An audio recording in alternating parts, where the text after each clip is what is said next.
Hey guys, this is Star What If. How are you all? Please support to subscribe this channel for watching new interesting stories. So in this video, we will see second part what if Harry Potter became a beacon of justice in a broken world. Here is short summary. In a world shattered by conflict and betrayal, Harry Potter rises as a symbol of hope and justice, challenging the darkness to rebuild the wizarding world from its ruins. But before we start, if you want more stuff like this, then be sure to subscribe and like this video. And if possible share this video with your friends. Now let's start the story. Despite the surge in enrollment reported in the Daily Prophet, students could not help but notice the extra space in the Hogwarts Express. When Harry arrived, he moved to take his trunk to the loading area, only to be intercepted by several parents of students anxious to shake his hand and thank him for his remarks in the Prophet. They assured him that they supported him all the way. Harry responded politely if somewhat coolly. These are the cowards hiding in their houses that Ron mentioned, he thought. With Hermione's position as head girl and Ron remaining a prefect, and given all of the changes and confusion at Hogwarts this term, Harry's best friends could not join him until late in the journey. Harry walked down the aisle of the train, and could not help but notice the heads that turned with each step.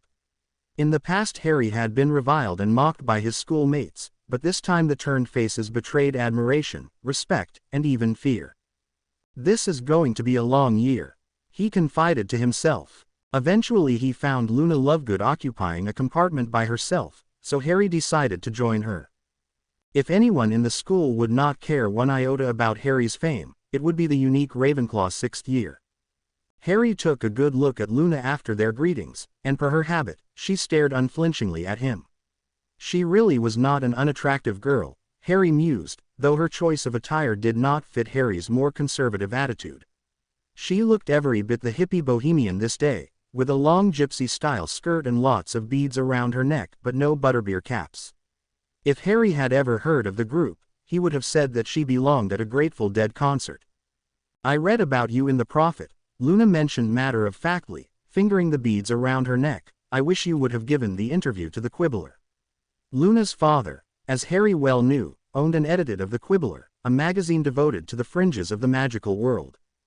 It wasn't an interview, Harry defended himself, though Luna did not look the least bit upset. I was surrounded by 100 people, and I had to say something. Nothing was planned. It just happened. The young wizard flicked a lock of hair out of his eye, momentarily exposing his scar. Yes, that's what I figured, Luna acknowledged, but my father could have used the interview anyway. Circulation's been down over the summer. She pulled several strands of her blonde hair from her neck. Harry noticed that her hair had grown a few inches since he last saw her. It looked nice. Oh, sorry to hear that, Harry sympathized genuinely, as he had a soft spot in his heart for the Quibbler for agreeing to publish his interview in fifth year when he was a pariah in the magical world, not the hero that he had become. I hear that Ginny and you are no longer going together, Luna commented, unconcerned as to whether Harry might not want to discuss such a sensitive topic. But for some reason, Harry felt he could discuss certain matters with Luna that he would not with others. Luna always had a unique perspective on things which Harry found helpful. Yeah, that's right. How did you find out? Harry inquired. Harry, you should know that word about things like that travels like wildfire. Everyone knew about it within a day of Dumbledore's funeral. I thought you might get together again over the summer. I'm sure Ginny wanted to. Luna explained. She had been fiddling around with various items from her bag, but now Luna set everything aside and stared intently at the young man in front of her. You're right, she did want to, but I really can't be with anyone right now, Harry replied, trying to choose his words carefully. My life is kind of complicated right now. Luna nodded in understanding. I'm sure it is, having to kill you know who and all. It must be a terrible burden. Harry's eyes betrayed his complete shock from Luna's statement, and for several moments his brain ceased functioning. Finally he managed to put words to a question. Why do you say that? He knew Luna did not know the prophecy, and she certainly was not the type of person to believe the hype printed in the Daily Prophet. Well, it's pretty obvious, isn't it? You know who wants you dead and hasn't had any luck yet. Luna spoke with such dispassion that Harry almost felt that she was referring to another person, not himself. He must have a good reason for wanting to kill you. I'm guessing that the prophecy that broke in the Department of Mysteries was about that somehow. The Ministry may have a copy of it. It's probably being suppressed. Maybe you could take legal action to learn what it says. You have the right, you know, to hear any prophecy about yourself, now that you are of age. Luna shifted slightly in her seat, adjusting the beads around her neck. Harry sat dumbfounded at how Luna's logic, while unfathomable, essentially landed right on the mark. Still, he could not just come out and confirm her educated guessing. Instead he decided to change the subject. Well, Voldemort being after me is one of the complicating factors, that's true. But there's a lot of other stuff too. Like not being able to go anywhere without being mobbed by a bunch of witches. Luna nodded sympathetically, as if she faced the same problem. Of course for Luna the opposite was true, most people tried to avoid her. That must be very irritating, she surmised, but I'm afraid you may not find Hogwarts much of a relief. Why is that? I know that many of the girls are quite taken with you, Harry, and now that you are not with Ginny, well, you could say it's open season.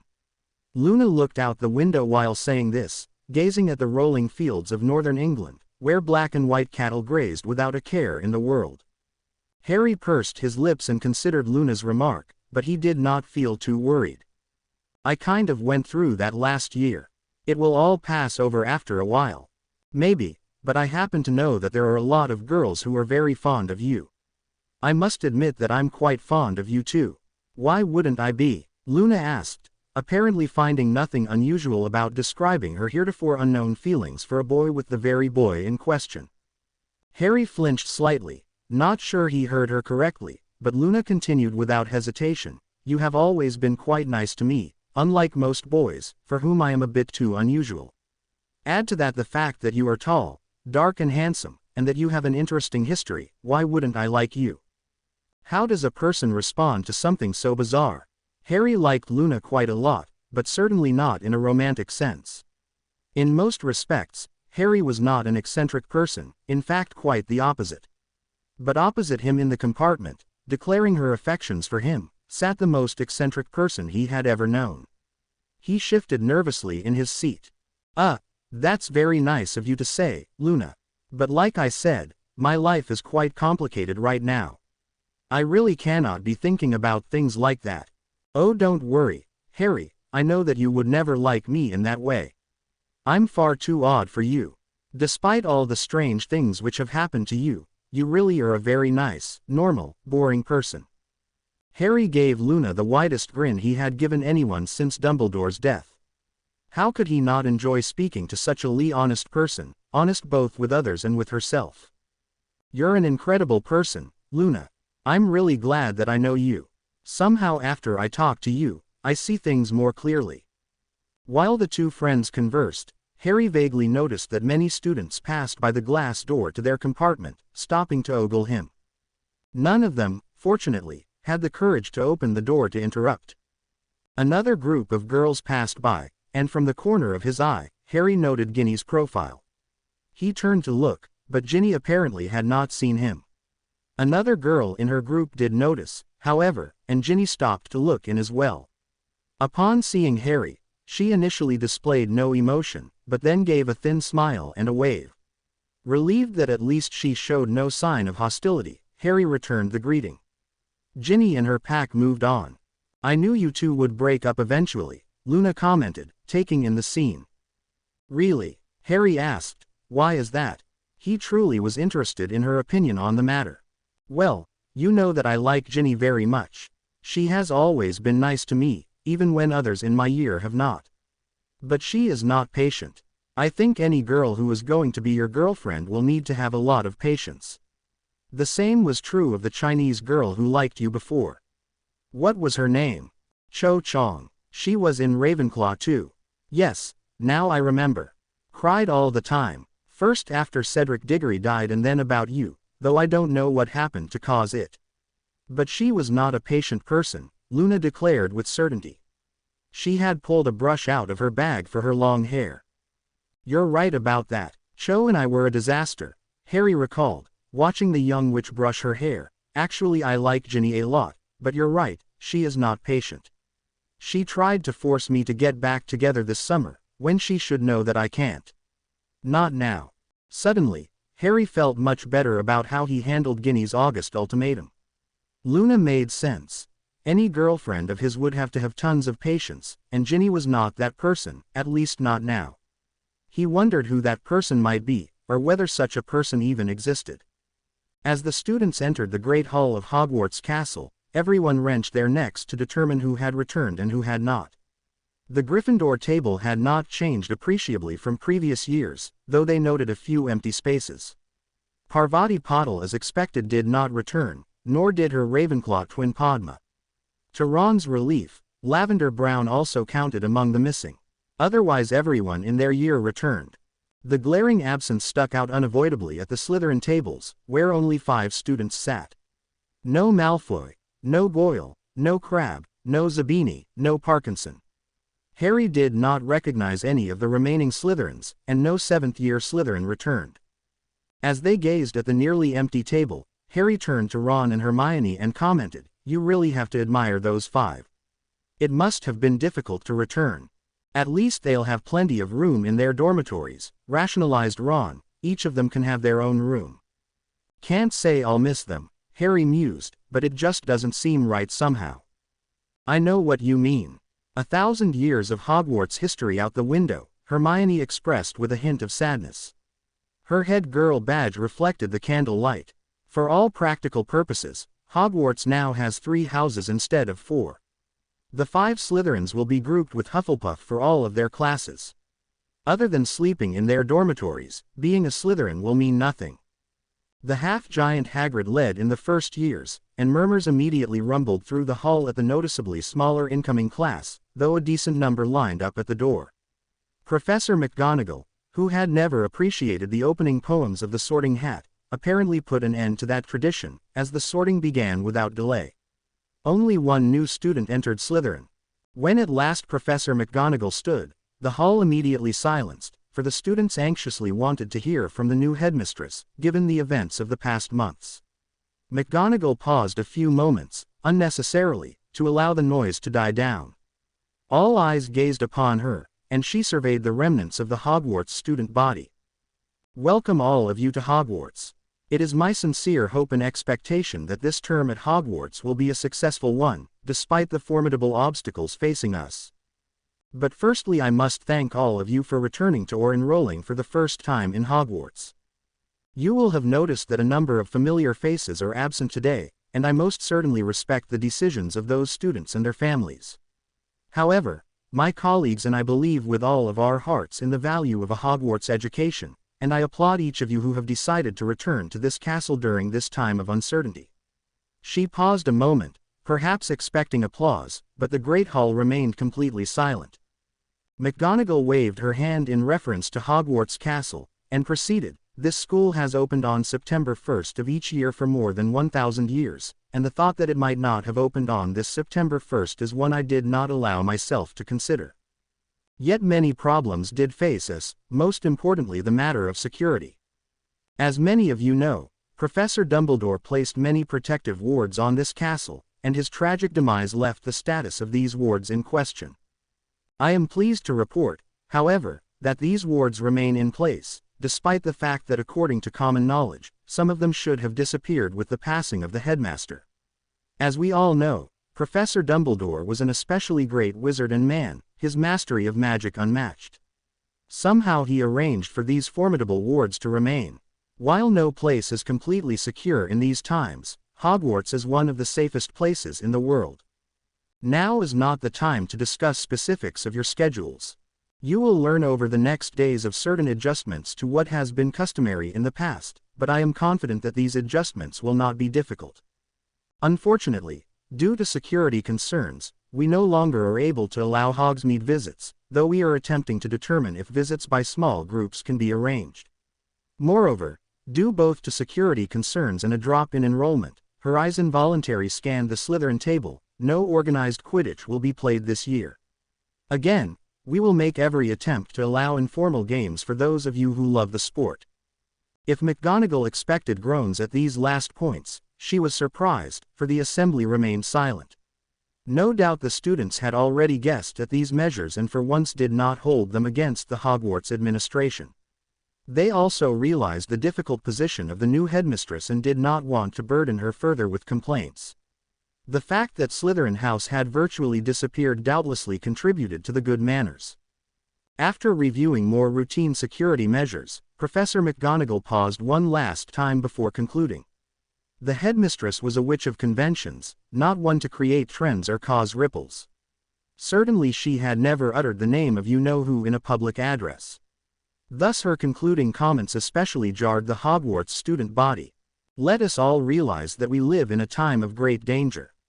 Lord Voldemort is alive and seeking to impose his warped version of magic upon the magical world.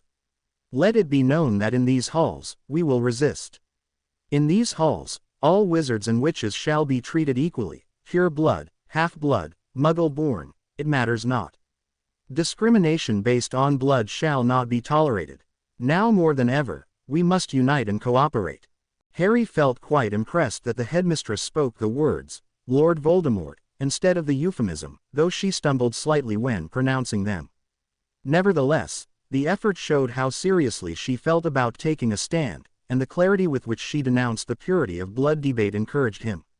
Yet all in all, Harry found it hard to care about any of this. Yes, he had returned to Hogwarts, but in body only. His spirit resided elsewhere, and he wished his body did too. At about 10:30 p.m., Hermione stepped through the portrait hole into the Gryffindor common room, completely exhausted. Harry and Ron sat up waiting for her, and she smiled her appreciation, as she dropped into her favorite comfortable chair by the fire which they had saved for her, her bag falling to the floor. She took a couple of pins from her hair and let it shake free. I hope every day isn't as tiring as this one, she pleaded. What's been going on? Ron asked. Well, we had the prefects meeting, as you know, and then I had to meet with McGonagall in her office with several teachers. She calls it her executive committee. She plans on having a meeting about once a week, at least for the first few months. Ernie and I are supposed to attend as representatives of the students. Ernie Macmillan of Hufflepuff had been named head boy. Not an inspired choice, Harry considered, but he could not think of anyone better. Any big news? Harry inquired, as he cared little about the normal ins and outs of running the school. Well, there's no Dada teacher yet. To begin with, Aurors from the ministry will fill in. Slughorn has not returned, so there is a new potions master, a woman. Can't remember her name right now. Hermione yawned and shifted in her comfortable chair next to the relaxing warmth of the fire. Flitwick is back for charms, but McGonagall can't do transfiguration, so there is a new teacher there too. This was not what Harry wanted to know. I meant, is there any big news, like threats from Voldemort? Oh, Hermione muttered as she bent her legs under her, only one unusual matter. McGonagall mentioned it at dinner. They can't figure out why some of the wards are still intact, as they definitely were tied directly to Dumbledore.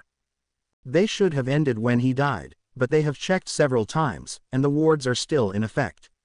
Apparently because his body is buried here, the wards somehow have remained, but nobody knows how. Of course, we're not complaining, but McGonagall is worried that the wards will suddenly fall. I guess that's why Voldemort hasn't tried to attack. They looked at each other with puzzled expressions, until Hermione finally could stand it no longer, and excused herself to head for her bed. Just as her feet touched the floor, with a soft pop, Dobby arrived. Harry Potter, sir, Dobby has good news. Dobby found Imelda Barlow. Dobby knows where Imelda Barlow lives. Great, Harry exclaimed. Where? Imelda Barlow lives in Romania. A funny thing happened to Harry during his first week of classes. So absorbed in the news of Imelda Barlow and how best to meet with her, he hardly paid attention at all to classes and studies. Yet he performed better than ever, casting new spells and charms with little or no difficulty. Ron mildly resented Harry's newfound talent, which unlike his tainted achievements the previous year in potions due to the Half-Blood Prince's notes appeared to be legitimate. In the past, Ron could take comfort in the fact that Harry was as mediocre a student as he.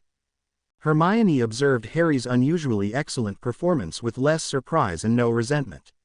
Throughout Harry's 6 years at Hogwarts, Hermione knew that he possessed more raw magical gifts than she or anyone else in school. Conjuring a Patronus as a third year convinced her, as nobody else in school even now could conjure a decent one.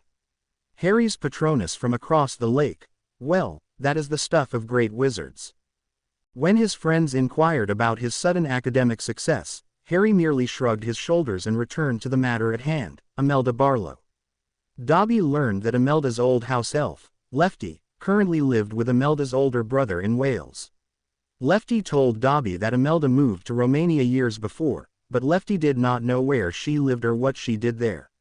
She visited her brother in Wales on rare occasions, but the siblings did not have an especially close relationship. The three friends immediately discussed how best to go about arranging a meeting with Ms. Barlow, and they decided first to contact Ron's brother, Charlie, who lived in Romania. Unfortunately, his return owl indicated that he knew nothing of an Imelda Barlow. They disagreed as to the best manner to go about Plan 2, contacting her brother in Wales.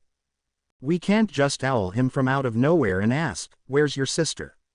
We need to talk to her." Ron argued reasonably to Harry's initial suggestion, "People are too nervous nowadays. He's going to think we're up to no good." "Ron's right," Hermione nodded, half listening and half reviewing a charms essay, "but we can't just show up on their doorstep either. They might hex us." "But I am Harry Potter, the chosen one, and all that rubbish," Harry argued, his barely started essay forgotten by his side. "They're not going to throw us out. I'm sure they'd let us explain." After 2 days of off and on deliberations, they agreed on a plan. Harry wrote a note to Ms. Barlow's brother, Richard Barlow, and sent it with Dobby. The house elf would meet Lefty, and who would present Dobby to Mr. Barlow, personally presenting the note and assuring him that Harry Potter needed to speak with him. In the event Mr. Barlow did not believe that Harry Potter, of all people, wanted to speak to him, then Dobby could offer to take Lefty with him to Hogwarts to verify it. Mr. Barlow found this to be acceptable, and less than an hour after Dobby left, he returned with Lefty at his side to an unused classroom where Harry waited. Quite large for a house elf, Lefty stood at least 6 inches taller than Dobby, and he appeared to be less excitable. Though the elf wore a clean, new uniform. Harry determined quickly that the Barlows treated Lefty well, and in fact he appeared to be fit and in good health. "You must be Lefty," Harry greeted the elf, extending his hand in greeting. Lefty jumped slightly, shocked by this gesture, as almost certainly no wizard had ever offered to shake his hand before, and in fact as house elves did not shake hands among themselves, he probably had never shaken hands with anyone in his life. Dobby immediately understood Lefty's confusion, and assured him, "Harry Potter is a great wizard.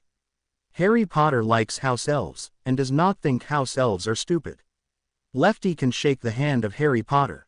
With great solemnity, Lefty extended his right hand, which though large for a house elf still only measured half of the wizard's. Harry gently grasped it.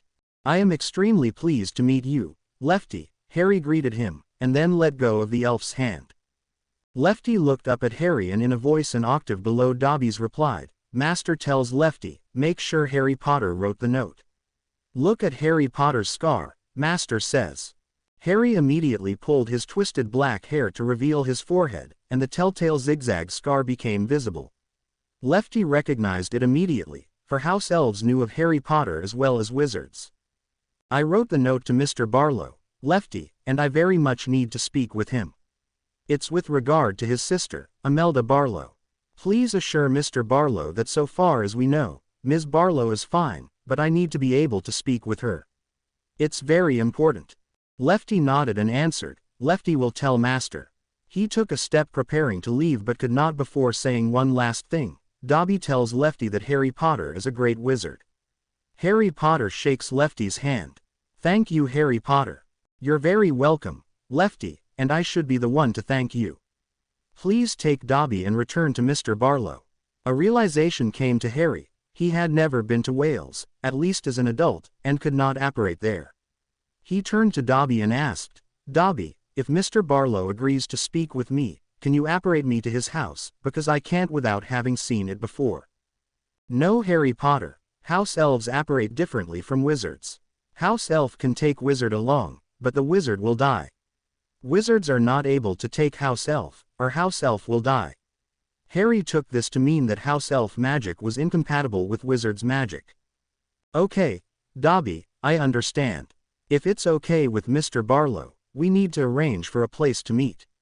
I would suggest the 3 Broomsticks in Hogsmeade. We can arrange for a private room. He looked at his watch. 2:30 p.m. If it's okay with him, we could meet tonight or tomorrow night for dinner. Lefty and Dobby vanished with a pop, not inhibited by the antiparation wards of Hogwarts. After waiting another 10 minutes, Dobby reappeared and with a jump informed Harry, Mr. Barlow will come tonight, 3 Broomsticks, 7 o'clock. Harry decided to give Professor McGonagall the courtesy of notice that Ron, Hermione and he would be off-site for a few hours.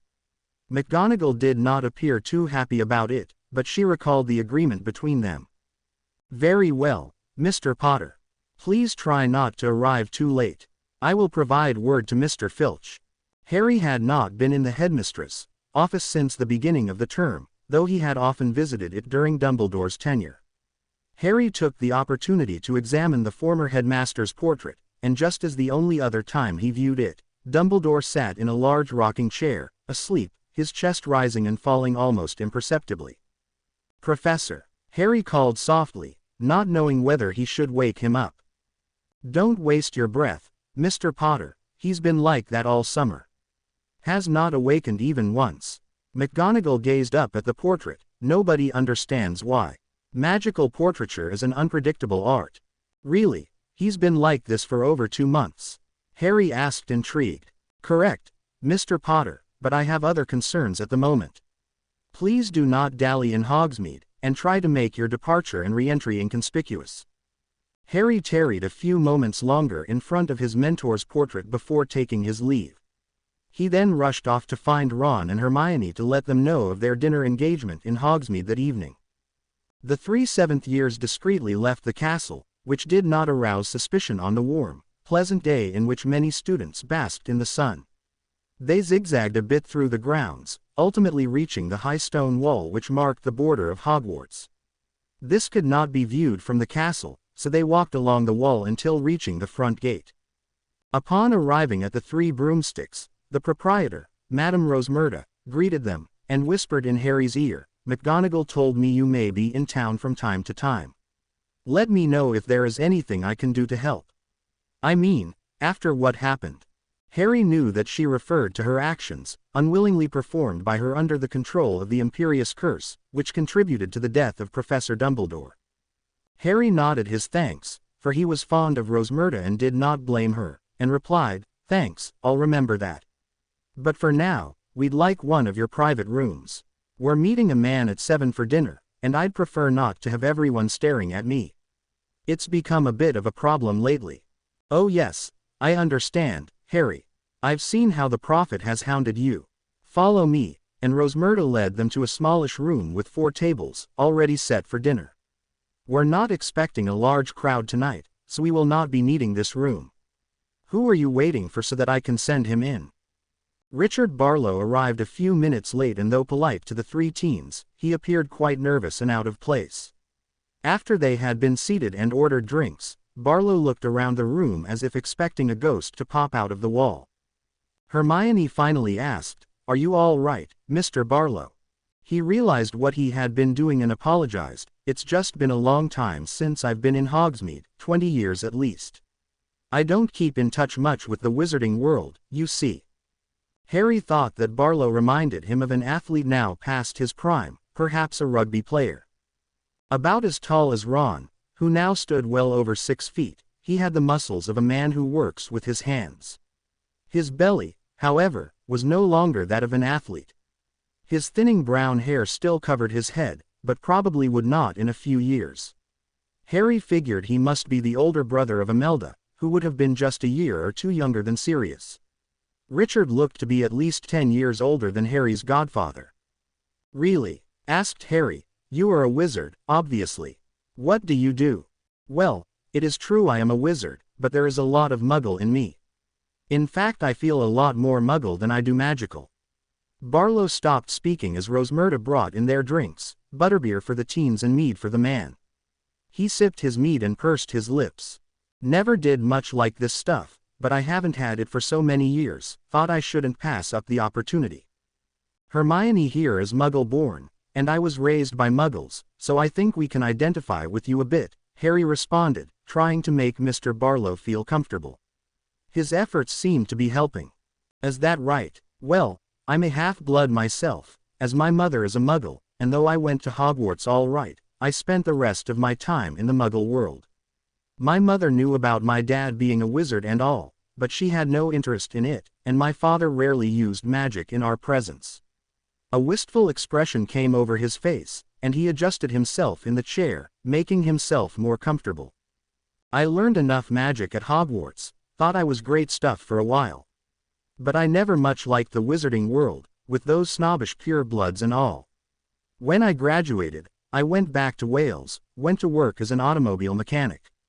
Have my own garage now. Mostly do all the work the Muggle way, but I do cheat when I have to with a well-timed spell. Helped me with my business, got to admit that.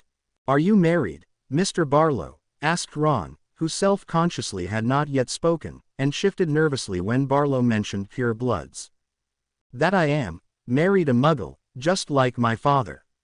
Knows I'm a wizard and thinks it's kind of cute. Uses me to light fires and levitate things into the closet, but otherwise doesn't give a hoot about it.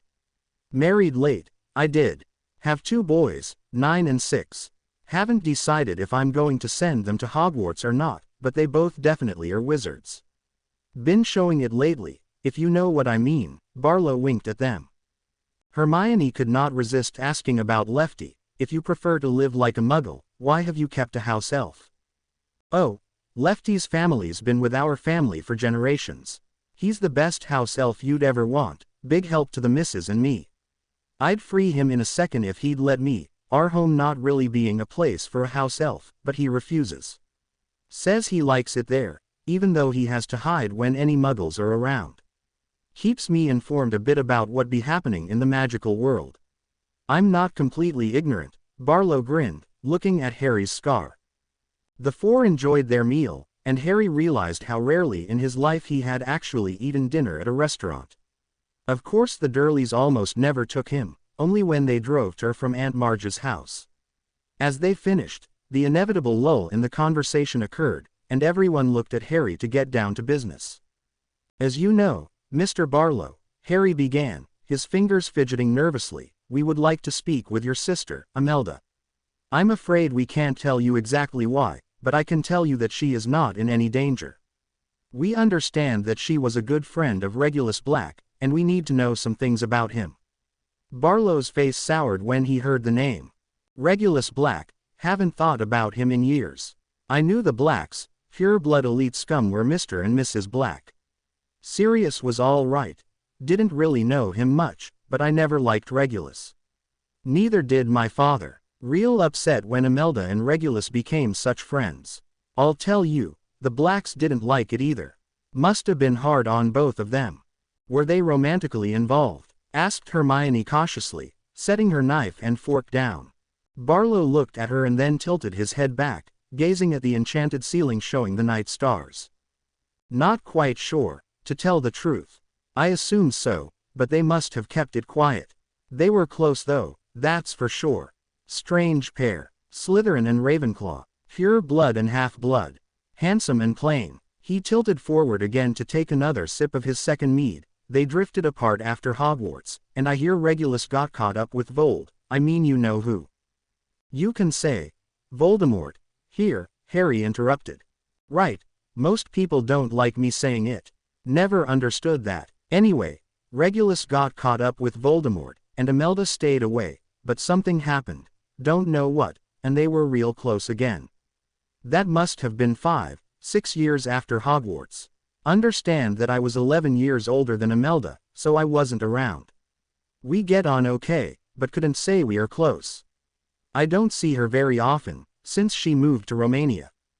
Mr. Barlow's eyes glazed slightly, and the 3 teens politely left him to his thoughts for a few moments.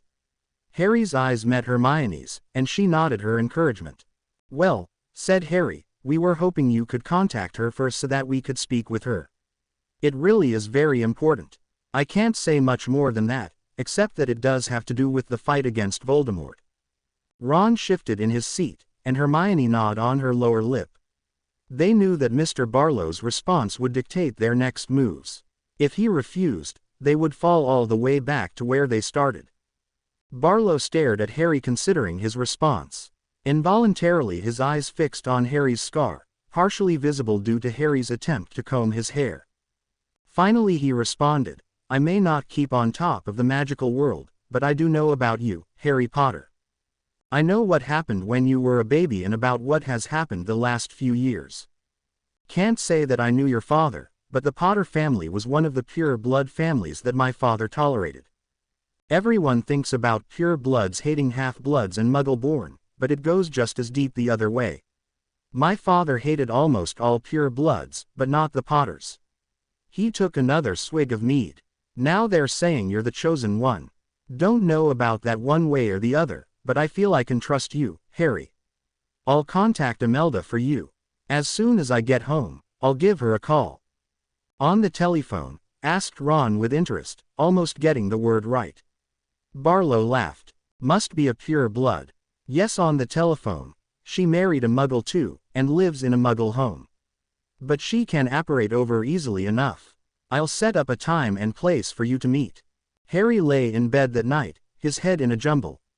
Dumbledore's portrait bothered him, but he could not decide exactly why. Something struck him as not right. Moreover, he felt anxious to take the next step, destroy the next Horcrux, and come that much closer to the final showdown with Voldemort. And why did Voldemort continue to lie low? No attacks for 2 months. No arrests, no Death Eater sightings. Though he tried, he could not clear his mind of Ginny either. They had studiously avoided each other over the first week of school, which proved difficult when they both belonged to Gryffindor House, hung around the same common room, and her brother happened to be his best friend. Harry missed her, but he also remained upset with her. The more he thought about their encounters at the Burrow, the more unreasonable he felt she had acted. She had ended it, he reminded himself. It was her fault, conveniently forgetting that it was he who had broken up with her in the first place. 3 days passed since the dinner with Richard Barlow, and Harry's nerves were on edge. He suggested sending Dobby back to talk to Lefty, but Ron and Hermione advised him to stay patient. Hermione felt no hurry in any event, for her duties as head girl combined with her natural tendencies toward study occupied virtually every moment of her day. Though she attempted to mask her joy, her thrill to be back at Hogwarts could not be disguised. Ron and Harry usually only saw her at meals, during joint classes and for a brief chat by the fireside before bed. Harry could see Ron becoming more perturbed by her busy schedule, and thought back to their conversation in Ron's bedroom during Harry's coma. Would Ron try to bring up that subject again? Would he ever have the chance? Harry had not yet missed a class, and as a 7th year, he took fewer classes than before. Transfiguration, potions, defense against the dark arts, and charms, the only subjects where he would be allowed to take his newts. He could have taken more non-newt subjects, but he did not want to bother even with these 4. Whereas other 7th years already obsessed over the end-of-year exams, Harry had not given newts a second thought, or even a first thought. His study habits deteriorated, and had Hermione been around to supervise, she would have given him a good tongue lashing. Yet so far he performed fine in all of his classes, even potions. The new potions master, Carlotta Cooper, an energetic woman of some considerable age, had a manner of teaching which Harry found easy to understand, and he successfully, more or less, prepared the most complex potions he had ever seen. In fact, Harry felt that the more he cared less, the better his magic became. Various transfigurations which in the past would have defeated him, he now mastered within minutes. While other students concentrated with all their might, eyes closed, jaws set, Harry merely wanted to get it over with. After he had succeeded transfiguring larger mammals, a pig into a badger, for example, a few times, he found that he could transfigure most any animal into most any other animal without undue difficulty. While his written work remained mediocre at best, given the cursory effort he gave it, his practical performance in all of his classes was second to none. Other students noticed Harry's improvement, and the whispers began. What is happening to Harry? He's really training hard for when he has to fight you-know-who. How is he doing it? Seems like he's not even trying. Ron attempted to ignore Harry's dominance of new and complex spells, charms, hexes and transfigurations, but finally he could do so no longer. What's up with you, Harry? The lanky redhead asked while Harry practiced their charms assignment in the common room. He had just waved his wand and simultaneously moved half a dozen large pillows spread randomly throughout the expanse into a neat pile in the corner.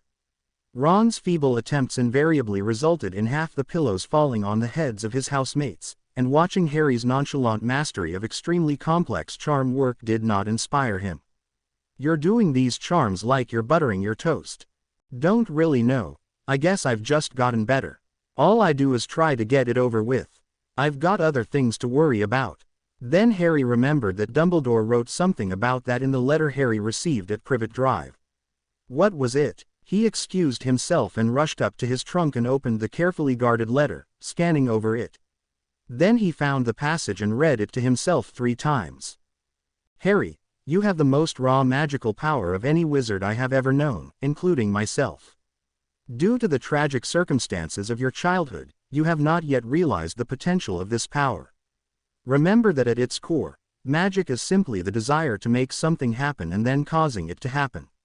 Spells and wand movements assist us, but desire and confidence are the key. Believe in yourself. Believe that you will succeed.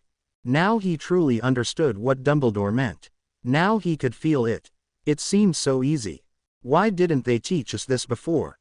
He wondered, but he knew that it could not be that easy, not for the average witch or wizard. Others had seen his potential, his ability to perform amazing feats, even if overall his performance had been mediocre. Unspoken spells, cried Harry to himself, I can do them. It's just a matter of wanting it to happen and making it happen. As if to prove it to himself, he pointed his wand at a quill on the floor next to his trunk, thought, Accio, and the quill shot into his hand. He pointed at his firebolt in the corner, and it hovered over the floor. With casual flicks, the broom moved here and there. So easy. Harry felt foolish that he had not been able to master unspoken spells as a first year. Now it felt as natural as flying on his broom. A wave of confidence and hope pulsed through his body. The patience recommended by his friends paid off the next day when Dobby managed to attract Harry's attention into an empty classroom. Lefty told Dobby that Imelda Barlow will meet with Harry Potter. Not tonight, and not at the Three Broomsticks. Imelda Barlow does not want to be seen by wizards. Dobby handed Harry a piece of Muggle stationery, women's stationery with purple flowers gracing the corners. At the bottom, he read the words, from the desk of Imelda Stanovich. Her married name, Harry realized. Mr. Potter, I rarely agree to meet with wizards these days, given the state of the magical world. In your case, I will make an exception. However, I prefer not to meet with you in wizarding areas. Please meet me in front of St. Paul's Cathedral in London in 2 days at 3 p.m. I will be waiting for you. Naturally, I know what you look like and will introduce myself. I believe I know what information you seek. Until that time, I am yours sincerely, Imelda Barlow Stanovich. Finally, Harry cheered, and then turned to Dobby. Please tell Lefty that I will be there, and thank both Lefty and Mr. Barlow for me. Dobby nodded happily and disappeared. Predictably, Hermione showed little pleasure in leaving Hogwarts, what with so much to study, and 2 essays to write, and her head girl duties. That's okay, Hermione, you can stay. Ron and I will go, or I'll go alone if Ron can't get away. We don't all have to meet her, Harry suggested. I'm going, stated Ron flatly, the thought of missing an opportunity to leave Hogwarts unthinkable. Hermione groaned, oh, I'm going too. You know I am. It's just that I have so much work. She scrunched her eyes for a moment and jumped to her feet. If I do a little extra tonight and tomorrow, it should be okay. Harry and Ron shared a knowing glance and shook their heads. This time the three would have to miss a class, charms, which bothered Hermione no end. Who would take notes for her that she could trust? Hermione, you know how to do every charm we are practicing this year already. You could skip every class and still be top of the year, Ron asserted reasonably. Hermione frowned but did not contradict him. Again Harry arranged to inform the headmistress that the three of them would be absent for an afternoon, and Professor McGonagall did not bother to argue. "Please be discreet again, Mr. Potter. I will provide Professor Flitwick with an excuse for the three of you." She paused to think of a decent pretext for their absence. "You will be meeting with ministry officials regarding the inquiry into Professor Dumbledore's death. You understand, Mr. Potter?" Harry nodded and instinctively turned towards Dumbledore's portrait. The headmaster still sat sound asleep in the stately rocking chair. "He hasn't woke up yet?" asked Harry. "Alas no, Mr. Potter. Thank you for keeping me informed." Harry knew when he was no longer welcome, but again he tarried for a moment before the motionless portrait. None of the three could safely apparate to St. Paul's. Hermione had been there as a child but did not recall it well enough to apparate with confidence. They at first thought of apparating to Diagon Alley and calling a taxi, but Harry remembered his last visit to the shopping area all too well. Instead, they would appear at King's Cross, and hail a taxi there. The warmth of summer had started to recede, but at least no rain or bad weather ruined the day.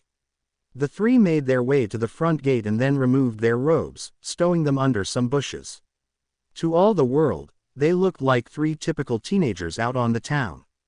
With a nod, they disappeared and found themselves, thankfully all in one piece, at the designated apparition area at King's Cross. The three casually left the deserted platform and made their way to the taxi stand. They had never experienced the traffic of a major metropolitan city such as London, and the few minutes they had anticipated to arrive at St. Paul's turned into 40. As so often the case, the taxi driver drove aggressively through traffic, and Ron especially turned green. They hurriedly paid the driver and rushed to the front steps of the magnificent structure, knowing that they had arrived almost 10 minutes late. Beside himself at their tardiness, Harry thought that Imelda Barlow, reluctant in the first place, may change her mind. But the worry proved unfounded, as in a few moments a lady in her 40s approached from their left. Eyeing Harry carefully, especially the telltale mark on his forehead, she thrust out her hand and stated, "Pleased to meet you, Harry Potter." Imelda Barlow Stanovich bore little resemblance to her brother, Richard Barlow, the two having few common features.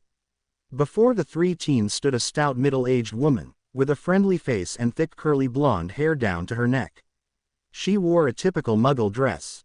After introductions, Imelda pointed down the avenue explaining, "There's a favorite restaurant of mine a couple of blocks that way. To be honest, I arranged to meet you here so that I could talk to you there." The three consented and maneuvered their way down several busy blocks, weaving their way through the mass of pedestrians in an attempt to keep up with the middle-aged witch. Imelda walked quickly and powerfully, forcing others on the street to avoid her. Soon they seated themselves in a typical fish and chips shop.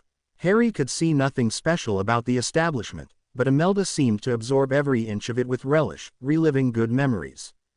"Regulus and I used to come here occasionally, you know," she commented, carefully placing her purse on the floor and spreading a napkin on her lap. "I know you wanted to talk to me about him." Harry nodded but held up a hand. "Just a moment, Mrs. Stanovich." He discreetly unsheathed his wand and muttered, "Muffiliato." "I've never heard that spell," Imelda commented with curiosity. "Must be a new one."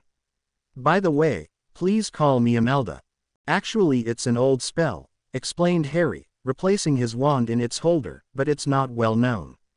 It makes people around you not focus on you and sort of creates a buzz in their ears so that they can't listen in." Imelda smiled and gazed quickly but appraising Ly at each of the three friends. "Ah, yes, I remember learning new spells. But I've outgrown that, I'm afraid. I understand Richard told you that I am married to a Muggle."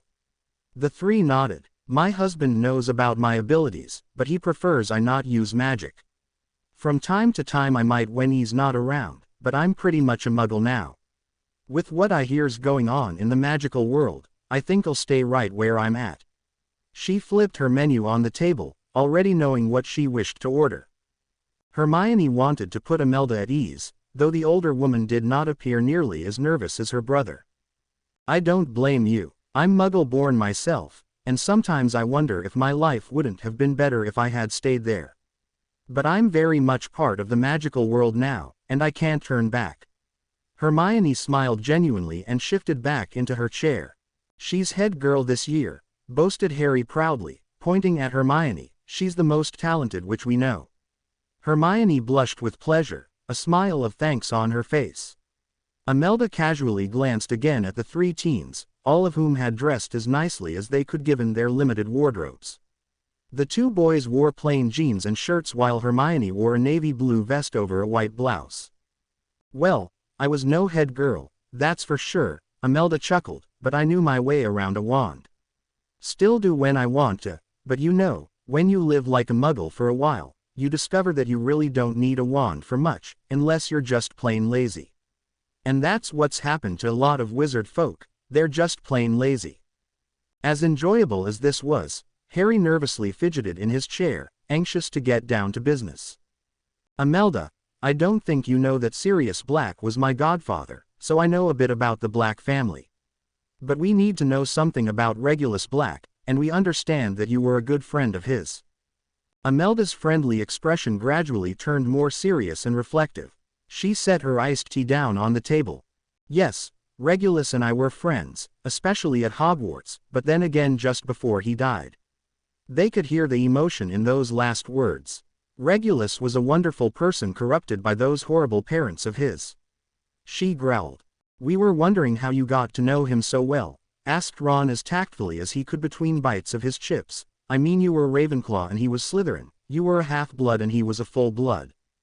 And he was handsome and I was ugly, Imelda interrupted with a laugh. She obviously did not take herself too seriously. Well, I was a bit better to the eye back then, but I was never a looker. Regulus was quite handsome, at least I thought so. You never met him, of course, but he looked a lot like Sirius, an inch or two shorter, not quite as muscular, but otherwise similar. She sighed deeply, and began to tell the story, one which she had never told anyone before. It's hard to explain why we became such fast friends. We had some classes together in all of our years, and I sat next to him by chance in one of them, in first year. We liked each other straight away, and whenever we had class with Slytherin, we would find each other. Regulus may have looked like Sirius, but he was much quieter, not an attention seeker like his brother. But Sirius had a strong will, he'd stand up to Merlin himself if he had a mind to. Sure stood up to his parents from what I hear. Regulus wasn't like that, he was completely under the influence of his parents, especially that hag of a mother. Imelda paused for a few seconds, half of her meal remaining on its plate forgotten. Ron had finished his meal, while Harry and Hermione took a bite from time to time without realizing it.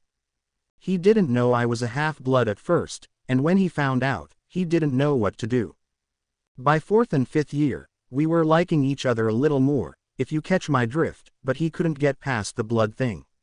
By seventh year, we had more than a few rows about it, I can tell you. But he had changed, become darker. I could see it and told him so.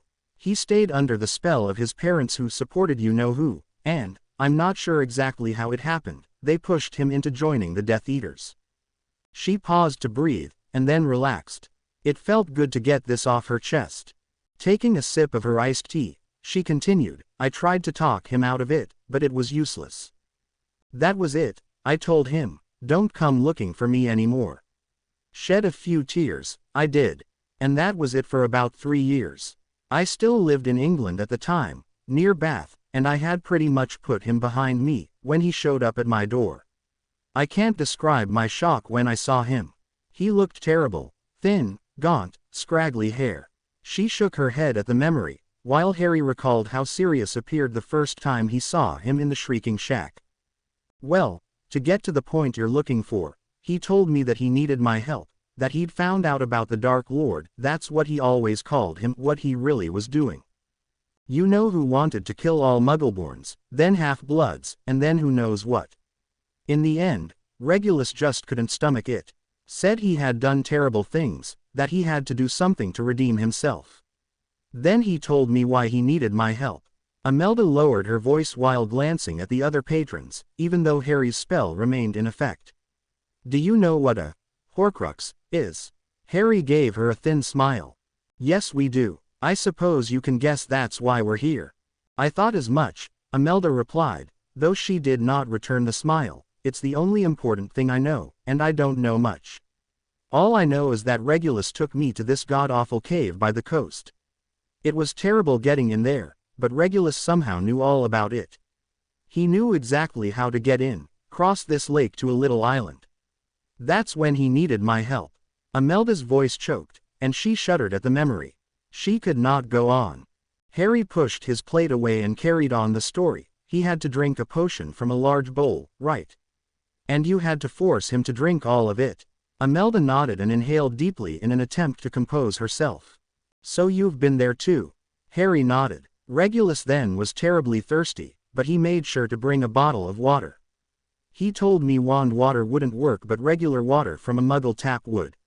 He grabbed a golden locket from the bowl even though he was racked with pain and almost delirious. I was beside myself, but he somehow kept going. He put a fake locket back in the bowl, and then we took the boat back. He could hardly walk, but somehow we made it back. "We figured something like that must have happened," Harry admitted, listening avidly to every word. "What we really need to know is what happened to the locket. Was Regulus able to destroy the Horcrux? Please let it be destroyed," he thought. He tried. He had 7 or 8 different theories. I never understood them. I helped him brew a horribly complicated potion that he thought would kill it. Took 2 weeks to prepare, but it didn't work. There were a couple of incantations that he had discovered that he thought might work, dark magic, but they failed too. Imelda crumpled a napkin in her hand while she spoke. I tried to tell him that he needed to use some form of light magic, that no dark magic would be able to kill it. But he told me he had to try everything. Nothing worked, and he despaired. By then, you know who knew that Regulus had abandoned him. He hid for quite a while. I helped him, but after 8 or 9 weeks, he gave up. Tears streamed from Imelda's eyes, which she tried to dab as quickly as they came. She looked around to see if others noticed her tears, but the Muffaliato spell prevented that. A look of determination came over her. She was so close to the end of the story. The last time I saw him, strangely enough, was at the Black Mansion. I had only been there a couple of times, because of course his parents did not approve of me, but he snuck me in while his parents were away. He told me he wanted to come home one more time before the end. That was a terrible day, because we both knew that he was as good as dead. He was a broken man by that point, because he had failed to destroy the Horcrux. It was heartbreaking, she concluded, her voice breaking throughout.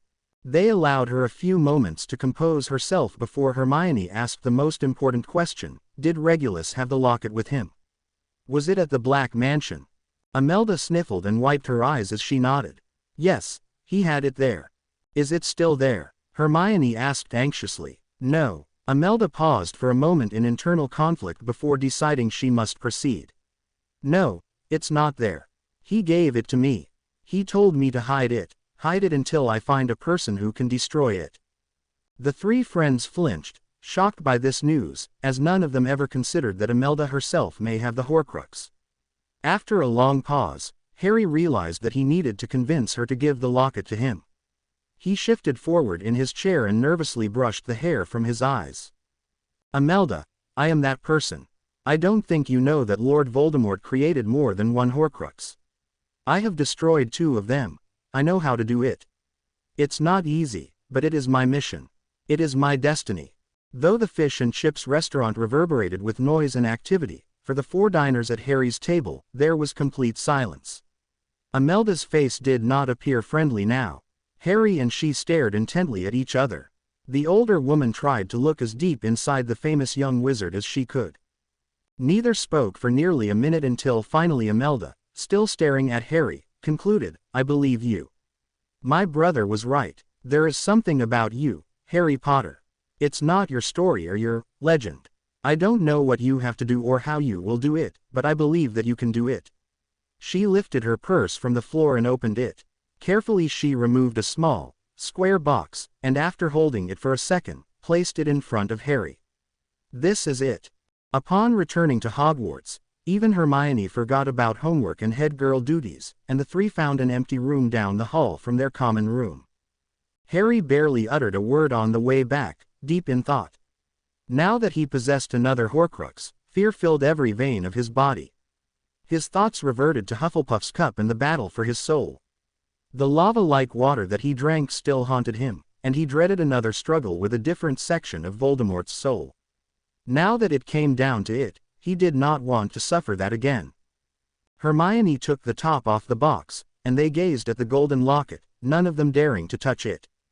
"How do you think this one works, Harry?" she asked quietly as she removed several pins from her hair, allowing it to fall naturally. "It's a locket. I have to wear it," he responded simply. "I'll have to open it." "When do you want to do it?" Ron half whispered. Harry stared at him, his eyes wide with fear. "Never." Hermione and Ron looked at Harry and then glanced away when they saw the pain on his face. They knew that they could never understand what he would have to suffer. After a long uncomfortable silence, Hermione finally decided, "We can wait, Harry, until you feel ready. You shouldn't do anything until then." She edged her chair a few inches closer to her friends. Harry glanced at Hermione while she spoke but then returned his gaze to the stone floor. "Let me think about it," he responded. "I can't wait forever, but..." Ron and Hermione understood, and Harry needed to say no more. "We'll have to plan how to do it, anyway," offered Hermione, hoping that turning the discussion to pragmatic matters would make the discussion easier. "This is different from the cup. We can decide when and where, and try to make it as comfortable as possible." "Comfortable is not exactly the right word," Harry retorted, "but you're right. We can do it at Grimmauld Place. Dobby can be there to take care of me if, I'm out of it again." Harry had a terribly difficult time talking about this, more than he had ever had in his many adventures. The certainty of the pain and the desperateness of the battle overwhelmed him.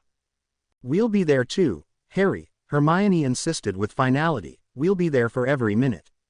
"You have too much to do here, Hermione.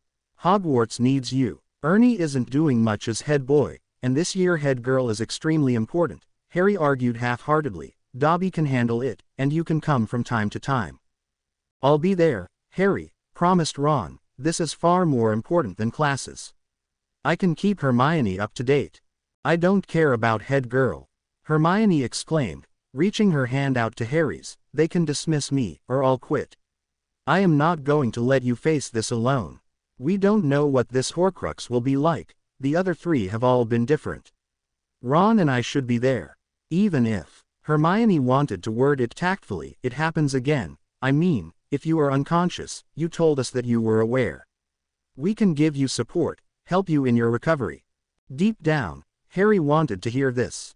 He did not want to face this alone. Hearing his friend's support briefly buoyed his spirits, but only briefly. "Thanks," he whispered, his gaze still downcast. "That means a lot to me."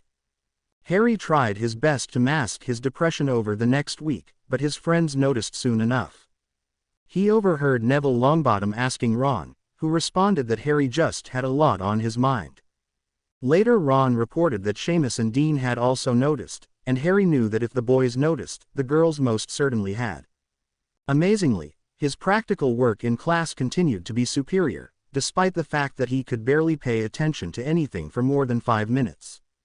The reading for his 4 classes should have taken him hours each day, but Harry barely opened his books. From time to time he would read a page or two and then flip those several more, picking out a word here or there on each page. Good enough, he would decide and flip the book away. Hermione, who had started hanging around the common room more often, did not bother to chastise him. Ron and she briefed Harry as best as they could for the 2 written exams that week, and Harry remembered enough to obtain passing grades. The delay in action served Harry well. He thought continuously about the Horcrux and the battle to come, and gradually his initial fear diminished. By the end of the week, he became restless. The time had come. "Come in," Professor McGonagall's voice sounded, and Ron, Harry and Hermione entered her office. Harry quickly glanced at Dumbledore's portrait. No change. The 3 had decided that the headmistress must be told that they would be away, possibly for an extended period of time. "I take it you are leaving the grounds again?" McGonagall asked in a businesslike manner as she returned an armful of files to a cabinet drawer in the corner of her office. Since Hermione as head girl saw a lot of the headmistress and had developed a rapport with her, she had been designated to speak. Professor, we thought you should know that the three of us will be gone, probably for several days, though we don't know for sure how long. We will leave on Friday morning, and if all goes well, we may be back by Monday, but it may take longer. The comrades awaited the explosion from the headmistress only to be greeted by silence. McGonagall stared at them intently and began pacing the office slowly. For a moment, she appeared ready to speak, only to continue pacing. More than once she glanced at Dumbledore's portrait. Finally she returned to her chair as the nervous trio awaited her judgment. This deals with something of great importance, correct? The three nodded. I assume it will involve a certain amount of danger. Nods. I further assume that it must be done. Nods. And lastly I assume that you will not inform me what you will be doing. Sheepish nods. Very well, McGonagall conceded. I do not believe it necessary to give you my feelings on this matter, but I knew to what I agreed when I spoke with you in August. What should we say to the students who will inquire as to your whereabouts? We already thought of something, Professor, Ron responded. We need to attend an inquiry at the ministry, the subject of which, of course, is confidential. McGonagall pursed her lips. I guess it is just as bad an excuse as any I would invent. The students will see right through it, of course. She stood to move to the front of her desk, sitting on the edge directly in front of Harry. They examined each other uncomfortably for some moments before the headmistress's visage softened. Be extremely careful, Harry. Please do not act impetuously. Think before you jump.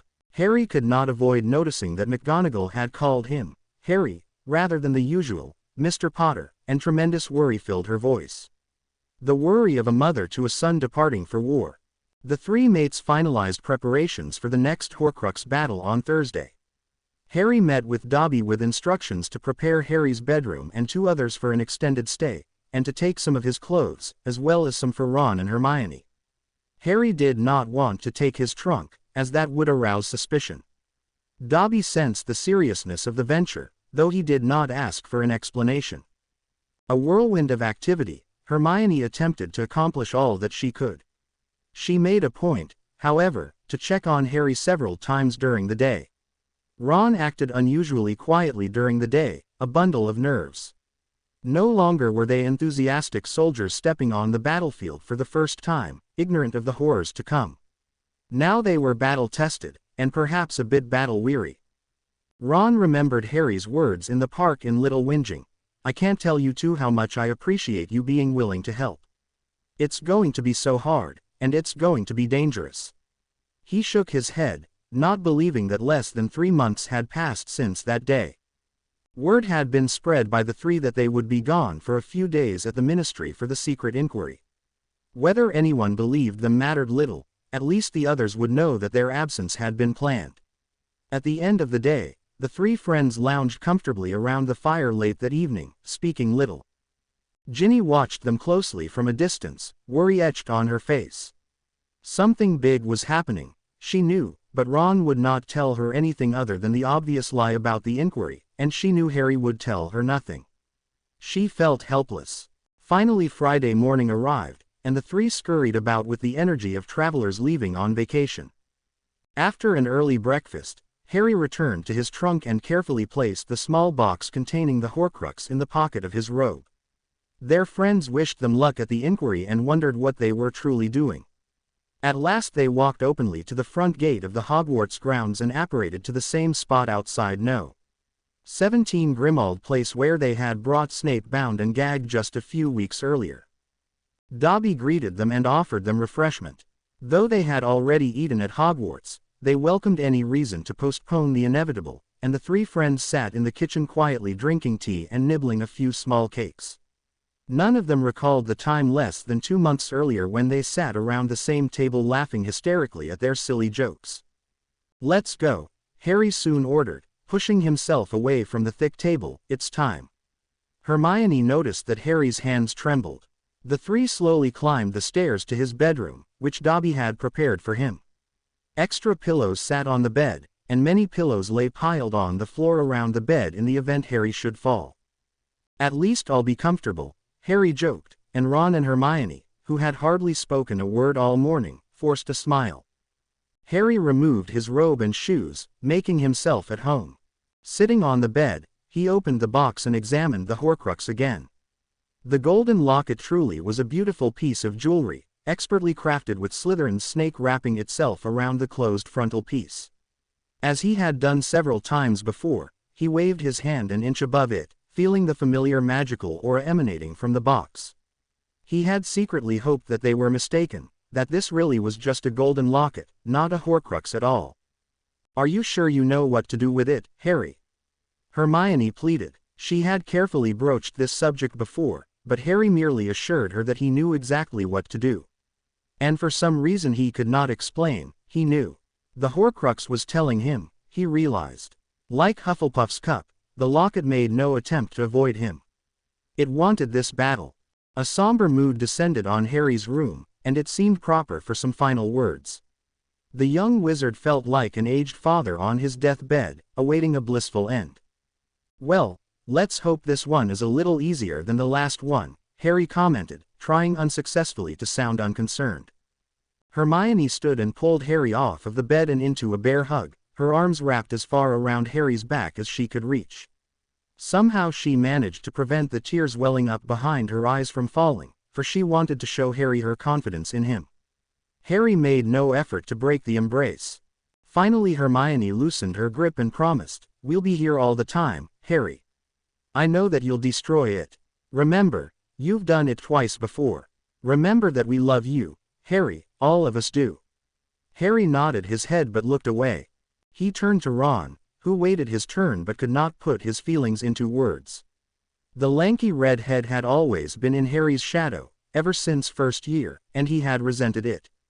But at this moment, he hoped he could hide in Harry's shadow forever, and the realization that Harry might not make it, that he might not overcome the Horcrux, was too painful to contemplate. Instead he avoided it altogether with a feeble attempt at humor. "Don't get too comfortable here, Harry, we have a Dada exam next Thursday." Harry smiled, understanding the reason behind his best friend's humor. The two friends embraced, and Harry patted Ron on his back, responding with his own light comment, "Don't let her drive you crazy," gesturing towards Hermione. He turned back to his bed, no longer feeling nervous or fearful. Harry remembered Dumbledore's letter. "I have the power," he thought, "let's get this over with." He removed the locket from the box and immediately felt a numbing shock pulse through his body, which intensified when he slipped it over his head, letting it hang on his chest. With one last glance at his friends, he opened the locket and released the Horcrux. Hermione and Ron nearly jumped out of their shoes as they watched in horror. The moment Slytherin's locket clicked open, Harry screamed like a banshee. In excruciating pain, he clutched the golden locket to his chest with his right hand, eyes bulging and mouth wide open, while his body jerked spasmodically on the bed, knocking half of the pillows to the floor. The onlookers thought they had prepared for anything, but Harry's agony far exceeded anything they imagined. Hermione instinctively jumped to help Harry, only to be restrained by Ron, who yelled over Harry's shouting, "You can't touch him." She tried to break free of Ron's grip anyway, but Ron held firm and shouted, "Remember what happened in the museum. Don't touch him. Harry told us not to, no matter what." Hermione knew this, of course, but the sight and sound of Harry writhing on the bed and screaming overwhelmed her. She burst into tears, turning into Ron's arms, who wrapped his arms around her. He attempted to comfort her, but he needed her comfort as much as she needed his. The unbearable sight of his best friend by all appearances dying on the bed in front of him caused his arms to tremble, and the inability to do anything about it ripped his insides apart. "What's happening to him, Ron?" Hermione half yelled to be heard over Harry's cries of pain. "The Horcrux attacked," Ron replied, stating the obvious, "but Harry will fight back, just give him a chance." Ron stated this with greater certainty than he felt, but Hermione relaxed slightly at the words. As she relaxed, Harry quieted, and though his body remained stiff as a board, he seemed to have regained some semblance of control. "You see," Ron exclaimed, his voice shaking, "he's fighting back. The Horcrux got in the first blows, but it doesn't know who it's dealing with." They held each other for some seconds watching their friend, when suddenly Harry's head jerked left then right, and he shouted, "I have the power." Ron and Hermione jumped at the sudden outburst, but felt hardened by it. "He is fighting back," Hermione accepted, not completely convinced before he survived the first attack. She wiped her tears away and released Ron. And so the Battle of Slytherin's Locket began. Ron and Hermione stayed in the room all day. At times Harry relaxed but then tensed violently. He appeared to be conscious, at least not unconscious, but he did not react to any noise or movement in the room. At times muttered words escaped his lips, but Ron and Hermione could not understand them. Dobby popped in and out to check on his master, and to bring Harry's friends drinks and food, which they ate grudgingly. Never had watching a man lying on a bed been so riveting, and they sat on pins and needles. As soon as the locket opened, a white-hot knife stabbed Harry in the heart and then twirled inside of it, ripping apart every ventricle. Harry knew he had been killed, taken completely by surprise by the instantaneous attack of the Horcrux. The word, pain, could not describe it. This was complete devastation. The moment before Harry opened the locket, he felt prepared. He had taken a deep breath, and told himself to be ready for anything, especially pain. But nothing could have readied him for the intensity of the pain that followed, ripping through him like lightning. He was aware of nothing, not the fact that he was screaming, that Ron and Hermione were screaming, not even that he had failed in his task. The pain blocked all possible thought for what seemed like hours. In reality, only a few seconds passed. The blitzkrieg served as an attempt to overrun Harry's defenses so quickly and thoroughly that he would not be able to counter. Taking over the victim's soul would then be child's play. But as the pain intensified, something deep inside Harry rose to the surface, an instinctual desire to survive, and though Harry never would remember how it happened, he regained conscious control of his mind, despite the overwhelming pain. He realized again that a Horcrux inside of him wanted his soul, and that defeat of the Horcrux would require all of his will and magical power. Without realizing it, he shouted, "I have the power." At this expression of confidence, the tide of the battle turned.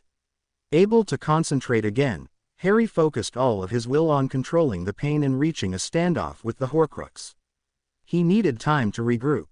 "I am not injured," he forced himself to believe, for he understood that the Horcrux could not physically harm him, despite the pain it could cause.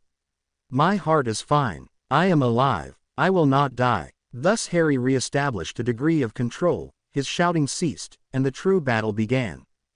"You are a wizard of great power," the Horcrux communicated to him, "for you have withstood an attack which would have destroyed most wizards.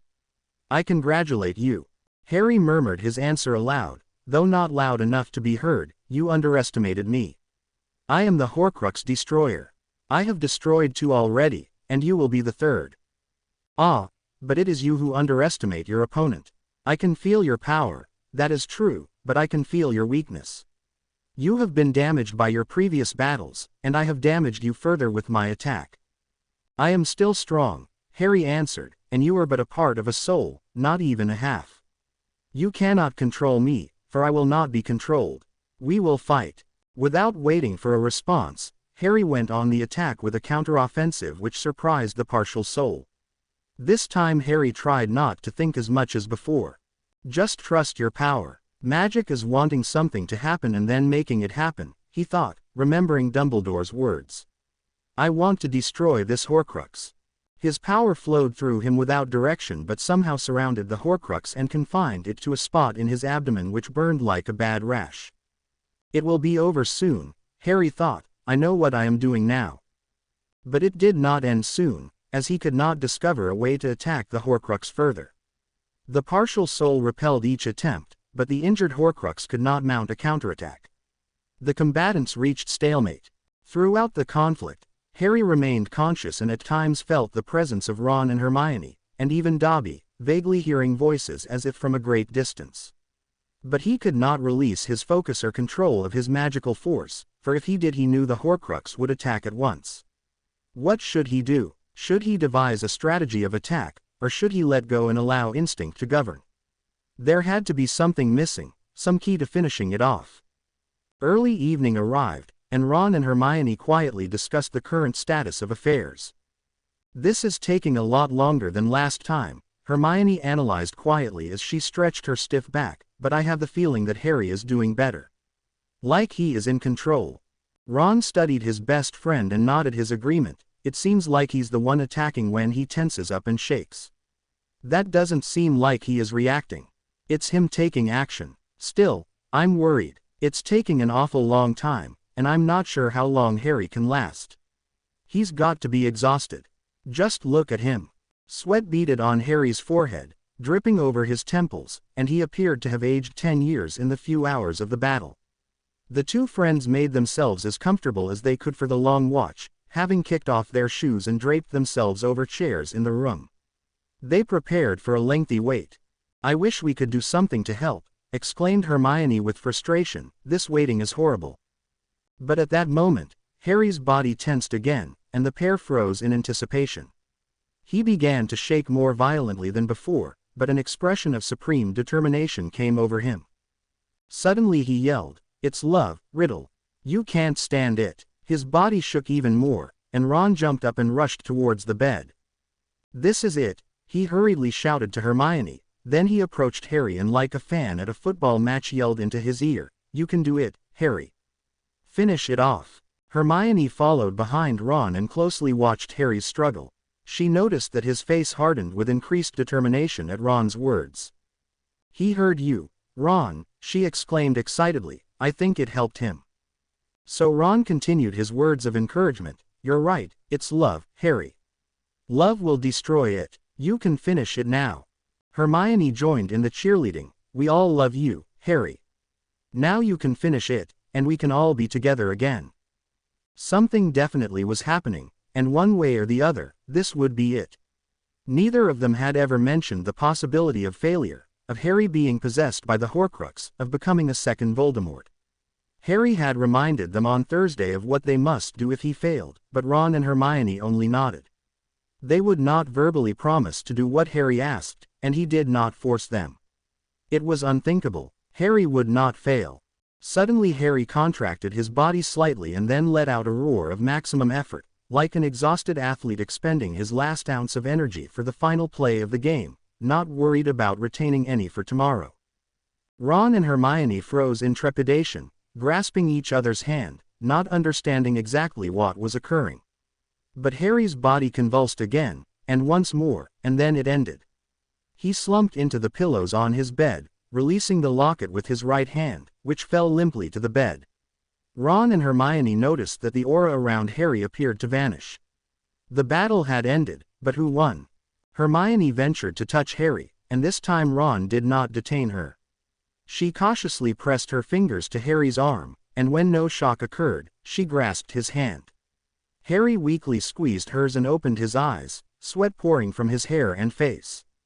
"It's over," he whispered, "it's gone." He closed his eyes and lost consciousness.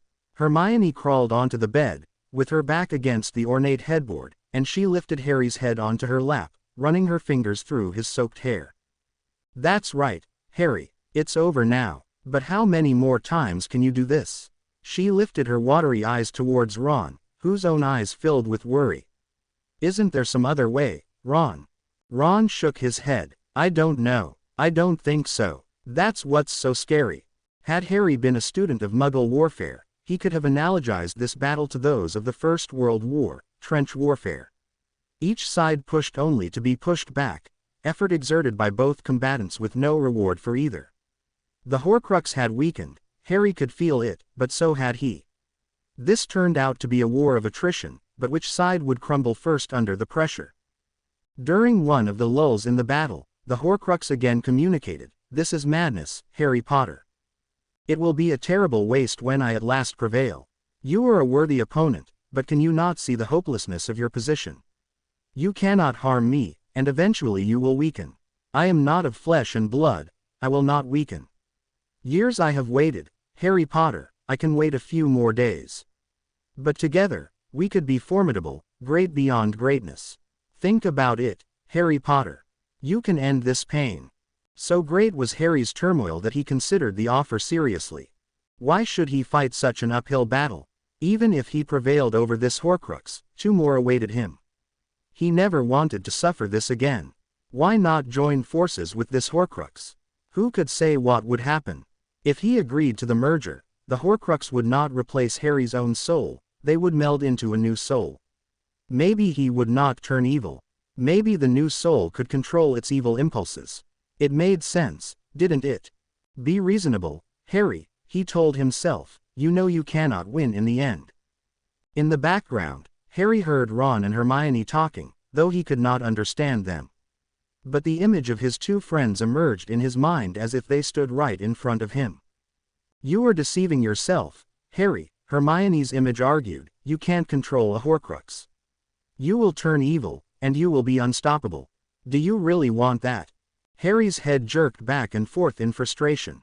He did not want that, but he needed to end this suffering. Sweat dampened his shirt and poured off his face.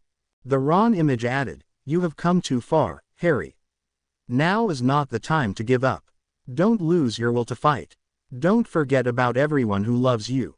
Love, Harry thought as the images of his friends dissolved. Dumbledore says that is the power he knows not. Images of all of the loves of his life appeared and dissolved in front of him. His mother and father, Sirius, Dumbledore, Mr. and Mrs. Weasley, Ginny, and finally together, Ron and Hermione. This was his strength. He understood. This is what Tom Riddle never had. Power recharged inside of him, and he knew he could attack one last time, that he could end it. As a battle cry, he shouted, It's love, Riddle. You can't stand it. Thinking of all the people he loved, Harry attacked once more with a fury unknown to the Horcrux, whose defenses weakened. He pushed on the Horcrux's walls as hard as he could, and when he weakened, he thought he heard the voices of Ron and Hermione encouraging him, urging him to finish the job. Roaring one final push, he felt the walls crumble, and he enveloped the partial soul with the love in his heart and his magical power. The Horcrux could not exist in such an environment, and suddenly it vanished. Harry knew the battle had ended, and for the first time in who knows how many hours, he relaxed. He collapsed. Slipping into unconsciousness, he felt a caress on his arm and a familiar hand holding his. With the residue of his consciousness, he opened his eyes to see the worried face of Hermione. Don't worry, Hermione, he thought, and then aloud he whispered, It's over. It's gone. Unconsciousness claimed him. As Hermione held Harry's head in her lap, wiping the sweat off his face with a towel, she studied him closely. The color in his cheeks receded and a paleness overcame him. His breathing became labored, and Hermione sensed that something was not right. She moved Harry's head onto a pillow and pulled out her wand. Though healing magic exceeded the scope of a Hogwarts education, she knew a few basic diagnostic spells. Immediately she knew that Harry was not well, in fact much worse than that. Ron, she called urgently, something is very wrong. Harry's breathing is poor and he barely has a pulse. Go right now, get Madame Pomfrey and bring her here. Now. Sensing the gravity in her voice, Ron did not ask questions. He made sure he had his wand and raced to the front door of No. 17 Grimmauld Place. As soon as he passed the Antiparation Zone, he turned and apparated to the front gate of Hogwarts, not worrying whether Muggles may see him. He raced the half-mile up from the front gate to the front door of the castle without slowing down, adrenaline rushing through his veins. A few students walked the halls, half an hour before curfew, and shocked expressions followed Ron as he bolted up the stairs two at a time on his way to the hospital wing. Madame Pomfrey, Madame Pomfrey, he shouted between gasps for air, you've got to come with me. It's Harry, he's badly injured. The healer had been tending to minor hex residue on a second-year girl, when she heard Ron's plea. Immediately she ran to her office to grab her medical travel bag and rushed to the fireplace. Grabbing Flow powder, she instructed Ron, Flow to the Hogshead Inn. We'll apparate from Hogsmeade. Meanwhile Hermione and Dobby kept close tabs on Harry. Please get here soon, Madame Pomfrey, she pleaded, as Harry's breathing became more irregular and his pulse weaker. What are we going to do, Dobby? She cried. Dobby does not know. Harry's Granger, elf magic will not help Harry Potter. Harry Potter must not die. Dobby hopped from one foot to the other in despair, but all he could think to do was dab Harry's face with a cold towel. Madame Pomfrey and Ron would not arrive for at least 15 minutes, Hermione calculated, and Harry's condition continued to deteriorate. She caressed his hair and cheeks, her hands shaking from fear, when suddenly Harry's body slightly trembled. He stopped breathing. Hermione laid her hand on his chest for several seconds. His chest did not move. He lay on the bed completely still, his arms and neck gradually relaxing. She waved her wand to check for a pulse but found none. Harry Potter had died. Without access to any magical remedies, Hermione cast her wand to the floor and jumped on Harry's bed, straddling Harry's stomach. She had never learned proper CPR technique, but she had seen firefighters do it, and she could think of no other action to take. She pounded her right fist as hard as she dared on Harry's chest, and then pumped his chest with the ball of her right hand, her left hand pushing on top. Feeling no change after several seconds, she again pounded on his chest, yelling, "Don't die, Harry Potter." Her eyes bulged wide open, and her hair escaped their bindings, pointing in all directions. With the second thrust to his chest, Harry's body convulsed, and his lungs gasped for precious oxygen. His heart beat again, and after his second or third breath, he convulsed again, vomiting over himself and Hermione's arms and blouse. Never had Hermione been so happy to be vomited upon, and tears of relief flowed from her eyes. "Get here soon, Madame Pomfrey," she yelled. Dobby had frozen at the unknown sight of Muggle medical procedures. At first he thought Hermione pounded on Harry in sorrow for his death, and the elf had pointed his finger to blast her off of his master and hero. But instinct informed him that Harry's Granger would not hurt him, and Dobby realized that she desperately was trying to revive him. When finally Harry took his first breath, Dobby jumped so high in the air that he fell over upon landing. His concern returned when Harry vomited, but he took this to mean that at least Harry was alive. With a wave of his hand he vanished the vomit from the witch and wizard. Hermione pressed her ear to Harry's heart and heard it pumping weakly but regularly. She moved her head to his shoulder and sobbed, releasing all of her emotions. "Don't ever do that again, Harry. Never." Moments later Ron and Madame Pomfrey rushed into the room, and seeing Hermione sobbing on top of Harry, Ron feared the worst. "Hermione, he's alive," Hermione cried and ran into Ron's arms, "but he died for a minute." The healer immediately began waving her wand over Harry, muttering to herself. In seconds she opened her bag, magically enhanced so that it contained an entire pharmacy, and snatched 2 potions which with skill and experience she poured down Harry's throat. Through her sobs, Hermione managed to explain, "His heart stopped. He stopped breathing. I didn't know what to do, so I tried CPR, but I didn't really know how to do it. The second time I hit his chest, he started breathing. He's alive, but just barely." Madame Pomfrey informed them, "The potions should stabilize his condition. If you had not acted as you did, Miss Granger, I fear I would have arrived too late." The 2 friends heaved a sigh of relief while Madame Pomfrey continued assessing Harry's condition. At last she concluded, "I find no internal injuries, other than the bruise on his chest. This appears to be a case of extreme exhaustion, though I have never seen any exhaustion so severe." She eyed the head girl and Gryffindor prefect accusingly and asked, "So are either of you going to inform me of what happened to Mr. Potter?" Neither spoke for several moments. Finally Ron responded the only way he could, "I'm sorry, Madame Pomfrey, but what we have been doing is highly secret. We cannot talk about it with anyone." Hermione nodded her agreement, struggling to bring her emotions under control, adding, "We can tell you that Harry has been through a severe struggle, and he most certainly should be exhausted. Will he be okay?" "Yes, I believe he will," the older witch replied, her stern expression softening, "but he must have complete rest for a week at the least, probably longer. The potions I gave him will cause him to sleep for quite some time, perhaps as much as 24 hours. I am reluctant to move him at this point, and this room appears to be suitable for rest." Pomfrey decided, taking in her surroundings, "I will want to check on him every day. As Mr. Weasley could not provide me with the address, one of you will need to accompany me. Naturally, if Mr. Potter should show any signs of weakening, you are to contact me at once. Perhaps we can move him to Hogwarts in a couple of days." Ron and Hermione sat together in the sitting room exhausted from the emotions of the day. Dobby tended to Harry, although nothing truly needed to be done as Harry slept peacefully. The house elf shooed them out of the bedroom and told them to sleep, as he had prepared a room for each of them. Despite their exhaustion and the lateness of the hour, past midnight, neither desired the comfort of a bed just yet. They remained silent for a considerable time, reliving what had happened. I really thought it was going better this time, Ron mused, running a hand through his long red hair. I mean, it took longer, but it seemed like he was more in control. Goes to show that we can't tell what he is going through. I'm sure he isn't telling us everything, Hermione surmised, slumping into the sofa, completely exhausted. Did you see how reluctant he was to do it this time? For Harry not to dive right into something is not like him. He knows how horrible it is. Well, he did it. He destroyed another one, Ron concluded, not feeling much consolation.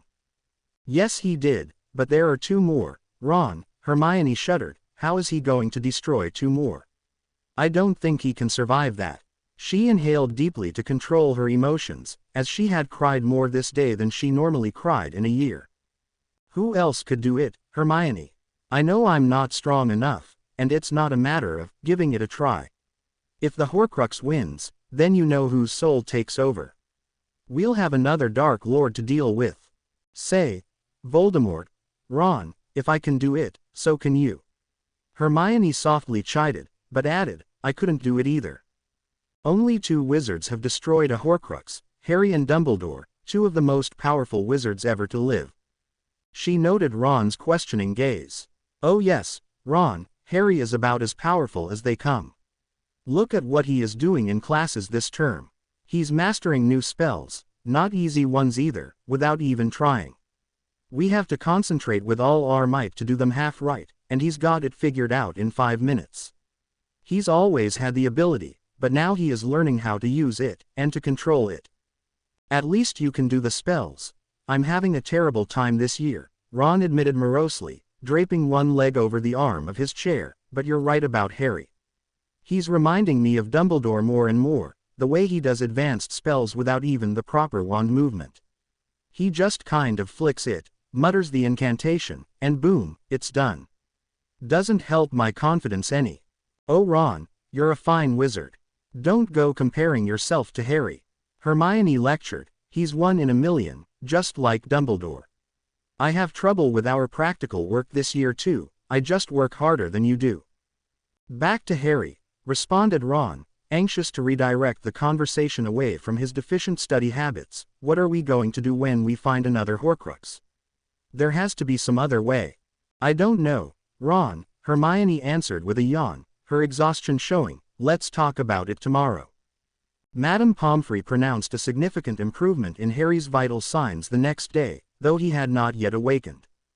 Is he in a coma again? Hermione inquired, knowing that last time Harry lay unconscious for a week. No, he is just sleeping, Pomfrey answered while putting her equipment back into her travel bag. I would expect that he'll wake up sometime today, perhaps tonight at the latest. However, she wagged her finger, do not think that his regaining consciousness is a sign that he has recovered. He will be extremely weak for some time to come, certainly a month, perhaps several months. The pair must have appeared disbelieving to the healer, for she took a moment to put the final items away and then motioned for them to sit. She pulled out the mahogany chair from under the desk for herself, and explained, Mr. Potter is one for the books, Miss Granger and Mr. Weasley. This case is no exception. As I mentioned yesterday, I have never seen nor heard of a case of exhaustion causing the patient to die on the spot, as Mr. Potter most surely would have without the fortunate intervention of Miss Granger. Most people's bodies involuntarily shut down when approaching the limits of exhaustion. True, they may push themselves to a great degree, and if not treated promptly, exhaustion can cause serious difficulties. But rarely if ever does a person exert himself to the point of causing his own death. Hermione and Ron listened intently, not surprised at Harry's ability to exceed normal conduct.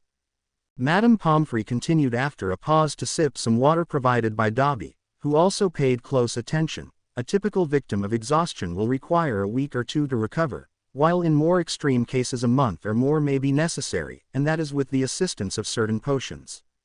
We will start with those potions in a day or 2 when Mr. Potter has improved. The healer picked up her robe from the hook where she had placed it, and took one last look at her patient before taking her leave. She shook her head in astonishment.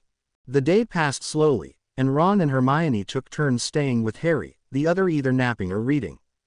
Late that afternoon, A Saturday, Harry began to move in the bed, and Ron quickly called for Hermione so that they would be there together when Harry finally awoke.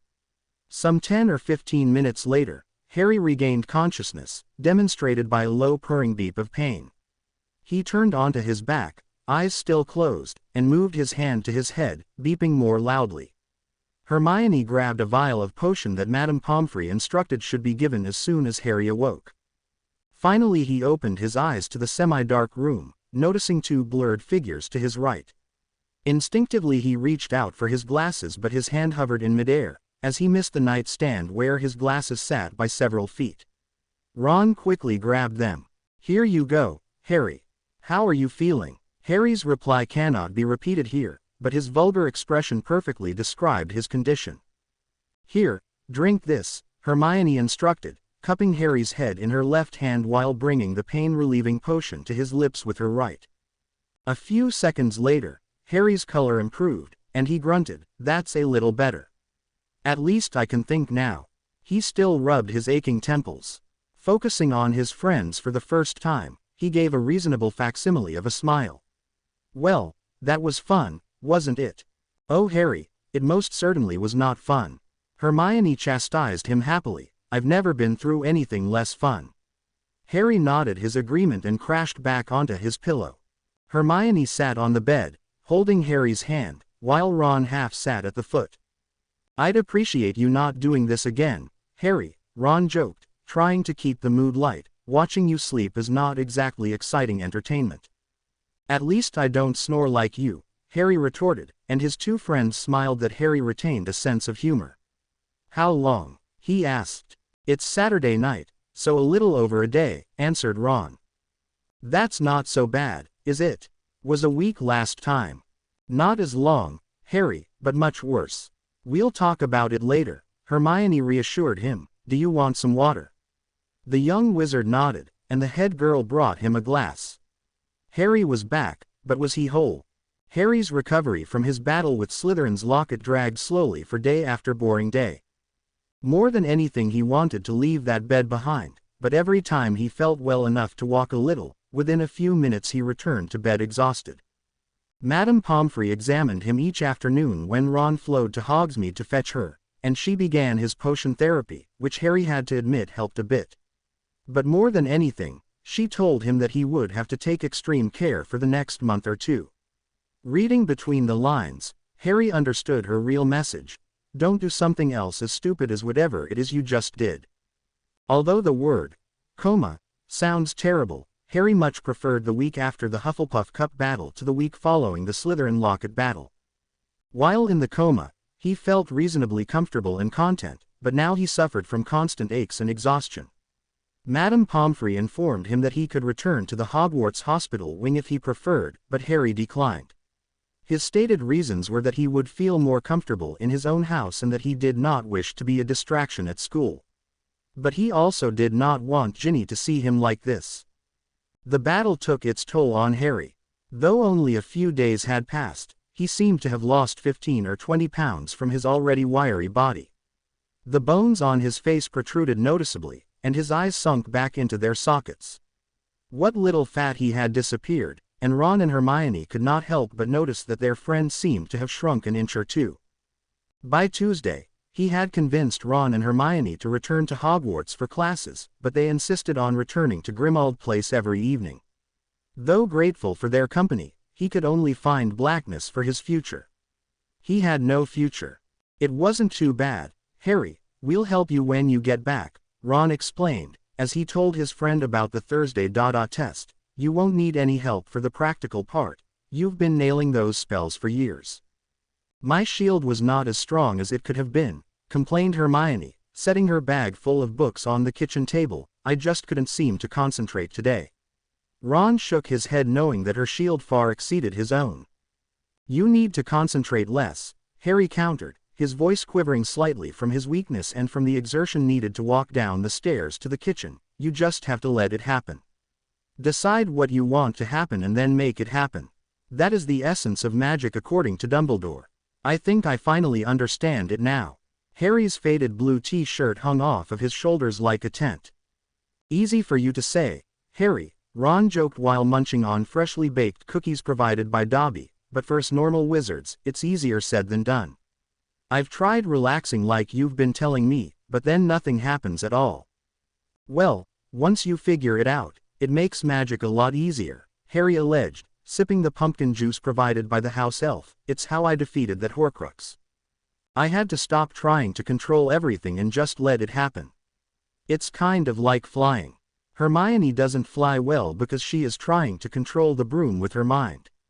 Good flyers don't think about flying at all, they just let their instincts control. That's more or less what I did. It was hard though, Harry added as an afterthought, not wanting his friends to think the battle had been a walk in the park.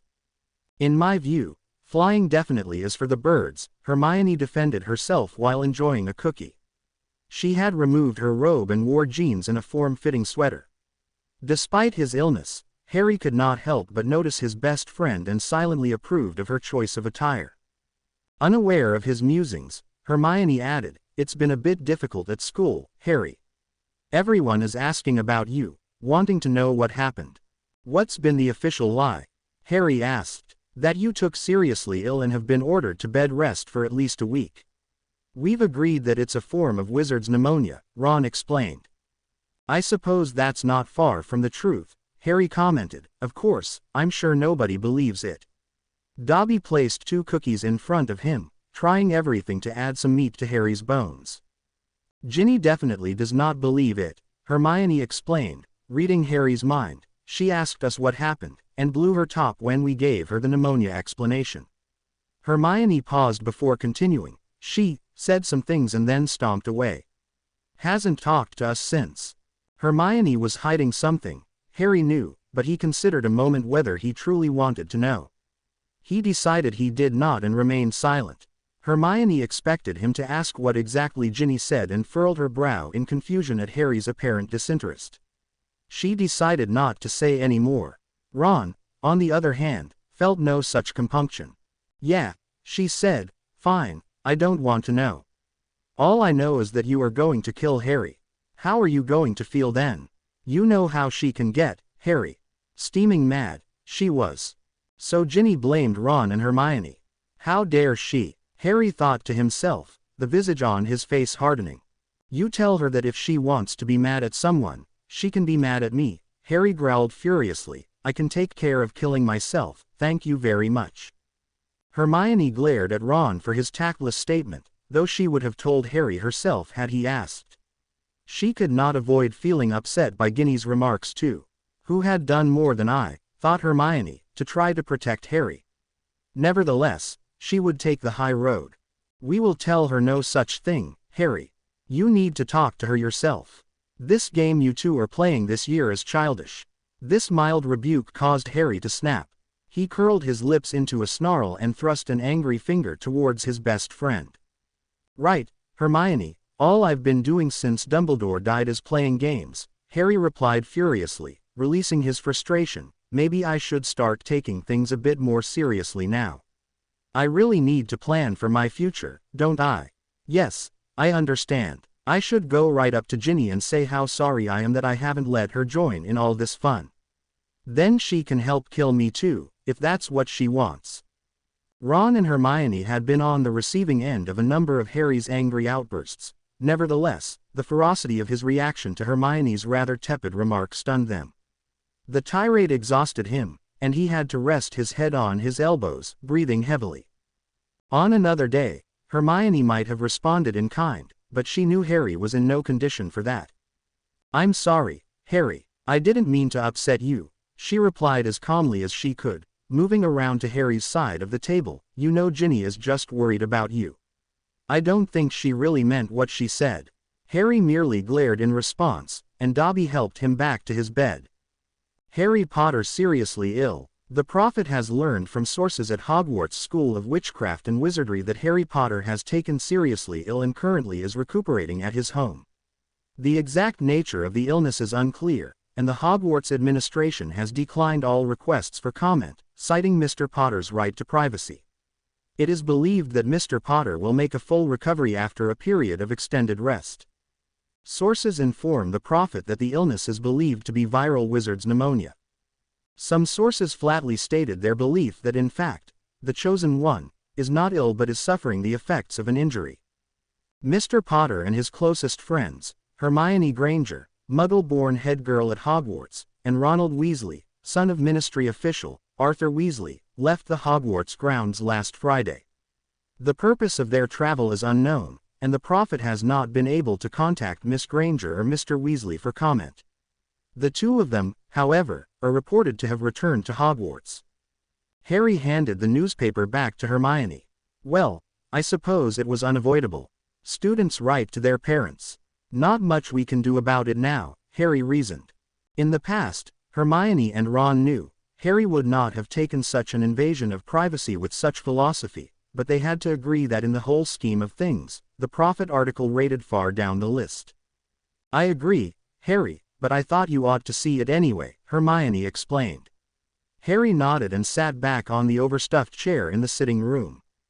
Ron and Hermione apparated back to Grimmauld Place Friday night after classes and planned on staying the entire weekend. Harry's condition had improved substantially over the previous 2 days, and he now walked about the house slowly, though climbing the stairs back to his room tired him. Dobby followed him everywhere, and when Harry tired, Dobby easily levitated him a few inches above the ground and floated the wizard up the stairs.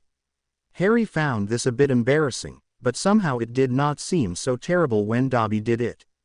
More than anything, his mind had cleared, and he had been able to contemplate the events of the previous weekend. Until this moment, he had not discussed what happened in any detail with his friends, and when they gingerly inquired, he brushed off the questions, promising to tell the tale when he felt better. The time had come, and suddenly Harry felt an urge to relate the whole battle. He looked at his friends, receiving cups of tea and pieces of cake from Dobby, and asked, "So I suppose you want to know what happened?" "Of course we do," Ron replied, adding, "only if you feel up to it." He sat at one end of a sofa, while Hermione occupied the other. Each of them had changed out of their uniforms into more comfortable attire, Ron wearing an old gray t-shirt, Hermione an oversized sweatshirt. "Yeah, I'm up to it. Let's get it out of the way. We have a lot to discuss this weekend. I'll probably be back at Hogwarts next week, though I don't know why." Harry received his cup and cake and set it on the table next to his chair. His audience sat horrified as Harry related the Battle of Slytherin's Locket, especially Harry's description of the initial attack of the Horcrux. "It felt like a huge knife of molten metal stuck into my heart and then twisted around 100 times. I can't explain it any more than that. It was beyond pain. It was death."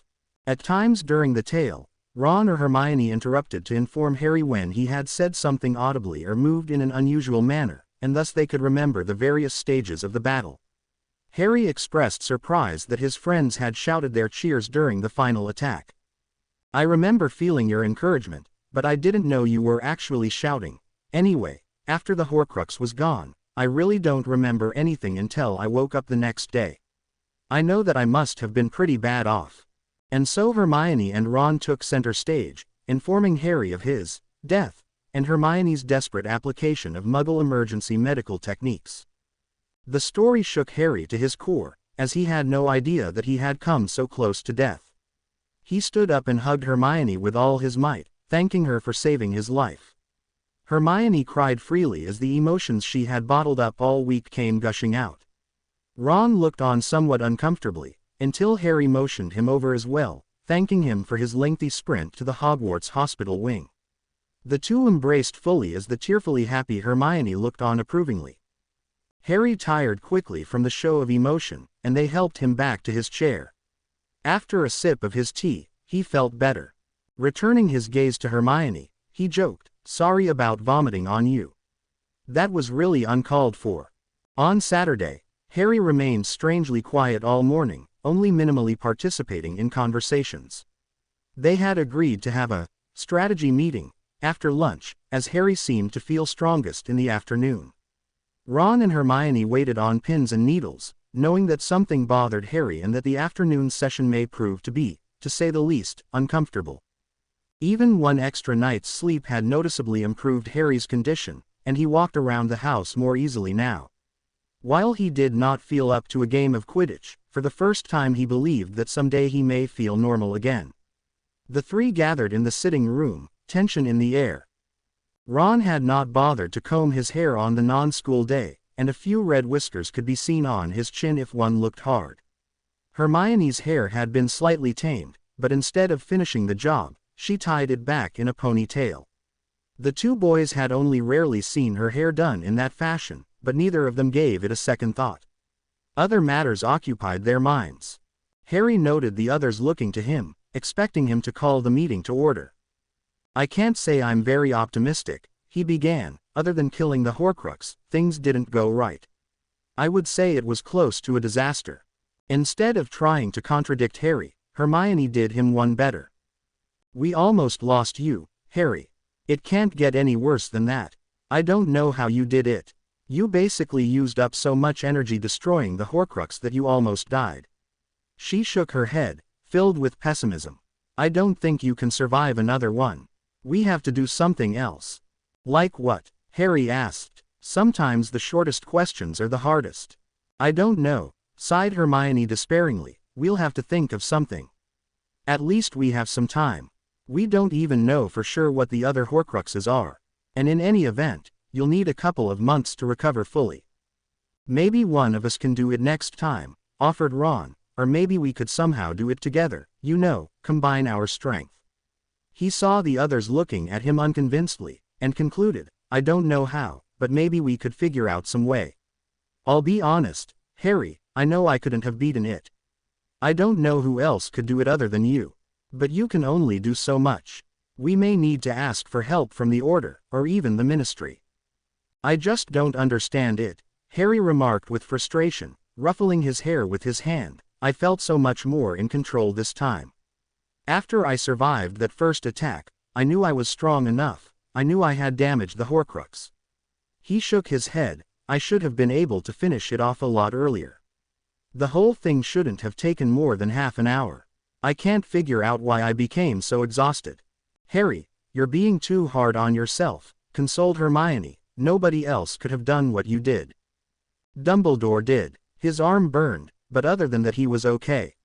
He didn't almost die." "Yes, but Dumbledore's dead now, isn't he?" Ron argued, waving his hand in the direction of Scotland. "Sure, maybe Dumbledore could have done it, but I don't know anyone else who could." Harry dropped his head in despair, finally admitting to himself and to his friends what he had been thinking. "I don't think I can do it again, mates. It's too much. I feel so weak, so tired. But it's not just exhaustion. The Horcruxes are doing something to me. The cup weakened me. That's why I couldn't finish this one off like I should have. Now the locket will weaken me even more. I don't know if I can do another one." He felt an abject failure. "Let's think about this, Harry," Hermione began, trying to remain calm. She stood up and paced by the fireplace. "We know that 4 Horcruxes have been destroyed, thanks mostly to you, by the way. Dumbledore thinks Voldemort's snake is a Horcrux, but we don't know that for sure. If the snake is a Horcrux, then maybe all we have to do is kill it. The other Horcruxes have required you to use it in the way it was designed. Reading the diary, putting the ring on a finger, drinking from the cup, and putting the locket around your neck and opening it. But you don't wear a snake. How do you use a snake the way it was designed? If we are lucky, you may not have to go through this again, at least with Nagini." Harry followed Hermione as she returned to her seat and considered her reasoning, which largely followed one of his trains of thought. He remained unconvinced, however. "I understand what you're saying, but I'm just not sure. That seems too easy. Nagini's Horcrux, if it's even there, will not be so easy to destroy. And we don't know what the last Horcrux is," added Ron. "How are we supposed to find that out?" "Ask Volume. Voldemort over for tea." Harry and Hermione both smiled broadly at Ron, who for the first time in his life uttered the Dark Lord's name. "Maybe there isn't another Horcrux," Hermione surmised. "I mean, we know that he wanted to split his soul into 7 parts, meaning 6 Horcruxes and the 7th in his body, but maybe he never had a chance to complete the 6th Horcrux. When he disappeared after trying to kill you, he couldn't have created another one. So unless he created all of the Horcruxes before he tried to kill you, he would have been one short. The two boys considered her argument and found it to be reasonable. But that's almost worse, Harry replied, standing up due to his agitation. It's better to know for sure how many there are. Otherwise, even if I'm lucky enough to kill Voldemort, we won't know for sure if he is truly gone. Harry's right. Actually, you're both right, contributed Ron. Somehow we need to figure out for sure how many there are. Harry nodded his agreement, and returned to his overstuffed chair. Nobody wanted to ask the next question, how? They sat in silence, each hoping someone else would uncover the perfect plan. Finally Harry commented cryptically, the only way to know for sure is for Voldemort to tell us. Or for one of us to get inside of his head. The other two could not respond for a moment, not exactly understanding Harry's point. Obviously Lord Voldemort had no intention to send them an owl discussing the number of Horcruxes. What did Harry mean by getting inside of his head? Finally Hermione gasped when she realized what her friend suggested. No, Harry, don't even think about that, she implored, jumping from her chair.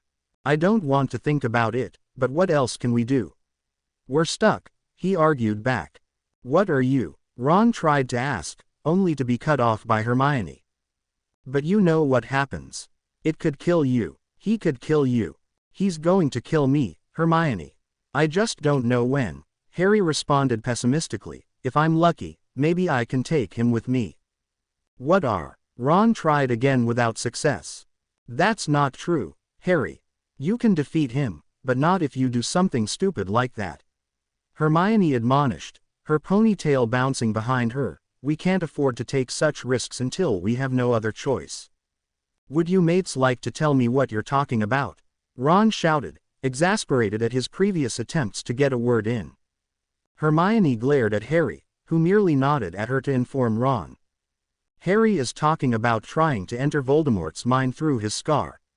Not only would that probably get you killed, you don't even know how to do it. This is not a good idea, Harry. Ron's mouth fell open dumbfoundedly. You can't be serious, Harry. That could be suicide. No, it wouldn't be, Harry shot back. I think I maybe could do it.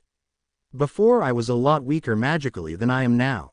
I'd much rather have a go at entering Voldemort's mind than deal with another one of these Horcruxes.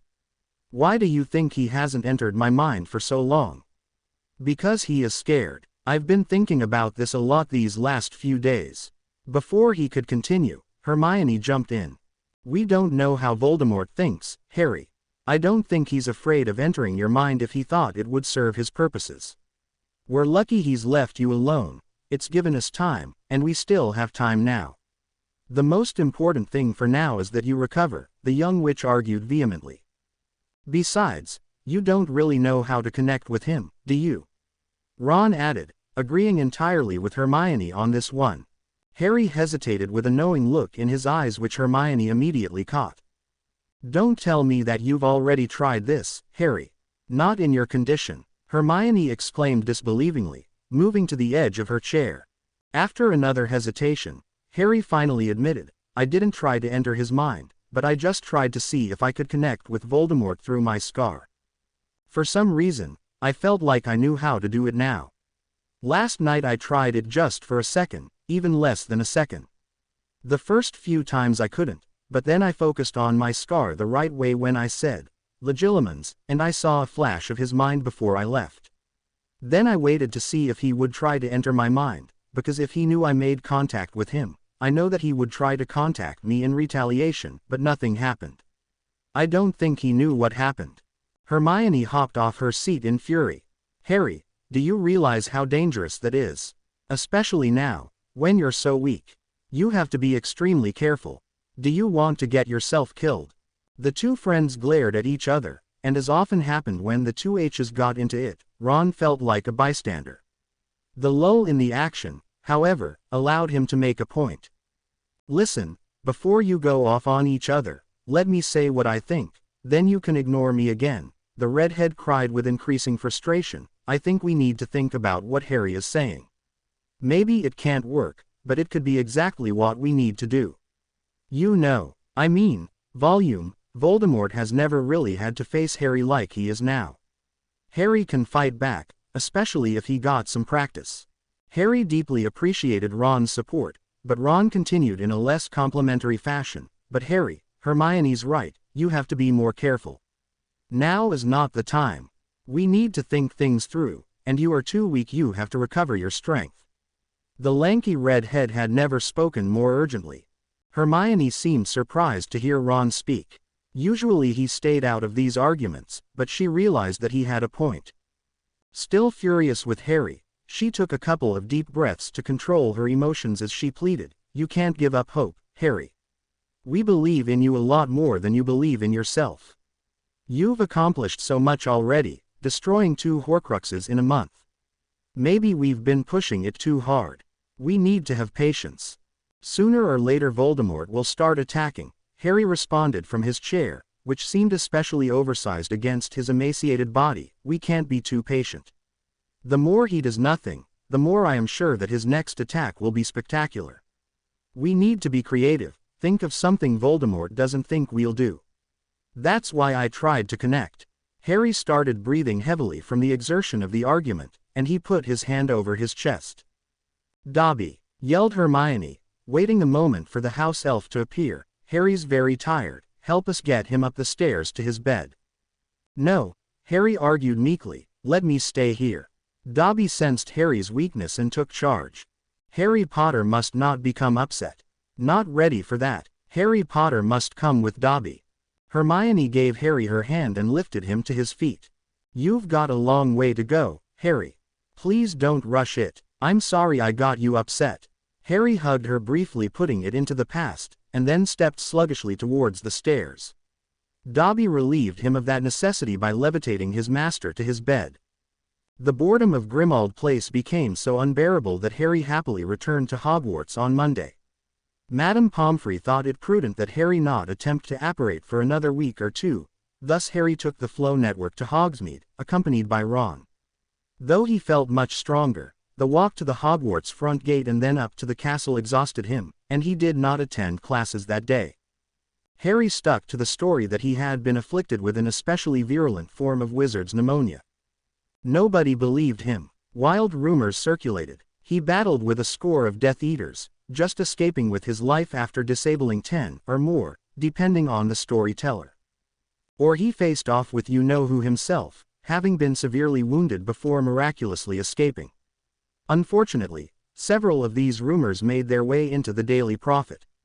While this most definitely irritated Harry, at least it did not have the negative consequences of previous Prophet articles. To the contrary, he received universal support among all students with whom he had contact, and since almost no Slytherins remained, he did not suffer the unkind comments so common in the past. Despite her anger at the refusal of Ron and Hermione to tell her the truth, Ginny could not hide her concern over Harry's condition. He assured her that he felt better and would be fine soon enough, but she knew better. His eyes betrayed him. Much of the life had left them, and the energy she had come to know seemed to have left Harry altogether. Her frustration at being left out of the group increased again. The fall weather at Hogwarts turned for the worse, with plenty of cold rain and wind. Harry spent the next month recuperating, attending class, and pondering his next move. He again performed all spells, charms, transfigurations and hexes with increasing ease, but he no longer bothered reading the texts and wrote woefully short and detail-free essays. Hermione had become his personal tutor, drilling enough information into Harry's head to allow him to pass tests and complete his essays. Even though technically Harry was not required to present exams and complete essays, per his agreement with Professor McGonagall, they thought it would raise too many questions if he did nothing at all. The head girl became increasingly distressed at Harry's lack of motivation and deepening depression. His green eyes had dulled another shade, and she knew that the boy in front of her was not the same boy she met on the Hogwarts Express all those years ago. How much more could he take? During October, Harry had begun to spend more and more time alone. He often studied in empty classrooms, where in reality he dwelt on all that had gone wrong and the hopelessness of his destiny. Desperate and rash ideas entered his brain, only to be thrown aside. Stalemate again. He had no idea what to do next. Then an event occurred which changed everything. While sitting alone late one afternoon, a flash of flame appeared out of nowhere and suddenly a beautiful phoenix appeared. Fox carried a letter, which it allowed Harry to remove. The phoenix trilled beautifully and then disappeared in a flare. Harry immediately recognized the handwriting on the envelope and quickly opened the letter, his heart pounding. Dear Harry, I have much to tell you. Please meet Fox alone in 1 hour at the place of your choosing. Fox will bring you to me. Please destroy this note after you have read it and tell no one. I will explain when we meet. The letter lacked a signature, but Harry did not need to see one. Harry found himself in a quandary. The missive Fox had just delivered specifically instructed him to inform no one, but his absence most definitely would be noticed. Someone had to be informed. He attempted to inform Professor McGonagall but did not find her in her office when he passed by. Possibly he could tell Hermione, but she would ask too many questions. Find Ron instead, he decided. Unfortunately he ran into the two of them together. In fact, he noticed that the two of them could be found together quite often lately. Occasionally he spied them from afar, before they knew of his presence, giggling and blushing. Obviously they tried to hide it from Harry, because they acted carefully in his presence. If a romance between the two had begun to develop, as Harry suspected, he could hardly blame them. He recalled their conversation at the burrow during his coma, and he figured that sooner or later they would decide to give it a try, especially now when they had plenty of time on their hands due to Harry's recovery. I haven't been good company lately. Why shouldn't they get together? He reasoned. Let them do whatever they want. Given his mental acceptance of the situation, Harry did not understand why his stomach churned every time he thought about it. But at this moment, he had no time to dwell on romantic complexities. Harry motioned them over to a quiet spot and spoke quickly. Listen, I need to let someone know. I have to leave the castle in a little while. I'm not sure how long I'll be gone. Not too long, I think. Probably I'll be back sometime tonight, maybe tomorrow morning. I can't tell you about it right now. His friends glared at him warily, clearly questioning his motives. You aren't going off on some half-brained scheme, are you? Hermione asked with an air of resigned irritation, her eyebrows raised. No, I'm not, the green-eyed teen responded indignantly. I'm just meeting someone. It could be important or it might be nothing. But I have to check it out. He noted their disbelieving expressions in response to his vague answer. Look, I'm coming back, he declared. I'm not going to fight Voldemort or Death Eaters or anything like that. You know I'm still not up to that. I'll be back. I just needed to let someone know in case questions are asked. If I was going to do something on my own, why would I be telling you? He attempted with all his might to mask the excitement tingling throughout his body. We can go with you then, Ron suggested. It would be safer that way. The lanky red-head stood a good 3 inches above his best mate and glared down at him. Can't do that. The person I am meeting specifically asked that only I should go. But don't worry, this person is not dangerous. We are just going to talk about some things. It could be helpful. Harry looked at his watch and realized that he only had 10 minutes. I'll talk to you later, I have to go now. And before Ron and Hermione could object, Harry rushed away from them, his robe flapping behind him. Though he regretted withholding information from his partners, Harry's excitement began to expand as he realized what was about to happen. It all made sense. The portrait that would not wake. The wards on Hogwarts that should have fallen. Snape not dying despite an unbreakable vow. Deep in the recesses of his mind, Harry had wondered, but he had not allowed himself to think it consciously. As soon as Fox appeared, however, Harry knew. Excitement coursing through his veins, Harry jumped slightly when Fox made his fiery reappearance. Bird and human examined each other in silence. I'm ready when you are, Fox. Harry reached out his hand to gently grasp the phoenix's tail feathers, and in a moment he weightlessly floated off the ground until he saw a flash and disappeared. Harry had never traveled in this manner before, and he did not know how to call it phonixation. But the sensation felt far different from apparition or portkey, the only similar forms of transportation he had experienced. All in all, he preferred it to the more common methods, though it did leave his body with an uncomfortable tingling. Otherwise the trip passed smoothly, taking a minute or two to arrive, longer than the other forms of travel. He reappeared in a flash and Fox gently lowered him to the floor. The phoenix sung a few welcoming notes. "Thanks, Fox, that was wonderful." Taking in his surroundings, Harry found himself in what appeared to be a typical Muggle flat. A neutral beige carpet covered the floor, a leather or perhaps imitation leather sofa lined one wall, in front of which stood a glass coffee table with beveled edges, on which sat a number of newspapers.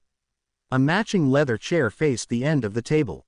On the other wall sat a television in a bookcase adorned with a few books and other knickknacks on its shelves. A moment later, an extremely old man entered the room from the small kitchen, and Harry nearly fell over. This man had shortly cropped white hair and a well-groomed goatee. Tall and extremely thin, his height was masked by the fact that he hunched over a cane clutched in his left hand. His pale skin indicated poor health. He dressed in Muggle clothing, a simple pair of brown slacks topped by a thick brown sweater. The flat seemed rather warm to Harry, but the elderly man had dressed for cool weather. Harry knew little of blood circulation problems of the elderly, who can feel chilled even in pleasant weather. The old man smiled at Harry and joked, "What do you think, Harry? Is this an improvement? Is that really you, sir?" Harry managed to ask through his shock, "I mean, I'm sure it is, but I need to be careful these days." Quite right, Harry," laughed the white-haired man. "Ask me anything to confirm my identity." Harry paused for a moment to think of something that only the two of them would know. Finally he settled on a question. "What was the last drink you had before you died, or before we thought you died?" "An extremely vile potion in an extremely vile cave," responded Professor Albus Dumbledore, "alive if not well. You will recall that you forced me to drink all of the terrible brew, all for the purpose of obtaining a fake Horcrux." He thought for a moment, then revised his statement. "To be entirely correct, Harry, the very last drink was the water that you gave me after I drank the potion." Though his appearance jarred Harry, the smile remained the same. Harry grinned and took a step forward intending to embrace his former headmaster and mentor, but he froze when he questioned the propriety of that act. He had never embraced him before. The professor, however, took a step as well and opened his arms, declaring, "Under the circumstances, Harry, I believe that a welcoming embrace would be most appropriate." The old and young men hugged, and Harry worked hard to hold back tears. Dumbledore was alive. "Make yourself comfortable, Harry. We have much to discuss. I am afraid that my condition has prevented me from following the news until recently. No doubt we both have many questions for each other." Harry watched as Dumbledore gingerly stepped to the leather chair, and Harry walked around the glass table to the sofa after removing his robe and tie. He had not changed out of his uniform before arriving. "I saw you die, sir. What happened? How are you alive?" "Good luck, quick thinking and a loyal friend," Dumbledore responded with a chuckle, "but I fear you would prefer a more detailed explanation." Harry grinned and nodded. "Quite a story it is, Harry. You of course are aware of all facts up to the time that Professor Snape blasted me out of the North Tower window. Quite simply, Professor Snape did not kill me, for he could not without also losing his own life. Many years ago, I required Severus to take a wizard's vow not to kill me or anyone connected with the Order of the Phoenix. This was a non-negotiable condition of accepting him back into our fold." Harry knew this much from his interrogation of Snape, but he chose not to interrupt. Dumbledore waved his wand with his uninjured left hand and 2 glasses of water appeared. After sipping from his glass, Dumbledore continued, "As the senior Death Eater in the tower, Severus found himself in a difficult position. If he refused to kill me, then his disloyalty to Lord Voldemort would be exposed." Harry's chest constricted at these words, but he could not bring himself to interrupt the professor just yet. His impassive countenance belied the nausea in his stomach upon realizing that the professor still did not know. Thus he thought quickly and used an unspoken spell. Dumbledore continued, "Probably Expelliarmus," while saying aloud the killing curse. "I surmise that he tried to limit the power of the killing curse by combining it with the unspoken spell, hoping to incapacitate me without killing me. The effect of the combined curses, however, as you are aware, thrust me out of the window and surely to my death. Fortunately the fall from the tower is a lengthy one, and I managed to call for my dear friend, Fox, who in a moment appeared by my side. I grasped his tail feathers just a few feet before a certain and unpleasant death, and Fox took me to the edge of the forest. The phoenix trilled a few notes of agreement. His eyes wide in disbelief, Harry listened silently, sipping water from his glass.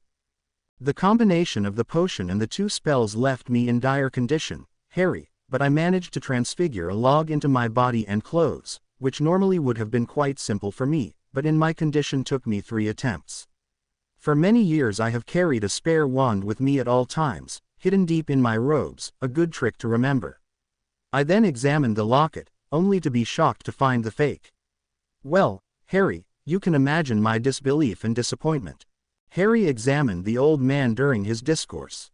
Though it seemed impossible, Dumbledore appeared to have aged 50 years since their adventure in the cave. His shoulders permanently hunched forward, and he clearly had lost at least 20 pounds from an already thin frame. Only his blue eyes retained the vibrancy of the past. Though I had not died, I felt my death may arrive within hours, or even minutes, so I placed the locket and note into the pocket of my transfigured robe, hoping that you would find it. I then needed to disappear, for I wanted the world to believe in my death. I asked Fox to take me to the Shrieking Shack for the moment, where I waited to determine if my time to leave this planet had arrived. The potion had taken full effect, and though I believe I could have withstood that alone, I feared the additional effects of the spells would prove too much. I lay down in the Shrieking Shack to await the verdict, life or death. Dumbledore gazed at Harry up and down, realizing how gaunt and weak the teen appeared, mentally noting it for later discussion. For the moment, however, Dumbledore knew that he must finish his tale, which neared its end. As you can see, I did not die. In fact, in a few hours I felt just slightly better, and I managed to call for Winky. The house elf? Harry asked with surprise, as if he knew any wizards or witches by that name. The old man smirked. Yes, the house elf. She had secretly been helping me through the year, and I knew that only she could help me now. But weren't you taking the chance that Winky would tell someone, Harry reasoned, since she is a free elf? Harry knew much more about house elves, having spent so much time with Dobby. Dumbledore hesitated a moment, contemplating his answer. I had taken measures to assure that this would not happen. She could not. You made her your, didn't you? Harry asked, though without any hint of accusation that Dumbledore would have expected. The headmaster rarely found himself surprised by anything at his advanced age, but Harry's question caught him off guard. He decided to answer truthfully. Yes, Harry, I made her my, but with her consent. Winky, as you know, had become terribly unhappy with her status as a free elf, and... May I ask why you are chuckling about the enmity of a house elf? Indeed, Harry did chuckle. In fact, he struggled to prevent full from the gut laughter. He gathered himself after a few moments and explained, I'm not laughing at that, sir, just at the irony of it all. You see, I made Dobby my a few months ago for the same reason, so that he could not be forced to talk. It was Dobby's idea, Harry continued, suddenly feeling a need to defend himself. I never would have done it otherwise. Dumbledore smiled too at this news. Undoubtedly an extremely wise decision for the two of you, for I know that Dobby desired nothing more than to serve you. In my case, Winky exhibited extremely self-destructive behavior, and I thought that by enslaving her, she would be much happier and I would have assistance from an extremely capable elf. Do not forget that Winky, despite her appearance at Hogwarts, was known as one of the finest house elves in all of Britain while in the service of the Crouches. You don't need to convince me, sir. I have nothing but admiration for house elves, and for Dobby in particular. He has been a tremendous help to me. Yes, well, Dumbledore stuttered, trying to get back on track. Where was I? Oh yes, Winky helping me at the Shrieking Shack. For several days, Winky tended to me there, but I realized that I needed to move to a more secure location. I was extremely weak, and frankly in and out of consciousness. Without Winky's care, I most certainly would have died, though of course she tried to convince me to see a healer. This I refused, for I knew that if I survived, as a dead man to the world I could accomplish much. I agreed to allow fate to determine the outcome. Winky found temporary accommodations in an unused wizard's home. In fact, if you must know, we occupied the former home of Barty Crouch. Fox moved me there, and I slowly recuperated from the combined effects of the potion, the spells, and my pre-existing old age. Dumbledore's smile remained familiar to Harry, despite the new visage of his mentor. His wand refilling both glasses, Dumbledore pressed on with his tale. I need not bore you with the details of my recovery, suffice it to say that I suffered great pain and discomfort. More than once I thought my final day had arrived, but I deceived fate once more. My condition improved substantially 3 weeks ago. I cut my hair and shaved my beard, though after a few days, I had to grow something on my face, thus the goatee, and rented this muggle apartment in London. For now, Harry, I am living as a muggle, and I wish to remain dead to the wizarding world. As far as our struggle is concerned, I have been absent and useless, but I am sure you have not. It is now my hope that I may be of assistance to you in my invisible state. Dumbledore took a deep drink from his glass, apparently satisfied with his tale. Gazing at Harry, he changed the subject. You appear thin and weak, Harry. I am sure many things have happened since my unfortunate demise. Where to start? Harry began, and over the next hours, he filled in Dumbledore on many of the happenings of the summer and fall. When he described the destruction of Hufflepuff's cup, Dumbledore sat in rapt attention, often nodding his head, and demonstrating great concern at Harry's understated description of his week in a coma. Yes, he nodded to himself, that is consistent with my theory. The professor displayed special pleasure at Harry's unplanned speech at Diagon Alley in August. You performed a great service for Hogwarts, Harry. I have no doubt that your words influenced many to enroll. Well, yes, they did, though I still don't understand why. Harry reflected as he stood to stretch his legs for a moment. Why should it make any difference what I do? There is no good answer to that question, Harry, Dumbledore answered. As you know, I have been a public figure in the magical world for a number of decades, and for many years I resented the attention given to my words. As the years passed, I simply learned to accept the fact, and to choose my words carefully when in a public setting. I would advise you to do so as well, though it seems you chose your words especially well on this occasion. Buoyed by the praise of the headmaster, Harry continued with his comings and goings. The next topic of conversation involved Regulus Black and Imelda Barlow, and Harry described their conversation in some detail, causing Dumbledore to search his memory. Harry conveniently omitted any explanation of how he had come to know of her. Of course, I remember Regulus quite well, an unassuming boy, unlike his brother. But Imelda Barlow, I must confess that I cannot picture her at all, though the name seems vaguely familiar. After all, I must have read it numerous times on Hogwarts forums, yet I have no memory of her. But as we know, Harry, anonymity has its advantages. Well, she sure helped us, because she had Slytherin's locket, Harry concluded, to Dumbledore's great surprise. Mrs. Barlow had the locket. The old man repeated, scratching his small goatee. I most certainly did not foresee that. Sometimes, Harry, we must depend on fortune. Dumbledore's bright smile vanished when he returned his gaze to a downcast Harry. I take it that the destruction of the locket did not proceed as well as the cup. Harry inhaled deeply and shook his head. No, it didn't. It almost killed me in 2 seconds.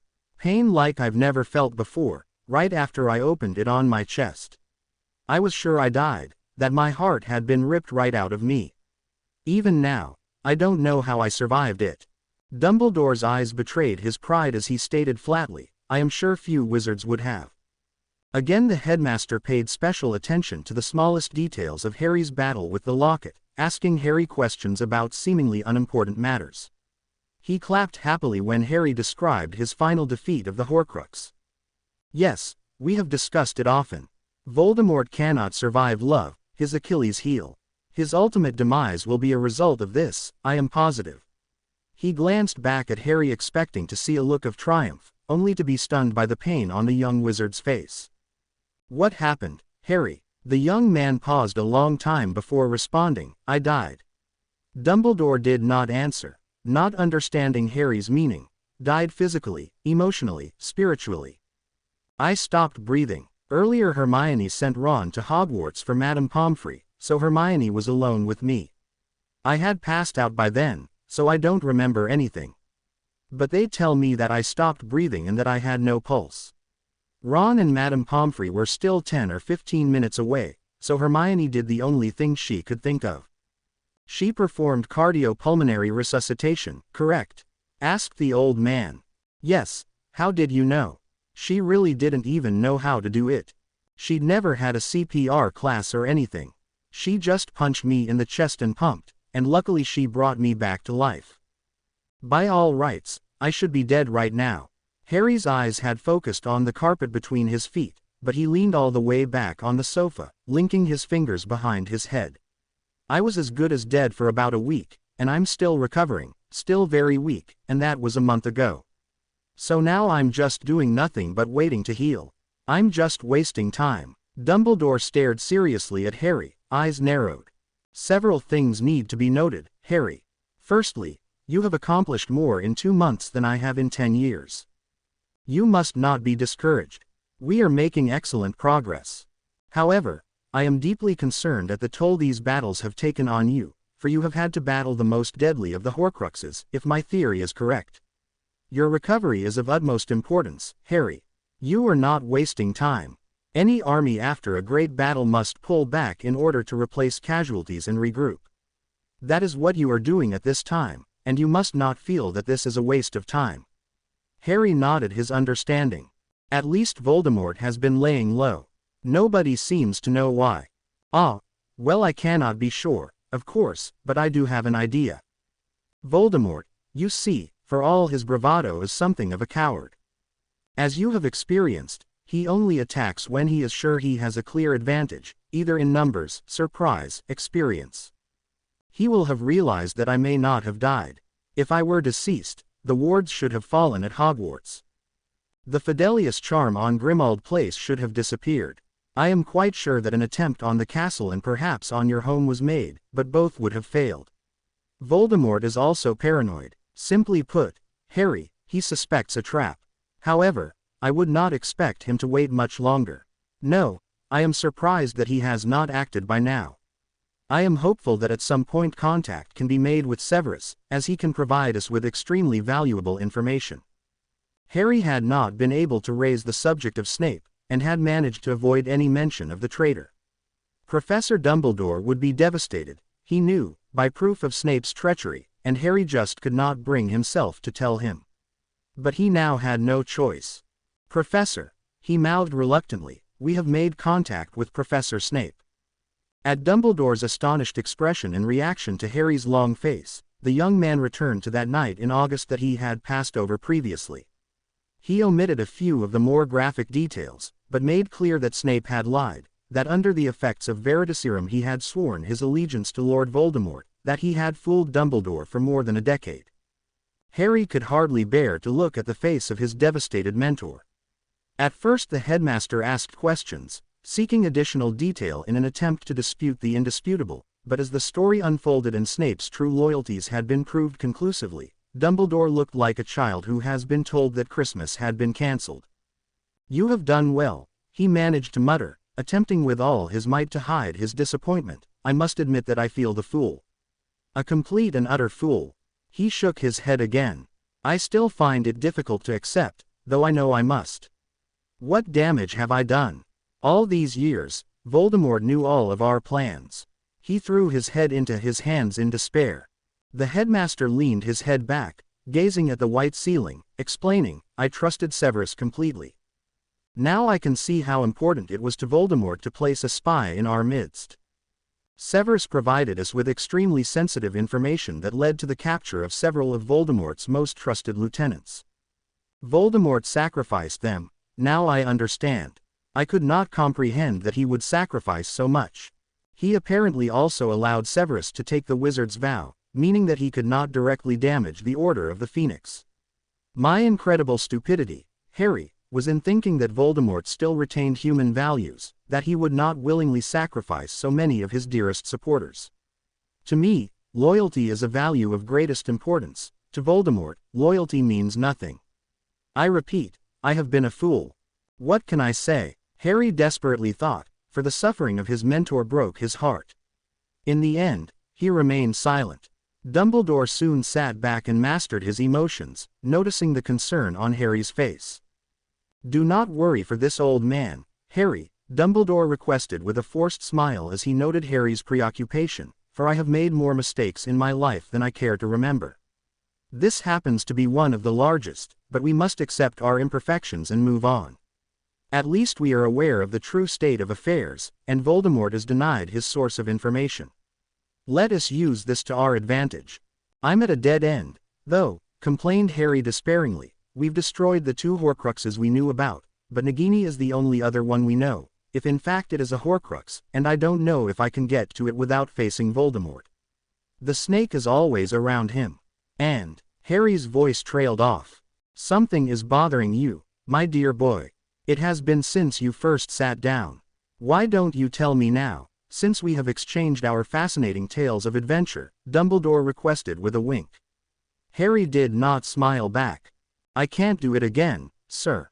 I can't take on another Horcrux. When I sat on the bed with the locket around my neck, I almost couldn't do it. They have affected me. I don't feel like I'm the same person I was just a few months ago.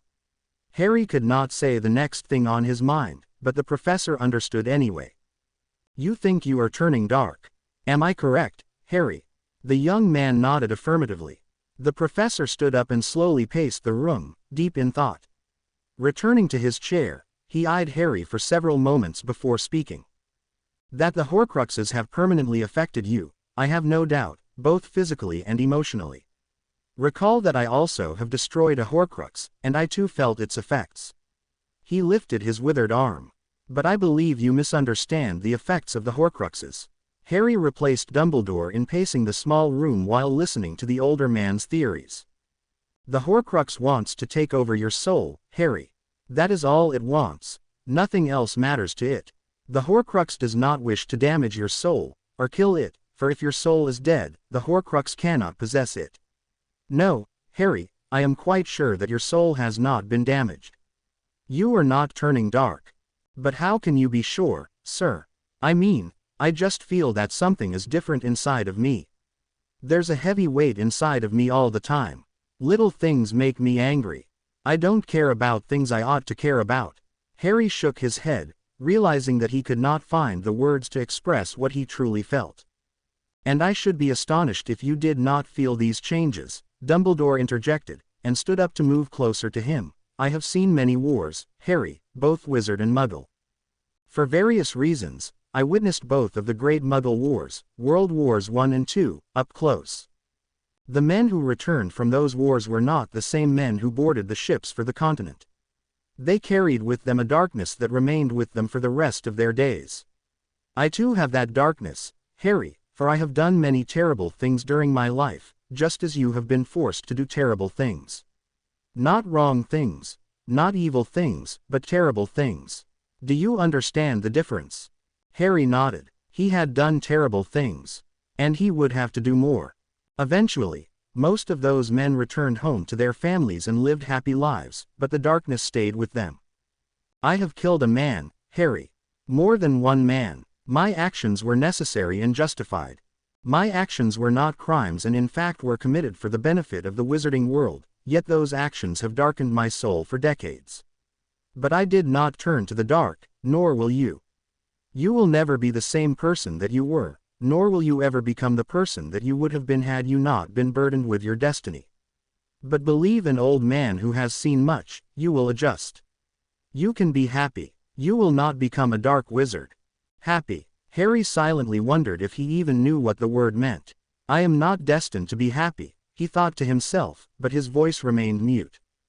Finally he gathered his courage and spoke his true fear. I understand your point, sir, but those men did not have a piece of Lord Voldemort's soul inside of them. Dumbledore heard these words and gazed sadly at the boy. You may be correct, Harry, though no one knows the exact effects of Voldemort's attempt to kill you 16 years ago. Something of Tom transferred to you, we have discussed this point often. But your fear is misplaced. You have lived with Voldemort's presence, whatever it is, for many years, and you have done more good in your short life than most men accomplish in a life of my length. Of one thing I am sure, Voldemort's presence inside of you is not a Horcrux or anything of that nature. It is perhaps an echo of a soul, or an imprint, but it is not a Horcrux. But what effect have these other Horcruxes had on me? Something is different, not just a darkness in my soul.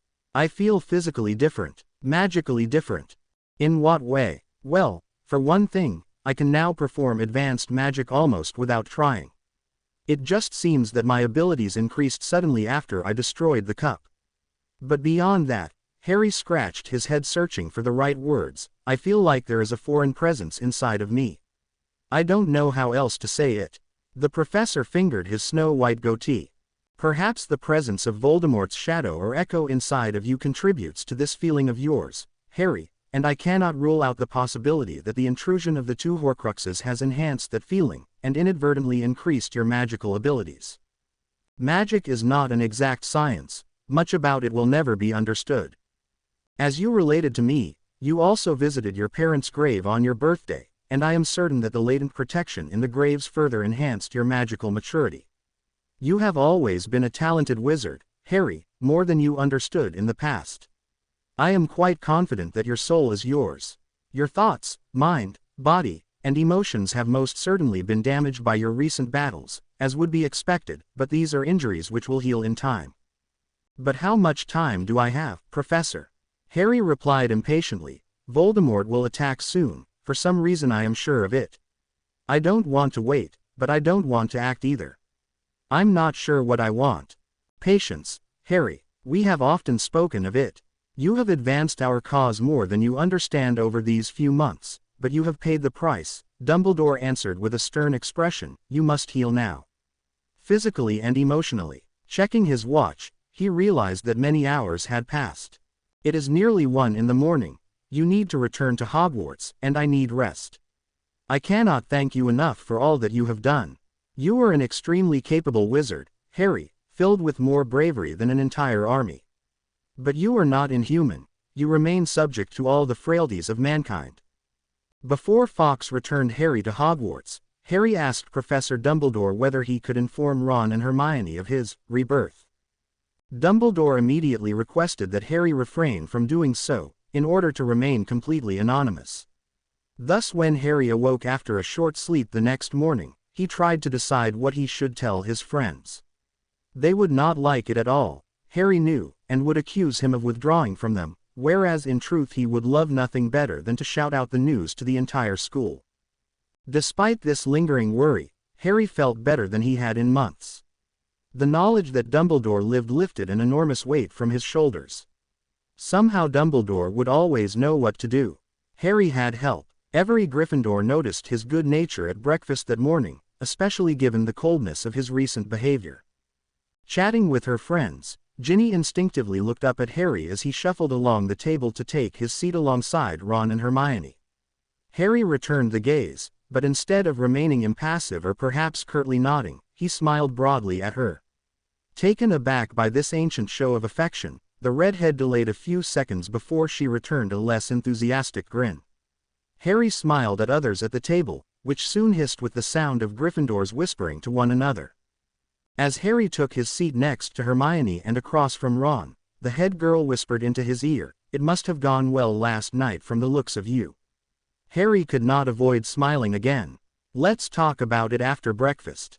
It's still early enough, we'll have about half an hour." Harry nodded his assent.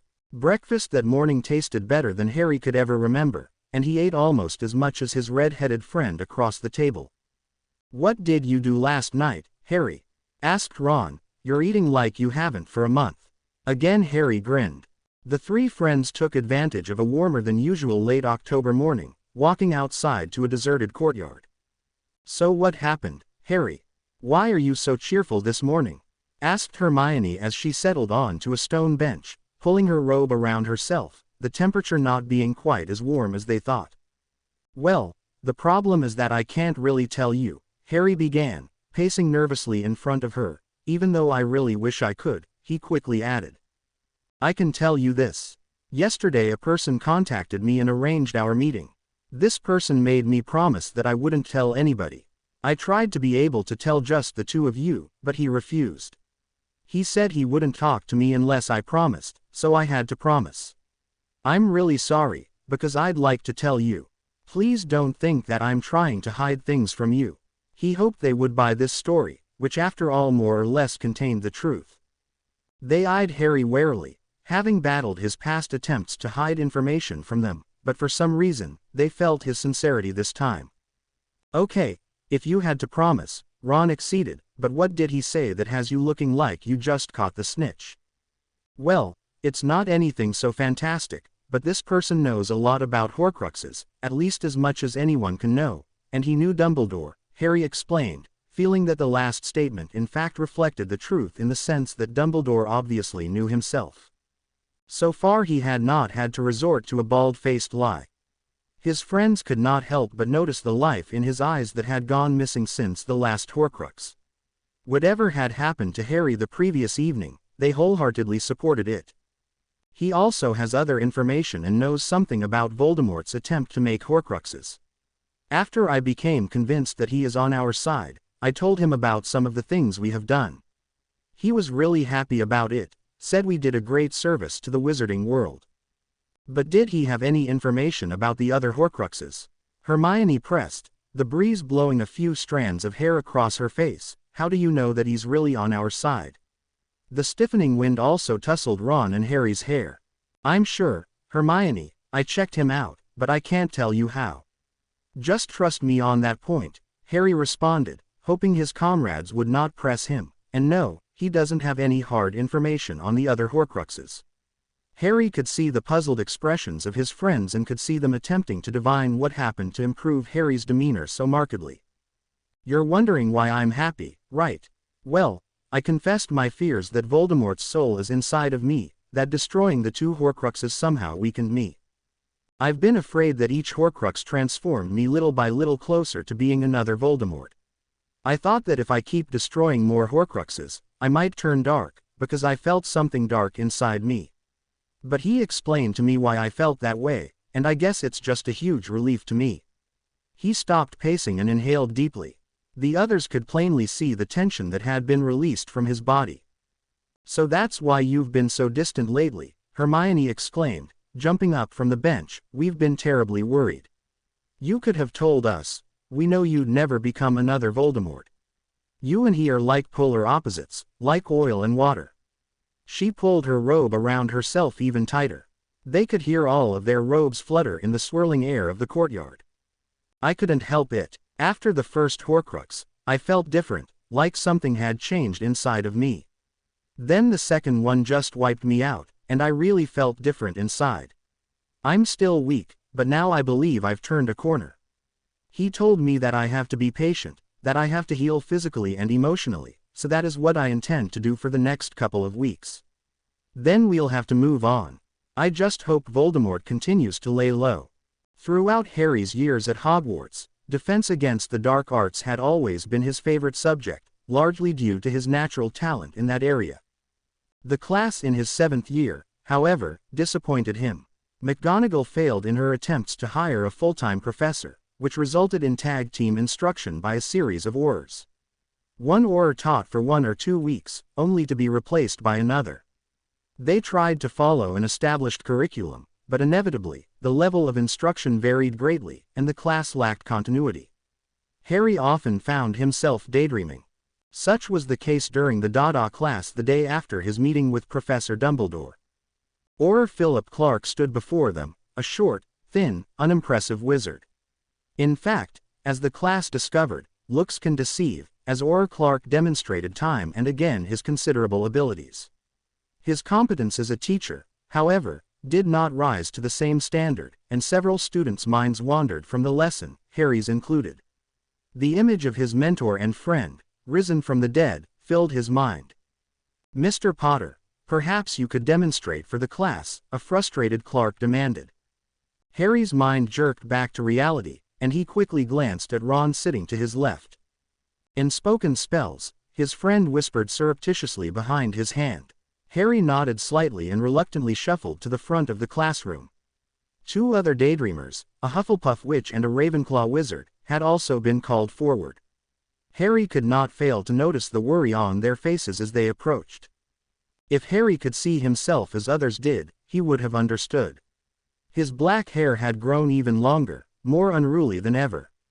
Though he had regained some weight, He remained gaunt and thin from the destruction of the locket, and his hollow eyes combined with a few days' growth on his chin created an unnerving figure. Moreover, the unlucky young witch and wizard knew they lacked Harry's abilities. They felt like cannon fodder. Right, Miss Santoro and Mr. Weaver, you will cast an unspoken spell at Mr. Potter, nothing worse than an Expelliarmus. Mr. Potter, you will erect a shield. All without speaking, of course. Ready. The 3 students nodded. On the count of 3. 1, 2, 3. Harry flicked his wand casually, thinking, Protega. Miss Santoro and Mr. Weaver screwed their faces in supreme concentration, held their wands stiffly in front of them, and after several seconds of effort, wildly waved the short sticks while they thought, Expelliarmus, with all their might. Mr. Weaver's wand sparked but failed to emit a spell. Miss Santoro succeeded in throwing a weak disarming spell which bounced harmlessly off Harry's sturdy shield. Yes, well, this does take practice, Auror Clark commented, trying not to insult the Hufflepuff and Ravenclaw. Let us reverse roles, then. Mr. Potter, you cast the unspoken Expelliarmus and you 2 erect your shields. On the count of 3. Harry delayed intentionally for a few seconds to allow his classmates an opportunity to erect their shields. With a flick of his wand, he silently cast the Expelliarmus spell. Surprising himself and causing the rest of the class to jump in their seats, an intensely bold bolt cracked from his wand and in an instant reached the imperfect protective spells of his classmates. The power of the disarming spell easily overcame the weak shields, and the unfortunate duo flew through the air some 10 feet, arms flailing and crashing to the floor awkwardly on their backs. Though the scene normally would have created raucous laughter, nobody even chuckled. The eyes of the class first turned left, following the flight of the witch and wizard, and then turned in unison to the right, where Harry stood still, eyes wide in shock. Finally he rushed toward Miss Santoro and Mr. Weaver. Are you all right? I'm sorry. I didn't know it would be that strong. I just used the Expelliarmus spell. As proof, he held up the 2 wands of his classmates which had neatly flown into his hand.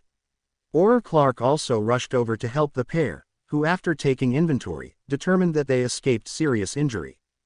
Never call on Potter again, Clark mentally noted. Harry sheepishly returned to his seat, followed by the silent glares of his friends and classmates. Instinctively he searched for Hermione, who upon locking eyes with her friend, changed her worried expression to a reassuring smile. Harry felt a little better. Despite his performance in Dada, the fact of the matter remained that his friends greatly preferred the new Harry to the old one. They generally found him in a good mood, he more or less paid attention in class, and even read his books occasionally. On October 29th, Ron reminded him of the Halloween ball in 2 days. Are you going to the ball, Harry? For some reason he looked nervous, and Harry examined him closely. Hadn't thought about it, answered Harry warily, I guess not. I haven't asked anyone, and it's late now, I think. I won't mind missing it this year. Are you sure? I think some girls are still available, Ron pressed on, fidgeting with his hands. Harry knew a setup when he saw one. Okay, Ron, tell me what's going on. Obviously you've been sent here on a job. Who is it? Ron sighed and confessed, Ginny. Nobody has asked her because they're all afraid that you'll be upset, and frankly nobody wants to see what you'll do when you're upset. Especially after your performance in Dada the other day. Did she put you up to this or Hermione? Harry asked, beginning to see the full picture. Both of them. They've been talking a lot, and they cornered me. I didn't want to do it. Told them to talk to you themselves. Ron defended himself, but they said it would be better if I did it. The 2 boys pushed away the transfiguration essays they had just begun. Harry stared at his friend from across the common room table, considering his options. In truth, he had no desire to attend the dance, not with Ginny or any other Hogwarts female. On the other hand, he felt badly for Ginny that none of the other cowardly boys had asked her, for he knew that going to the ball would be important to her. Switching back to the first hand, he realized that Ginny would consider Harry taking her as a sign that they would reunite as a couple, and he most certainly did not wish to send that message. No girls, he muttered to himself softly, not realizing that Ron could hear. What do you mean? I mean I can't do it. Now is not the right time. I can't be distracted from what I have to do, and let me tell you, girls are a huge distraction, Harry emphasized knowingly, pointing his finger at his best mate. I feel bad for Ginny, but if I take her, she's going to want to get together again, and I'm not ready for that. Harry asserted this with a firmness in his voice greater than the firmness in his heart. Nothing says you can't have a bit of fun, Harry. You don't have to act the tortured hero 24 hours a day. If you don't want to go with Ginny, go with someone else. Ron relaxed slightly, feeling that he had performed his task and could not be blamed for Harry's response. I'm not sure any of the other girls would want to go with me the way I look right now, and they probably all have dates anyway, Harry considered. He looked at Ron and the obvious question came to his mind, who are you taking? Ron shifted uncomfortably again, the tension in his muscles reappearing instantly. Well, I asked Hermione, since I couldn't think of anyone else and because of my screw-up back in 4th year with Crumb and all. Nobody had asked her, so she said okay. Ron's attempt to sound nonchalant about the whole affair did not fool his best mate. That's good, Harry responded with a forced smile. His brain agreed with his statement, and he told himself to ignore the pang of nausea that surged unexpectedly in his stomach. I'm sure you'll have a good time. Don't worry about me, I'll find something to do. And do me a favor, tell the other blokes that they can ask Ginny, that I won't do anything. Maybe Neville could ask her. His stomach rumbled again.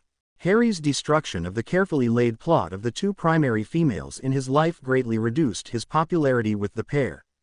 Especially livid, Ginny threw Harry fiery gazes from afar, but completely ignored Harry on the few occasions they neared each other. Hermione, on the other hand, did not mind expressing her thoughts verbally. I just don't understand you, Harry. What would be the harm in taking Ginny to the ball? There's nothing that says you two have to hate each other. She had cornered Harry in the hall, then diverted him to a deserted alcove. The two friends, both clearly upset, glared at each other. Look, I don't hate Ginny, and you know it. Harry responded heatedly, doing his best to keep his cool. I just don't think it's a good idea for us to go together. You know as well as I that Ginny wants me to be more than her dancing partner. If you make it clear to her, I'm sure she would understand. The head girl stood several inches shorter than Harry, but when enraged, she seemed taller in some way. Come on, Hermione, you know that's not true. Hermione's silence conceded that argument. She pressed her lips together in irritation, and narrowed her eyes. She moved to her next point. It's just unfair that Ginny can't go to the dance because every boy is afraid that you'll hex them into a coma. The least you could do is take her so that she can go. Maybe a ball means nothing to you, but it means a lot to a girl like Ginny. I can't help it if this school is filled with a bunch of cowards, Harry retorted hotly, barely keeping his cool. I told Ron to spread the word that it's okay. That's all I'm going to do. He quickly scanned up and down the hallway to make sure that nobody could overhear them. Hermione finally got down to the real issue, but what's so bad about getting together with Ginny again, Harry? I think it would be good for the both of you. You need someone to comfort you, someone you can talk to about things. The tone of her voice had changed from irritation to pleading. Indeed, Harry often recalled his brief months with Ginny as his official girlfriend, and most definitely he remembered the benefits to it. Yet something inside of Harry warned him not to surrender to these urges. Increasingly irritated, he countered, "We've been through this before, Hermione. It makes no sense for me to be with anyone until it's all over. I have to remain focused. I can't be worried about a girlfriend's constant needs." The irritation returned to Hermione's voice. Oh come on Harry, having a girlfriend wouldn't keep you from fighting Voldemort. What's the worst that could happen? Harry finally reached his limit. You want to know the worst that could happen? All right, I'll tell you.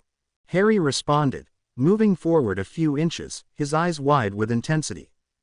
I could be killed by Lord Voldemort, that's the worst that can happen.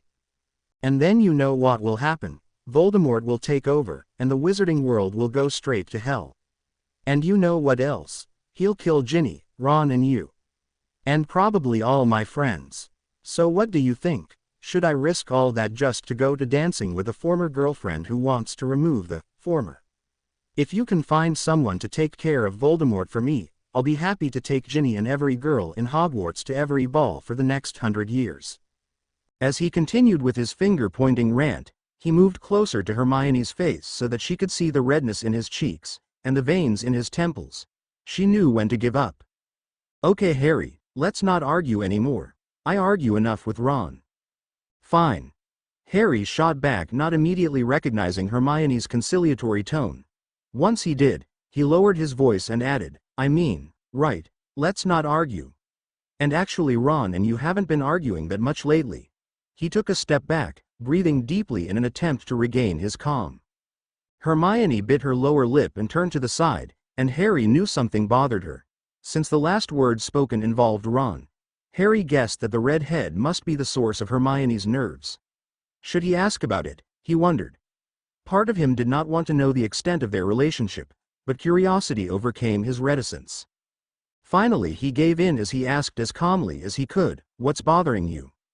She almost said, nothing, but caught herself. Instead she stared down the hall, away from Harry's eyes, and asked, you know that Ron is taking me to the ball, right? Yeah, he told me. I hope you have fun. Hermione failed to respond within a normal length of time, so Harry added, is there something wrong with Ron taking you? Aren't you happy about it? He studied the side of her face intently, but she would not turn towards him. I don't know whether I'm happy or not, Harry, that's the problem. It's just, oh, I don't know if I should be discussing this with you. She fretted, her face creased with lines of frustration. Look, if you don't want to, that's okay. Don't tell me if you think you shouldn't, Harry responded chivalrously, though by now he was dying to know. Well, if I can't tell you I can't tell anyone, and I need to talk about it, Hermione decided, for she wanted to talk about it as much as Harry wanted to hear it. Tilting her head downwards, she proceeded, I think you know that Ron has kind of liked me for a while. Harry nodded. Well, he wants us to be together, you know, officially, like Ginny and you were last year. And I'm not sure I want that. I mean, I like Ron a lot, but... Well, like you say, things are complicated right now, and I'm not sure it's a good idea. She shifted nervously and refused to turn towards her best friend. Harry more or less expected this, without knowing the details, but hearing it from his best friend still jarred him. He should have had no reason not to want Ron and Hermione to be together, but he realized nonetheless that selfishly he did not. Afraid that he would say the wrong thing, he remained mute. I just worry about how that might affect the three of us. We have something so important to do, and now I feel silly worrying about frivolous things like boyfriends and balls. I guess I understand you after all, Harry. Maybe I should just wait until it's all over, like you said. At last Hermione lifted her gaze and turned towards Harry, staring intently at him, expecting a response. Hermione, I can't make up your mind about something like that. What I said before applies to me. It's how I need to be, Harry responded with a wave of his arm. Maybe Ron and you were different. I don't know. No way would I tell you not to be together if that's what you want. That's not my decision. I'll support you either way, Harry explained magnanimously, even though deep down he hoped that she would reject Ron's advances.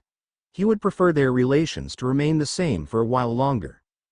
Thanks, Harry, Hermione smiled, an expression of relief on her face, that means a lot to me. Apparently she read more into his statement than he intended. The head girl gazed thoughtfully at Harry for a moment before adding, you know, I've never had a boyfriend, not really. I don't consider Crumb a boyfriend, even though I think Ron thought we were practically married. I'm a girl, Harry, I'm 18 years old. I'd like to have a boyfriend sometime.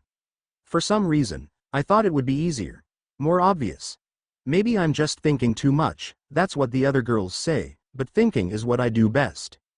Are you asking me for advice, Hermione? Because if you are, don't. I'm the last person to ask. Show was a disaster, and I still don't know why. Ginny may have lasted longer but hasn't exactly worked out very well. I'm about as clueless as they come. Hermione smiled.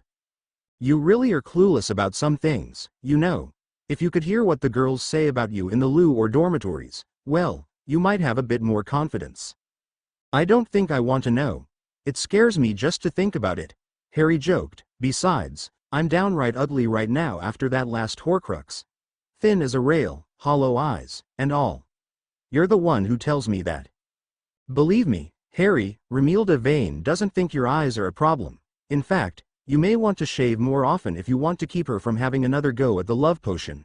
Hermione teased, enjoying the discomfort this caused Harry. I warned you about the effect of that 2-day beard. Harry's decision not to attend the Halloween ball remained firm, largely because he recognized the opportunity to use that time for another purpose: to visit Professor Dumbledore again. This thought more than compensated for the lost opportunity to dance with a lot of nicely dressed, pretty girls. Moreover, the farther away he stayed from Ginny, who remained steaming mad, the safer he would be. This time, Harry decided to leave Hogwarts without informing anyone, as he knew the entire school would be preoccupied with the upcoming ball.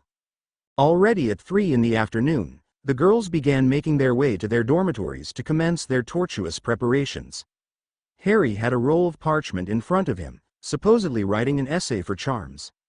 As he predicted, the Gryffindor common room reverberated with noise, and Harry quite reasonably informed anyone listening that he needed to find a nice quiet place to study.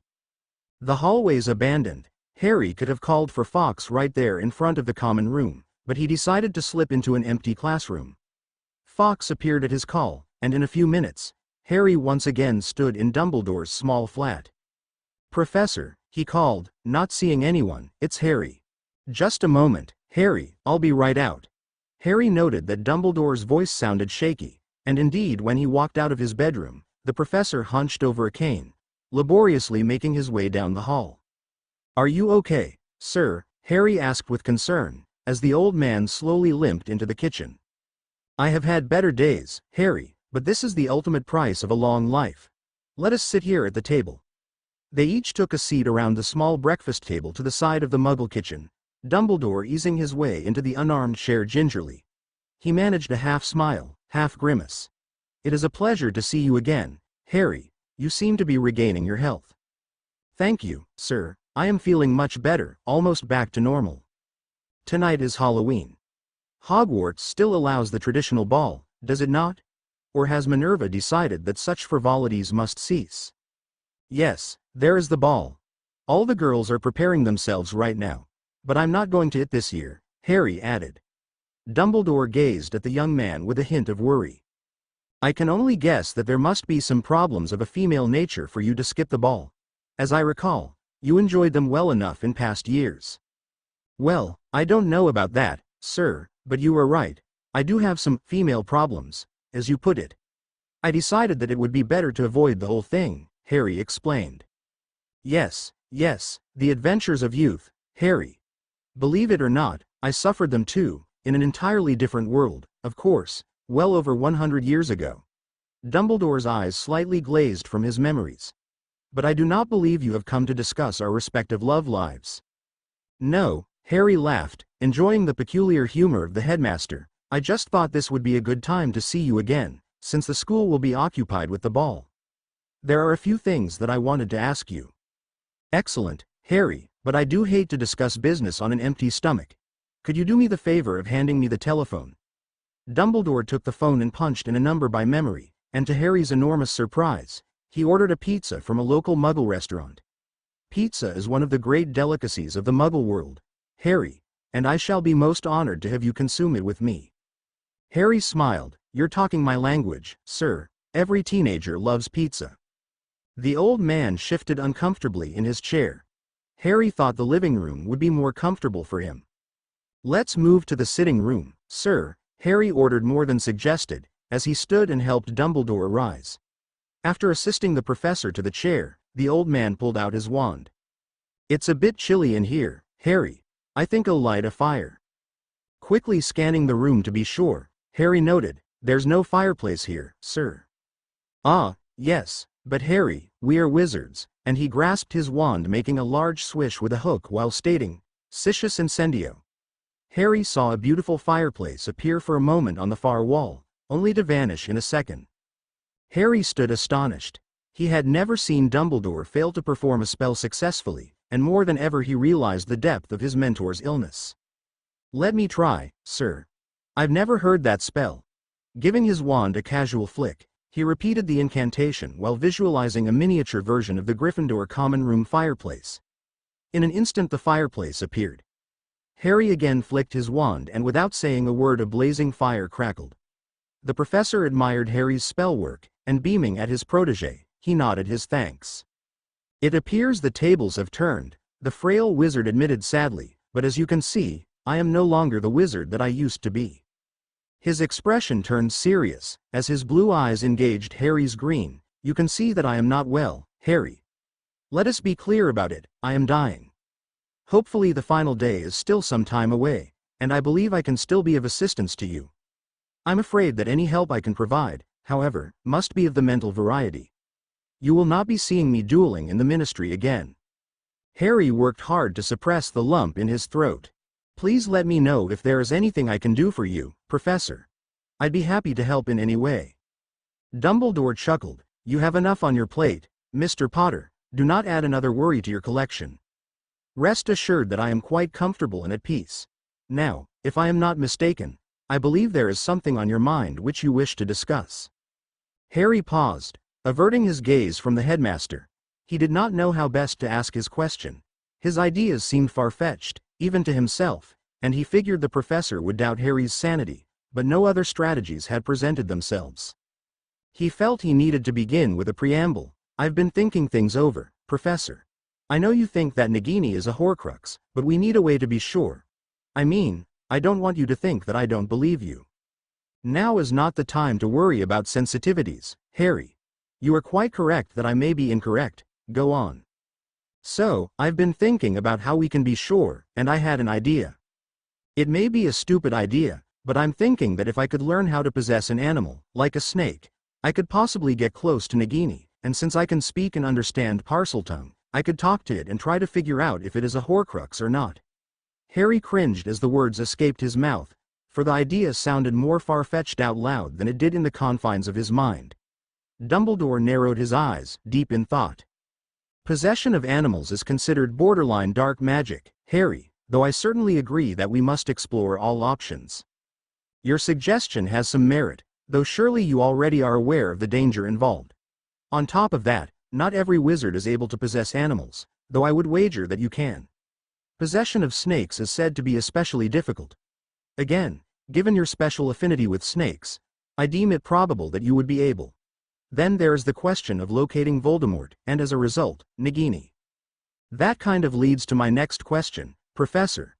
If his last suggestion neared the edge, this one jumped right off the cliff. Do you think you could teach me legilimency and occlumency? I've been..." "Ah, you've finally reached that idea," Dumbledore interrupted. "I wondered when you would. You are thinking of using your scar to enter Voldemort's mind, correct?" Harry nodded. "I know that it sounds crazy, but I've actually made contact with him twice now, but only for a fraction of a second so that he hasn't realized it yet. At least he hasn't tried to enter my mind again." Harry paced to the window, and pulled open the curtain slightly to spy the street below. "I can enter his mind, I know it, sir, but I don't know what to do when I get there. And once he knows that I've done it, he'll come after me with a vengeance, so I have to be ready." He turned back to face the professor. "I think Snape purposely didn't teach me right. He didn't want me to learn occlumency. If you teach me, maybe I can do it well enough." For once, Professor Dumbledore did not bother to correct Harry's failure to say the word, "Professor," before Snape's name. The old man ran the fingers of his good hand through his short white hair, his mind conflicted. He repeatedly arched his eyebrows, and Harry stood nervously awaiting his response. If the professor would not agree, he did not have any alternative plans in mind. Finally he responded, "I will teach you, Harry, for these are two disciplines that you ought to know regardless, and possession of animals too. However, I will do so only on the condition that you do not attempt to enter Lord Voldemort's mind, if ever, until I give you my blessing. Is that agreed?" The boy who lived nodded his assent with a broad smile, for he had feared Dumbledore would refuse him. "Of course, Professor, so long as you will not withhold your blessing unreasonably." Dumbledore nodded as well, at which time the doorbell rang. "Ah, Harry, the pizza has arrived." The evening with his mentor, and now teacher, passed wonderfully, and Harry once again found himself awed by the old man's knowledge and mastery of magic. Though Harry's magical abilities had increased tremendously over the past few months, he soon discovered that legilimency and occlumency depended more on strength of mind and ability to concentrate. Harry had plenty of the former, but struggled with his concentration. Extraneous thoughts kept breaking his focus, and his frustration increased, though Dumbledore constantly reassured him. His last words to Harry summarized his message: patience and practice. Arriving back at Hogwarts, thanks to Fawkes, the tired young wizard returned to an empty common room, looking forward to a date with his pillow. The younger students had already gone to bed, and the older ones remained at the Halloween ball. He took a few steps towards his dormitory when he noticed one figure in the otherwise empty common room. Ginny sat glumly close to the fire. Of course she saw Harry enter, but she did not move a muscle, staring vacantly into the fire. Harry stood still for a few moments before deciding that to be polite he should sit by the fire himself, if only for a few minutes. Ginny glanced briefly at Harry, but immediately focused back on the flames. She had already dressed for bed, though Harry could only see the lower part of her red pajamas beneath the white robe she had tied around her midsection. Her recently washed hair no longer contained any pins or other restraints but hung naturally down to her shoulders, and a little below. "Didn't go to the ball?" Harry asked, breaking the silence. Ginny merely shook her head. "I'm sorry about that, Ginny. I hoped someone would ask you. I know you enjoy dancing." Ginny remained silent with an empty expression on her face, staring into the fire.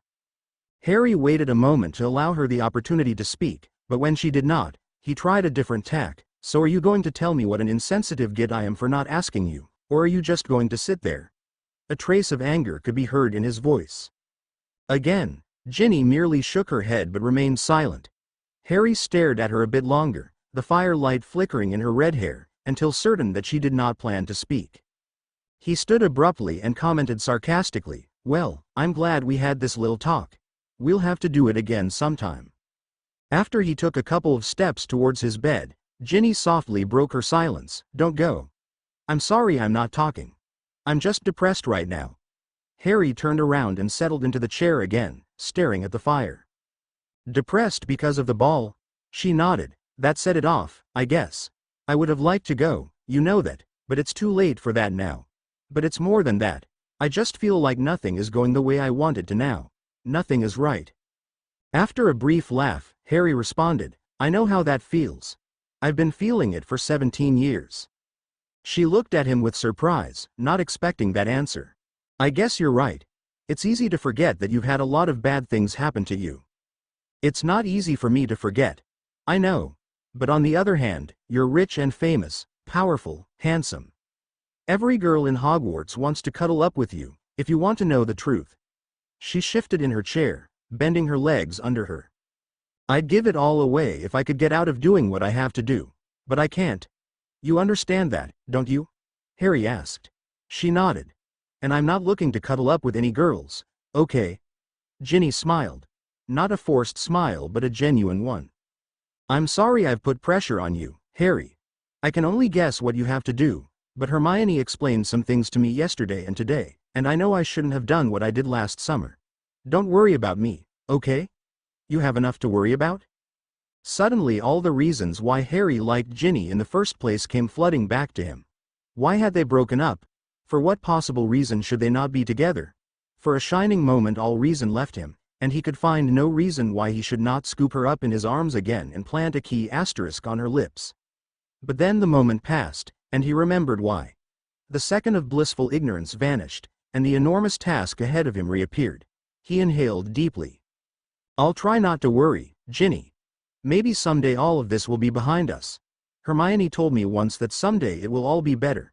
I just hope that will come true." They both stared into the fire again, lost in their thoughts. Students began trickling through the portrait door from the ball. Harry's thoughts turned to Ron and Hermione at the dance, wondering how they got along. He did not have to wait long for an answer, for the two of them walked through the door hand in hand, faces flushed. Harry knew he should not have been stunned, but stunned he was. His friends happily conversed, oblivious to his presence for some time. Ginny took in the scene, sensing Harry's shock and discomfort. Would things ever be the same among them? Hermione stood beautifully in her glittering blue gown, though her hair, which no doubt had been painstakingly prepared prior to the festivities, now frayed at the edges from dozens of dances with Ron. There could be no doubt. Ron and Hermione were now together. in the official sense. Boyfriend and girlfriend. Harry's mind went blank, unable to perform simple addition or a first-year spell. I never danced so much in my life, Hermione laughed, my feet are killing me, with these shoes. She removed 2 extremely uncomfortable high heels, smiling from ear to ear at her first real boyfriend. Harry could feel his friend's happiness radiating through the common room, but it did not penetrate his skin. Ron's face flushed pink from exertion and who knows what else. Harry certainly did not want to know, and he appeared dazed, perhaps disbelieving that he could finally call Hermione his girlfriend. He giggled slightly at Hermione's comment, when from the corner of his eye he glimpsed his best mate seated by the fire. Ron abruptly pulled his hand from Hermione's, whose smile vanished as she wondered what had happened. A moment later, she noticed Harry too. The most uncomfortable silence of their lives ensued, none of them having the foggiest idea of what to say or do. Harry knew that the proper thing would be to offer his hearty congratulations to the happy couple. Fat chance of that. He had no desire to make things easy for them. Ron and Hermione knew they could not simply ignore their best friend, so they forced their way towards the fire. The common room, which moments before hummed with the activity of returning dancers, hushed, as witnesses surreptitiously observed the famous threesome from afar. Ron, handsome in his dress robes, purchased from Harry's Triwizard Tournament winnings, cast his eyes downward and shuffled his feet, incapable of speech, hoping that Hermione would think of something to say. She appeared to be deep in thought as to what to do, when Ginny decided to help out. Looks like you two had fun tonight. Hermione and Ron's faces flushed red, but at least Hermione now could more naturally speak. Yes, the ball was fantastic. Everyone had a great time. I'm exhausted from so much dancing. She pushed back a strand of hair that had fallen in her eyes. Ron decided to jump in. Yeah, the food was great and the band was the best they've ever had. Everyone said so. Harry's brain started functioning again. Fortunately, he decided to say something innocuous that would neither encourage nor discourage the new relationship. I'm glad the ball was nice. Another silence, which Harry had no intention of breaking. Ginny almost enjoyed the little drama, but something inside her wanted to bring peace and acceptance to the new reality. She decided that she needed to force the action. Looks like the two of you had more fun than most, she commented cheekily, so you were together? The redness of Hermione's face increased to that of a ripe tomato, but she had to acknowledge the obvious. Yes, we've decided to give it a try. She carefully avoided Harry's eyes. Ron merely nodded his agreement. Come on, Harry, he thought to himself. Say something nice, be big about it. You should be happy for them. Don't be selfish. Unfortunately, he could not bring himself to say a word. Ginny's efforts had not produced the positive results she anticipated. Harry did not cooperate, and Ron and Hermione did not elaborate. She wondered more than ever if relations among the three could be the same. So what did you two do during the ball? Asked Hermione, trying desperately to change the subject. Oh, I did some homework, played some wizard's chess with a couple of second years, took a shower, nothing special. What were you doing, Harry? You weren't here all night, Ginny asked. A little of this, a little of that, Harry responded coldly, resentful of this attempt to draw him into the conversation. I'm pretty tired now. You must be too, he mentioned meaningfully. I'm going to turn in. And with that he abruptly made his way up to his room, taking the stairs 2 at a time. You're an idiot, Harry, he berated himself while staring at the dark ceiling above his bed. Why did you want to ruin their big event? Ron didn't ruin it for you when you key-ed Ginny last year. True, Harry answered himself, but Ginny was not one of us. She didn't fight the troll, or find the philosopher's stone, or Sirius escape, all of that.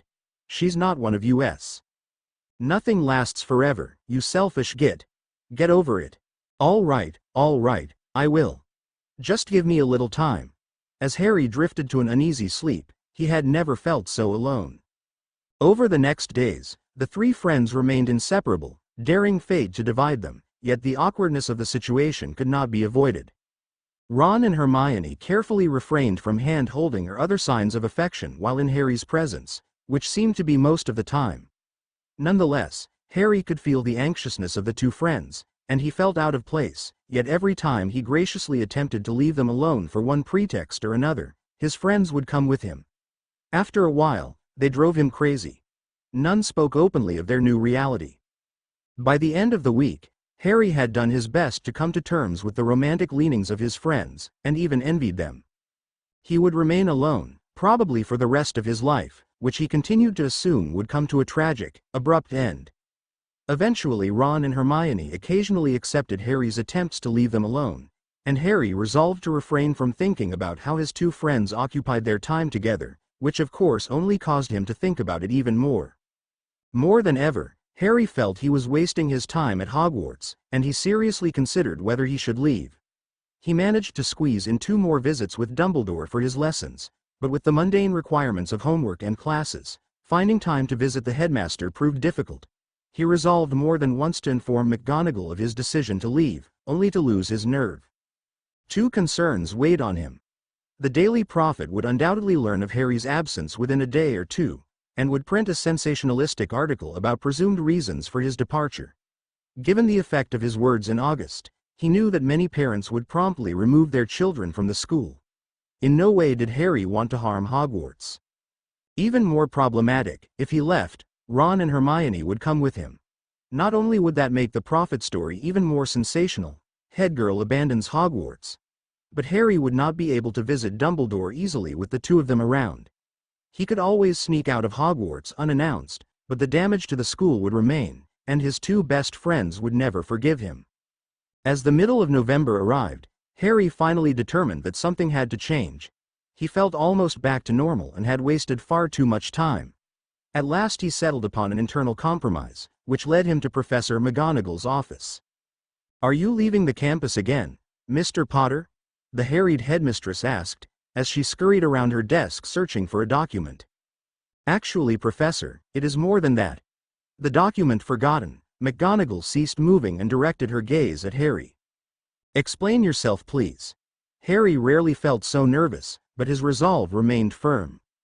"Many things have been happening lately, Professor, and I need to concentrate on them. I have 2 options that I can see. The first is for me to leave Hogwarts altogether. Frankly, I would prefer to follow this path, but I am aware of the damage that this would cause to Hogwarts." The headmistress' paled complexion demonstrated that McGonagall understood perfectly. "The second option, if you should agree, is that I will remain at Hogwarts but will be allowed to leave the grounds and to miss classes and exams as necessary, without prior notice. If you cannot agree with the second option, then I will be leaving Hogwarts this evening." Harry meant every word.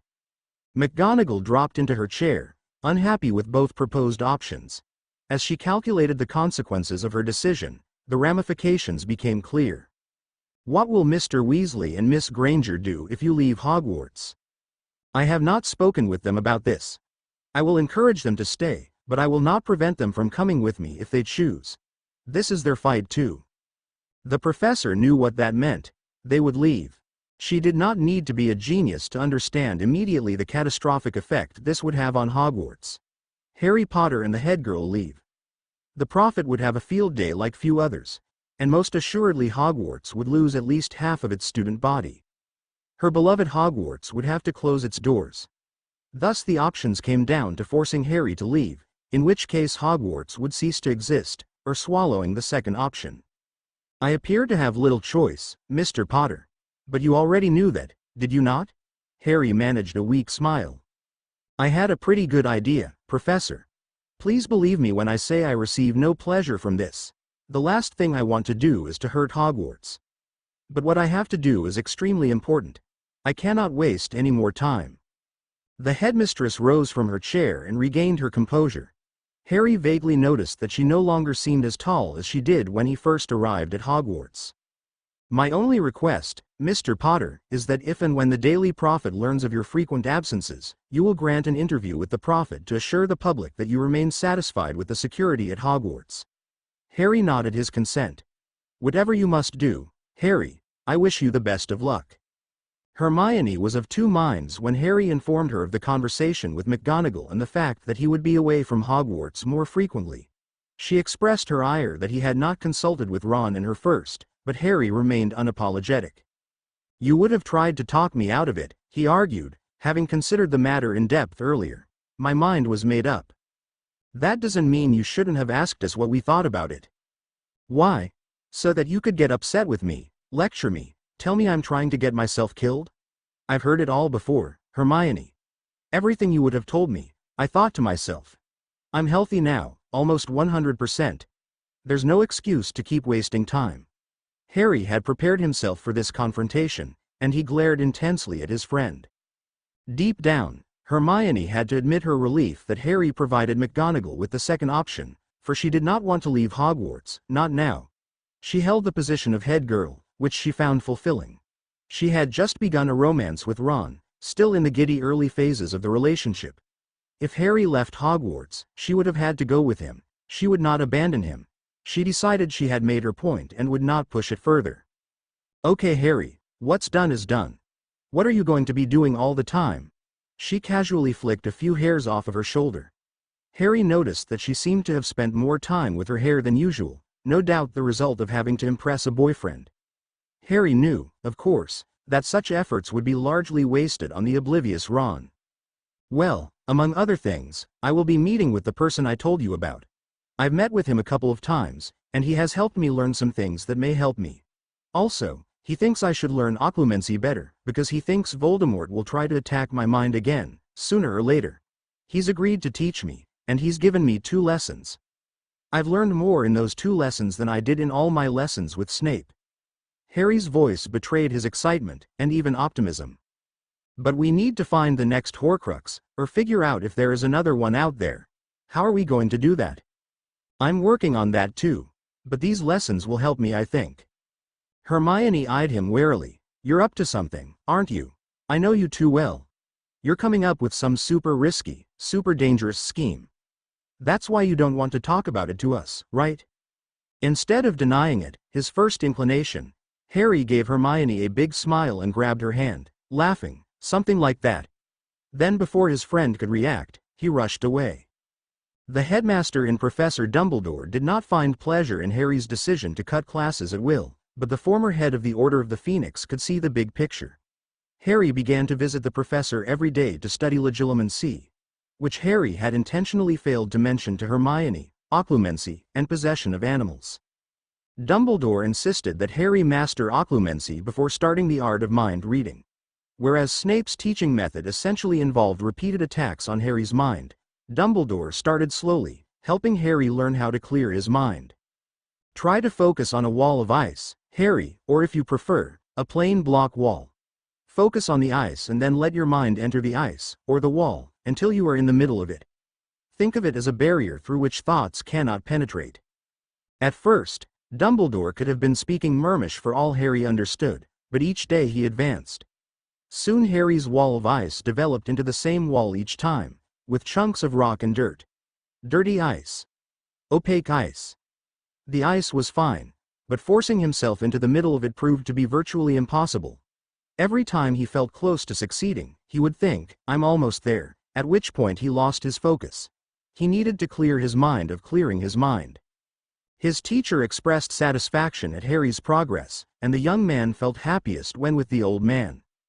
At times Winky arrived to prepare meals and tend to the headmaster, but then she would leave the 2 men to themselves. In between lessons, they talked of many things, which they had never had the opportunity to discuss before. Dumbledore's health varied from day to day, but he always perked up when Harry arrived. Facing death calmly, the elderly man took the opportunity to relate tales of his youth to Harry, who soaked in every word. Among other things, he learned of Dumbledore's family, his years at Hogwarts, and various of his studies. Surprisingly, the professor never mentioned his most acclaimed accomplishment, the defeat of the Dark Lord Grindelwald many years ago. It seemed to be of no importance to him. After a few days, Harry felt comfortable enough to ask his teacher something he had often thought about. Sir, I understand that you never married. Why not? Harry wondered whether he would answer or evade the question.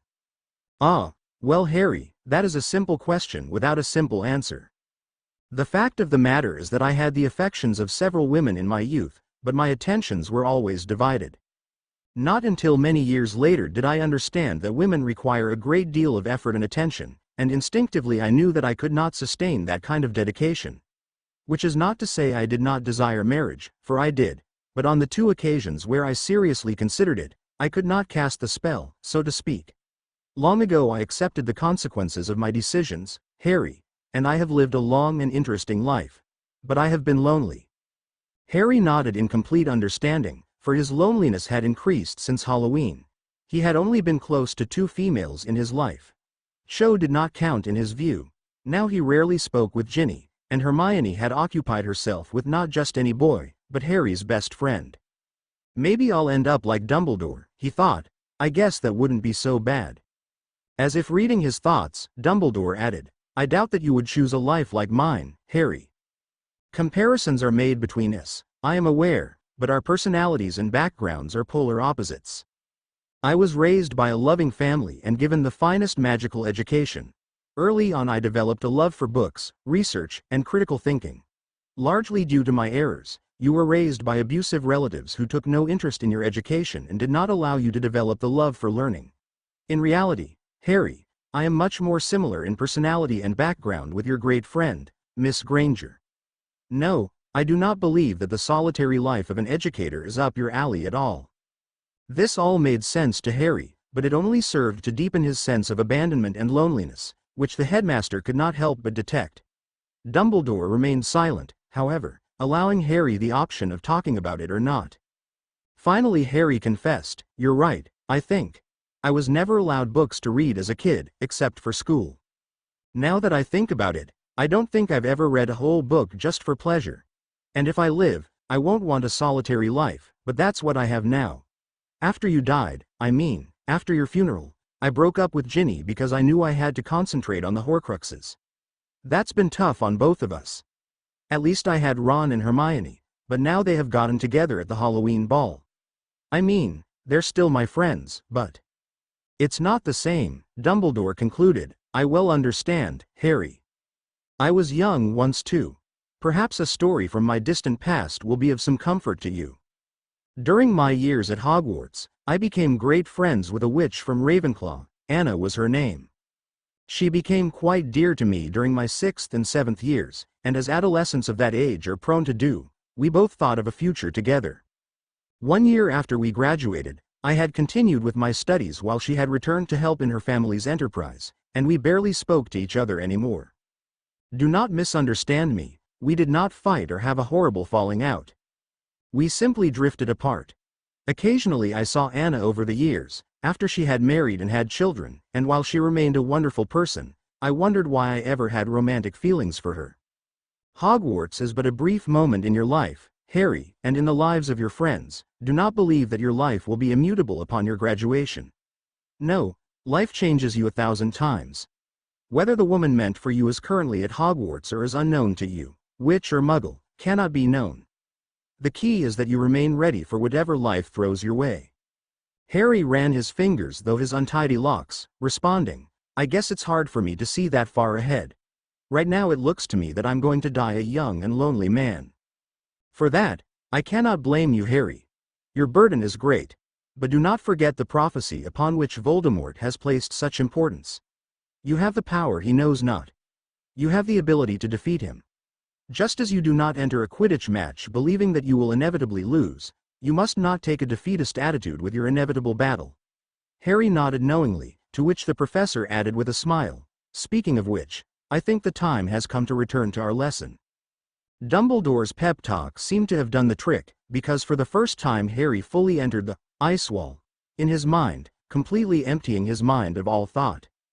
Unknown to him, Dumbledore used the Legilimens spell in an attempt to enter Harry's mind, but was blocked, as he expected. No matter how powerful the wizard performing the spell, he cannot enter a mind perfectly at rest, closed to all stimuli. The professor smiled with satisfaction, for he knew that occlumency was much like riding a broom. Once you have the feel, you never lose it. Despite his loneliness, Harry felt more optimistic than he had in ages. Something about conversations with Dumbledore could do that for him. Ecstatic about his occlumency achievement, Fawkes transported Harry back to Hogwarts, already thinking about practicing his occlumency again when he went to bed. Stepping into the hall down a few doors from the Gryffindor common room, Harry froze, surprised to witness a great commotion. Students streamed out of the common room in their bedclothes, for Harry knew that the time had passed midnight. Even more surprising, The normally invisible house elves bustled about out in the open moving trunks from the common room, yelling excitedly to each other in their elvish tongue. Harry ran down the hall and squeezed into the common room.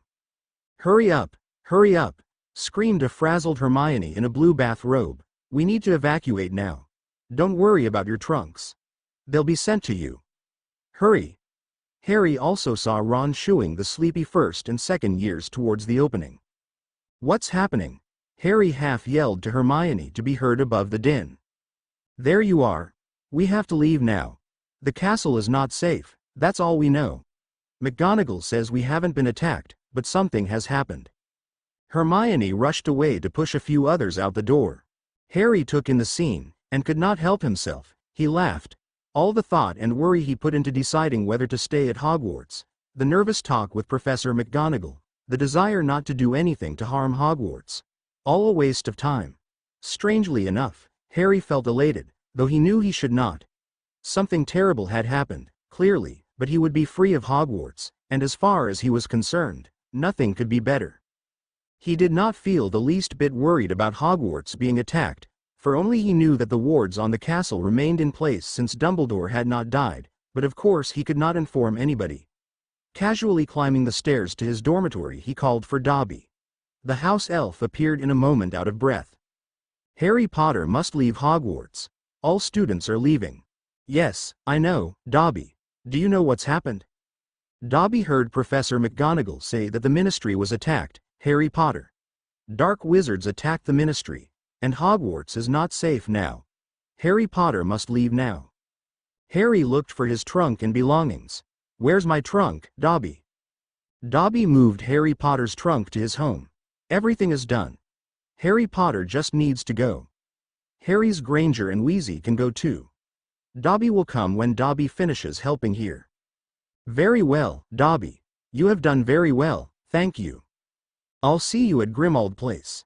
Dobby popped away, and Harry looked around the sterile dormitory room, his home for the past 6.5 years.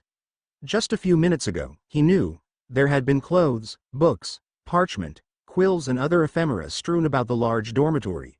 Would he ever see this room again? Would he ever see the common room again? He threw himself on his bed one last time, enjoying its comfort for about half a minute.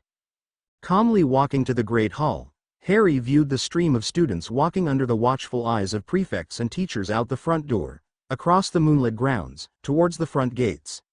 In the hall, McGonagall directed a couple of teachers, who immediately rushed off to accomplish their tasks. Noticing Harry, she motioned him to come over. She moved towards the wall of the Great Hall to avoid being overheard, and Harry had never seen her so harried. What has happened, Professor? He asked softly. You know who is back. He's attacked the Ministry. Harry felt no sense of surprise. So did the attack succeed? Yes, Mr. Potter, you know who now controls the Ministry offices. I believe Minister Scrimgeour escaped, but many have fallen, McGonagall reported, a look of despair on her face. What's going to happen now? Questioned Harry, mostly rhetorically. I don't know, Harry, McGonagall sighed, but you need to understand reality. For the moment, there is no Ministry. There is no government, no law and order. She paused, and Harry noticed that she gazed at Harry with soft, almost loving eyes. You must be vigilant and extremely careful, Harry. The Order will continue its fight, and you must continue yours. Harry suddenly realized that McGonagall meant to use this moment to say her goodbyes, for she knew that they may never see each other again. I will, Professor. I'm sorry for all the problems I caused for you this year. I can't thank you enough for all that you have done. On the contrary, Harry, I must thank you. I may as well tell you, Hogwarts nearly failed to open in September. When the Prophet printed your comments at Diagon Alley, we were flooded with returning students. But the future is what matters now. The elderly witch's voice choked. I have confidence in you, Harry Potter. Professor Dumbledore often assured me that you would become a great wizard, and I see now that he was correct. I'm sorry that the hopes of the wizarding world rest on your shoulders, but yours are the only shoulders which can bear them. Let me know how I can help you in any way. Harry had never seen the professor so emotional before, and it affected him deeply. We will meet again, Professor. Don't give up hope. In a way, I think Voldemort coming out into the open may be the best thing that could have happened. We'll soon have a surprise for him, Harry asserted, feeling strangely confident. I'll be ready for him this time. All of the Weasleys except for Charlie and Bill gathered around the kitchen table at No. 17 Grimmauld Place at 3:15 a.m. With the fall of the Ministry, they could not safely remain at the Burrow. As a Ministry official, Arthur had not been allowed to name a secret keeper for his residence, and though other protections had been enacted, he knew they were not up to the task of deflecting a concerted Death Eater attack. If you know whose followers succeeded in breaching the considerable protections of the Ministry itself, the Burrow did not stand a chance. Harry instructed Dobby to provide the necessary information for all of them to move to his home, and after grabbing as many of their personal belongings as they could, they moved into Grimmauld, which fortunately afforded ample space for all of them and many more. Hermione also moved in, as her parents' home had no protection at all. Harry and Hermione occupied Harry's room, leaving the Weasleys to discuss their plight without outside interference, though the family no doubt would have welcomed their presence.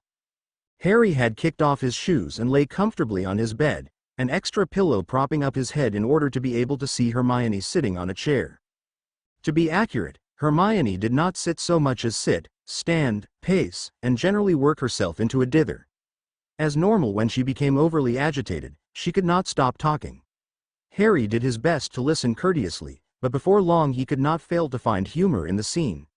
At last, a brief laugh could not be suppressed, and once it escaped, a waterfall of laughter followed. "I'm sorry, Hermione, I can't help it. If you could see yourself, you'd understand." Hermione forced herself into a chair but still sent Harry a scathing look. Her hair, which had been slept in for an hour before the evacuation of Hogwarts, appeared as frazzled as her nerves, and she remained in her bathrobe. "I can't help it. Hogwarts is closed, the Ministry lost to Death Eaters. Our whole world is falling apart. How can you just lie there? What do you want me to do about it? Should I go to the Ministry and ask the Death Eaters to go home? Maybe if I say, please." "Now is not the time for jokes," the teenage girl admonished. "We need to make plans. What are we going to do? I don't have any idea what to do next." "Actually," Harry answered calmly, lying back with his hands behind his head, "I know exactly what I'm going to do." He paused for several moments until he realized that Hermione expected him to explain himself. "I'm going to be leaving for a few days. The Weasleys and you can stay here. You'll be safe. When I return in, I don't know, 3 or 4 days, then it will be time to act." "You're leaving?" Hermione gasped. "How can you leave now? It's too dangerous. Stay here for a few days, and let things settle down." She vacated her chair once again. "Things are not going to settle down, but don't worry. Where I'm going is quite safe. Nobody will know where I am." Harry could see that he had not satisfied his friend, so he added, "Look, I'm almost ready. Don't worry. When I come back, I'll explain. There are a few more things I need to learn. I'm almost there." Hermione's mood did not improve. "Don't tell me not to worry. I'm worrying about everything. Maybe you should be worrying a little more too." Harry just smiled. "I've been worrying all my life. I'm done worrying. Now we're going to do something about it. Just have a little patience." Anarchy. Last night, the Ministry offices in London were attacked by followers of He Who Must Not Be Named. After several hours of intense fighting, the building had to be abandoned by the Ministry to the Death Eaters, who currently have control of it. Minister of Magic Rufus Scrimgeour is believed to have escaped along with other high Ministry officials. The current location of the minister is unknown, but an official statement has been released from his office. The Ministry is distressed to inform the Wizarding world that it has lost control of the Ministry offices to followers of He Who Must Not Be Named.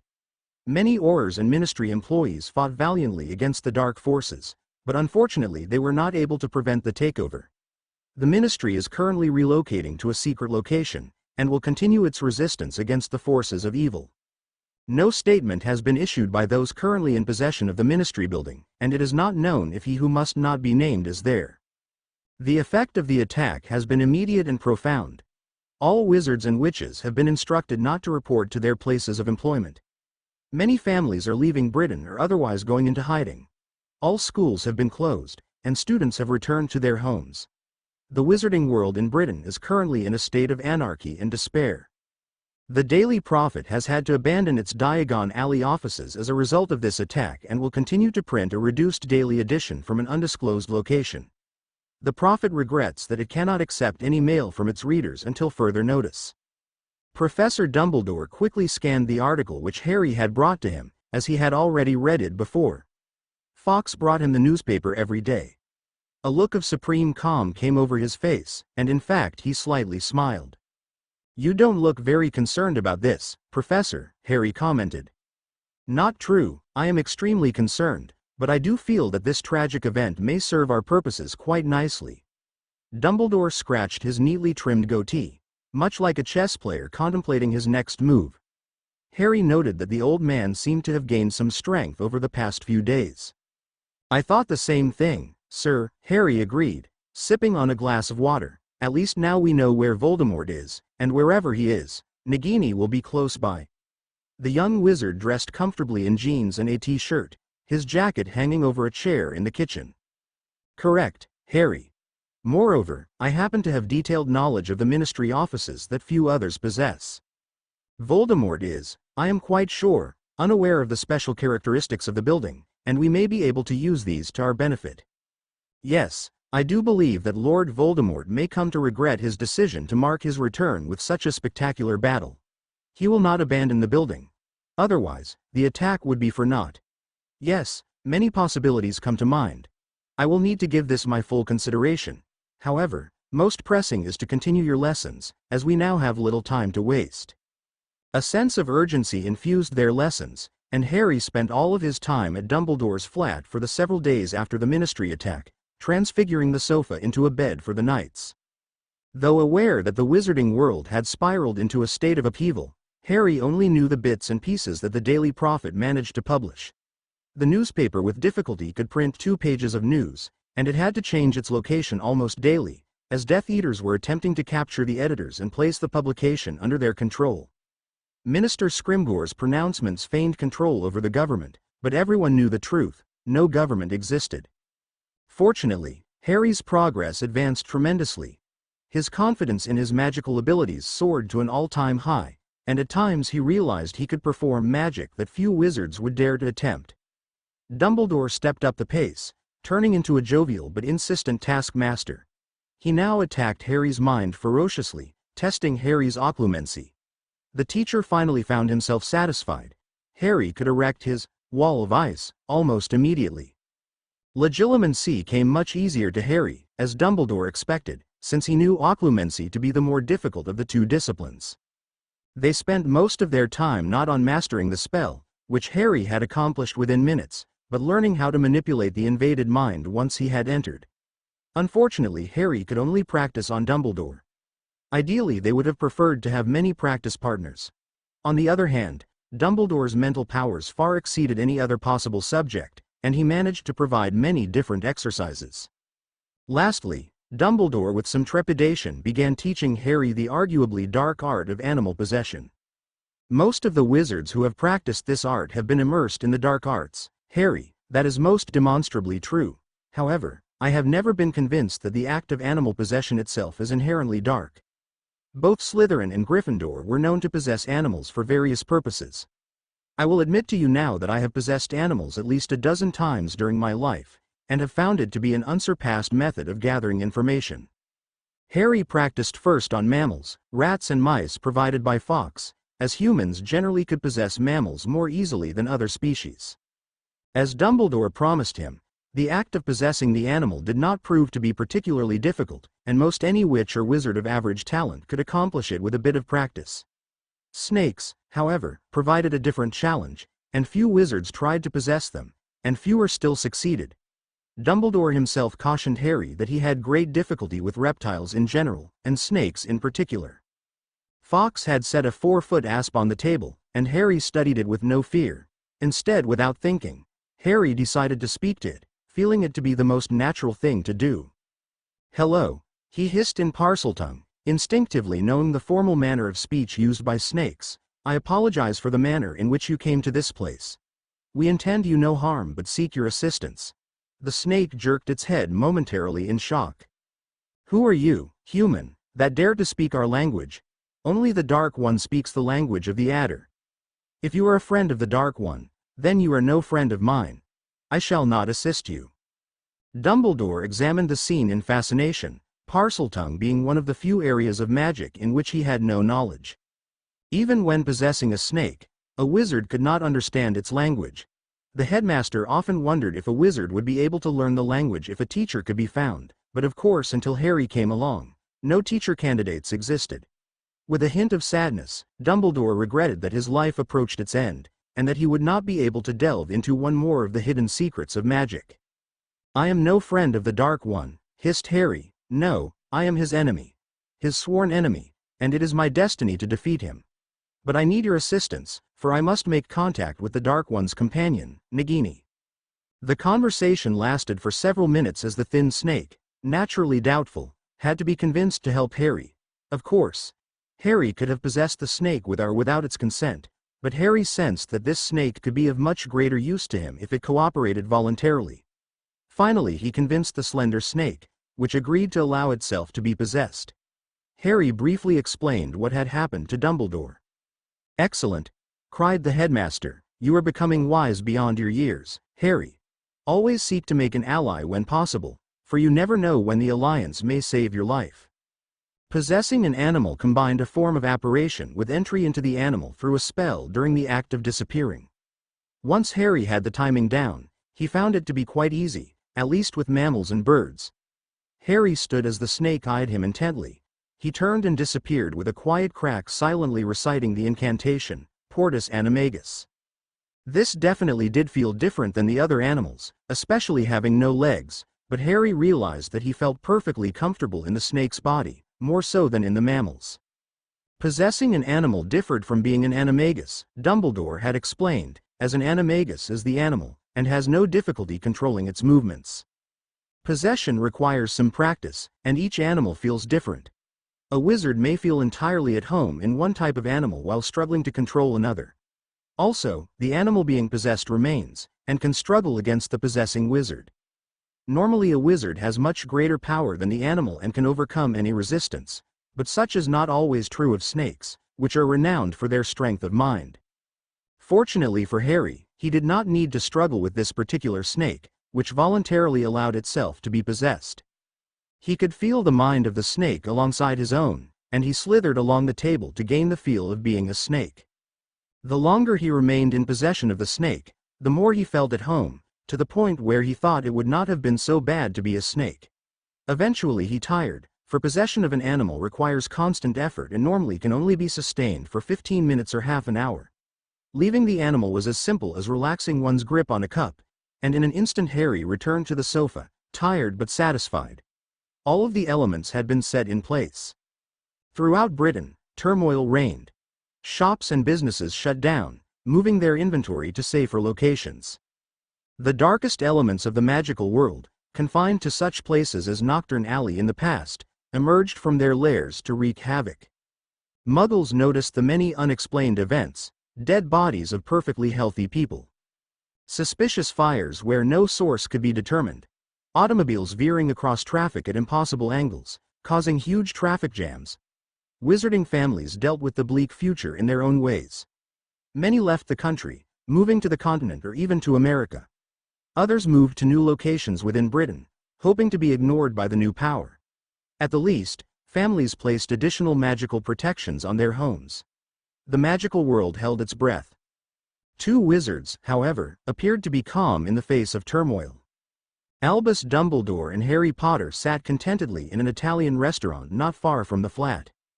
The professor felt relatively well and convinced Harry to join him for the meal, though Harry worried about their safety. Just to be safe, Dumbledore changed Harry's hair to a dirty blonde, which after several rounds of laughter, Harry decided did not look so bad. Only on rare occasions had Harry eaten in Muggle restaurants during his childhood, as the Dursleys rarely ate out, and when they did, they most certainly did not bring Harry along. Dumbledore, on the other hand, appeared to have frequented Muggle eateries, for unlike most wizards, he knew exactly how to order and act. Both agreed that Harry was as ready as he ever would be. At the flat, they discussed his next moves, but at the restaurant they talked about everything but business. Dinner like this with the man he most admired in the world had to be savored, Harry knew, so he tried to think of everything he ever wanted to ask the old man. I understand that the Potters were a pure blood family from way back. How long have you known them? Wizards, of course, live much longer lives than Muggles, and Dumbledore had exceeded the normal lifespan of a wizard, by now well over 150 years old. Harry figured the old man would have known several generations of Potters. Well, the Potters definitely qualified as a pure blood family, but never of the extremely snobbish sort like the Blacks or Malfoys. Still, the Potters lived in London, a part of the social elite of that era. As we have discussed, the wizarding world differed greatly from today. I'm talking about the 1850s, 60s and 70s, when I was a boy and young man. The elite families considered my family a bit eccentric. Although my parents were wizard and witch, there had been intermarriage in previous generations, so our purity of blood was somewhat questionable. We did not care a whit, of course, but the London pure bloods tended to shy away from us, including the Potters. Understand, Harry, that this occurred long before Voldemort or even Grindelwald. No movement to eliminate non-pure bloods existed, but from a social viewpoint, you only mattered if you could show your pristine bloodlines. The Potter clan did not differ in that regard from any other of the elite families. Do you know any of their names? Harry asked, wondering why he had never asked the professor about this before. I met a number of Potters over the years, but I never befriended any of them until your father. I recall an elderly man, Jeremiah Potter, in my youth. Bald with a long white beard. He impressed me with how old he looked, much as I must impress you now. Dumbledore grinned knowingly. He must have been your great-great-great-grandfather, though I may be missing a great in there. And so they passed the evening, the calm before the storm. Harry learned several names of his ancestors, but Dumbledore knew little of them before James, Harry's father. Of his mother's family, the professor knew virtually nothing, as he had not met with them after she received her Hogwarts letter. Of course, Harry already knew something of his mother's family, having been sentenced to live with her sister. I wish we could stay here forever, Professor, Harry sighed as they prepared to return to the flat. I think of what we have to do, and I just can't believe that something won't go wrong. No doubt something will go wrong, Harry. Rarely have I ever completed a plan exactly as plotted. Almost always some split-second decision needs to be made. You must trust that when the time comes, you will make the right decision. Dumbledore paid the bill, and the two wizards, now true friends, prepared to leave. Harry left his seat to help the frail man out of his, providing support to his arm. Thank you, Harry, the elderly man grunted as he struggled to straighten his back. He then looked Harry straight in the eye. Merlin, I wish I could go with you. The snake had agreed to wait at Dumbledore's flat, and though it easily could have slithered under the door, it in fact remained. Harry gently lifted the snake onto the kitchen table, taking a seat himself, and for the first time in his life, he had a true conversation with a serpent. Thank you for waiting for us, Harry hissed, realizing that he did not know the snake's name. How are you called? The slender serpent did not appear to understand, so Harry tried to explain. Wizards call me Harry Potter, and he is Professor Dumbledore. What do snakes call you? Bending its head in understanding, the snake hissed quietly, They call me Isamir. I am of the clan of Slytherin. I have heard your name, Harry Potter. You are well known to all serpents in this land. All know the names of the snake wizard and of Harry Potter. I am honored to know you, for I am a lowly and unimportant being. There are many of greater importance in my clan. Perhaps I should take you to them, so that you can use the services of a more talented serpent. No, Harry hissed in response, you have proven your valor, for you allowed me to enter your body and for my mind to exist alongside yours. That is true bravery, and you must not underestimate your worth. What you have agreed to do will be extremely dangerous, however, our world and your world depend on our success. Harry carefully placed Isamir in the pocket of his robe and returned to Grimmauld Place. Turning into the kitchen, he saw Remus sitting at the table with a cup of tea, conversing with Arthur Weasley. They both carried morose expressions, and Harry knew the news could not be positive. Remus arose and grabbed Harry's hand with extra strength. It's been too long, Harry. Harry could not agree more. The two had not seen each other since August, and both had been to hell and back, though neither knew the hell of the other. Remus had continued to age rapidly, with lines creasing his deeply weathered face, and gray streaks more pronounced in his hair. Though Harry's appearance had improved since the worst of the Slytherin's locket fallout, Remus could not help but notice the toll taken on the young man. Harry also shook Arthur's hand, whose hair displayed more gray than just a few months before, and the men gestured to a chair. After placing a cup of tea in front of Harry, the men returned to their seats. "We've all been worried about you," Remus commented. "Molly even wanted us to try to find you, but Hermione and Ron insisted that we do nothing. I won't bother to ask where you've been." Vaguely smiling, Harry nodded his thanks. "I appreciate that, Remus, though I can tell you that my time has been well spent. What's been happening since the attack on the Ministry?" "There have been attacks all over the country," Arthur replied reluctantly, for Remus appeared too weary to give a detailed explanation. "Wizards and witches are scattering. With few exceptions, families have left their homes and gone into hiding. Some have found safe houses, such as this, while others have tried to melt into the Muggle world. Many are leaving the country. Minister Scrimgeour has had to remain in hiding. The Prophet could not publish yesterday, and nobody is providing any meaningful resistance to the Death Eaters. The Order of the Phoenix essentially does not exist, as everyone is tending to their own affairs and is afraid to gather together. Does that give you an idea, Harry?" Harry had never heard Mr. Weasley, normally an optimistic and enthusiastic man, sound so defeated. Indeed, the young wizard understood all too well, and the pressure of his burden suddenly bore down on his shoulders even more heavily. "Did Snape know about Voldemort's plans?" Harry asked, for he and Dumbledore had openly wondered. "Not a thing," answered Remus. "We questioned him earlier under Veritaserum, and he knew nothing about an attack on the Ministry. Either Voldemort planned this after Snape was lost to him, or he never included him in the plot. We tend to think the latter.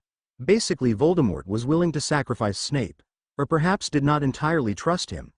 We found out some interesting information, but nothing especially helpful. Voldemort took great care with our dear Professor Snape." Remus' weary voice dripped with pessimism. "What's Voldemort doing?" Harry inquired. "Has he made any public statements? Do we know what he wants?" "Not a word from him," Arthur answered, still not daring to say the name of the Dark Lord, "but we understand that he is studying the Ministry offices carefully. As you know, there are many classified objects and documents there, though we managed to remove or secure the most important of them. Nevertheless, it's a terrible loss for us." Harry sipped his tea automatically, not knowing what to say. His new world had crumbled. Unlike other wizards, he did not have the option of melting into the Muggle world. Voldemort would pursue him from the highest mountain to the deepest sea. The die had been cast, and Harry's plan, though full of holes, was his only hope. He needed to talk to Hermione and Ron. His comrades sat stunned, incapable of speech. Harry Potter had just detailed a plan of action which most likely would result in his death, and probably theirs. "You're really serious, aren't you?" Ron asked disbelievingly. "Of course I am," Harry answered, a bit put off by the question. "Look, I know it's a risky plan, but everything we've done so far has been risky. There is no safe way. Caution will get us nowhere." "But you're talking about entering his mind, Harry," Hermione emphasized, finally finding her voice. Her attempt to remain seated in Harry's bedroom, where the three met, failed, and she began pacing the room. At another time, Harry would have found it humorous. "You practice legilimency for a few days, and you think you're an expert. We're not talking about just anybody. This is Lord Voldemort. He can probably block you in a second. And who knows what he'll do to you in revenge? He could kill you, Harry." "Thanks for that vote of confidence, Hermione.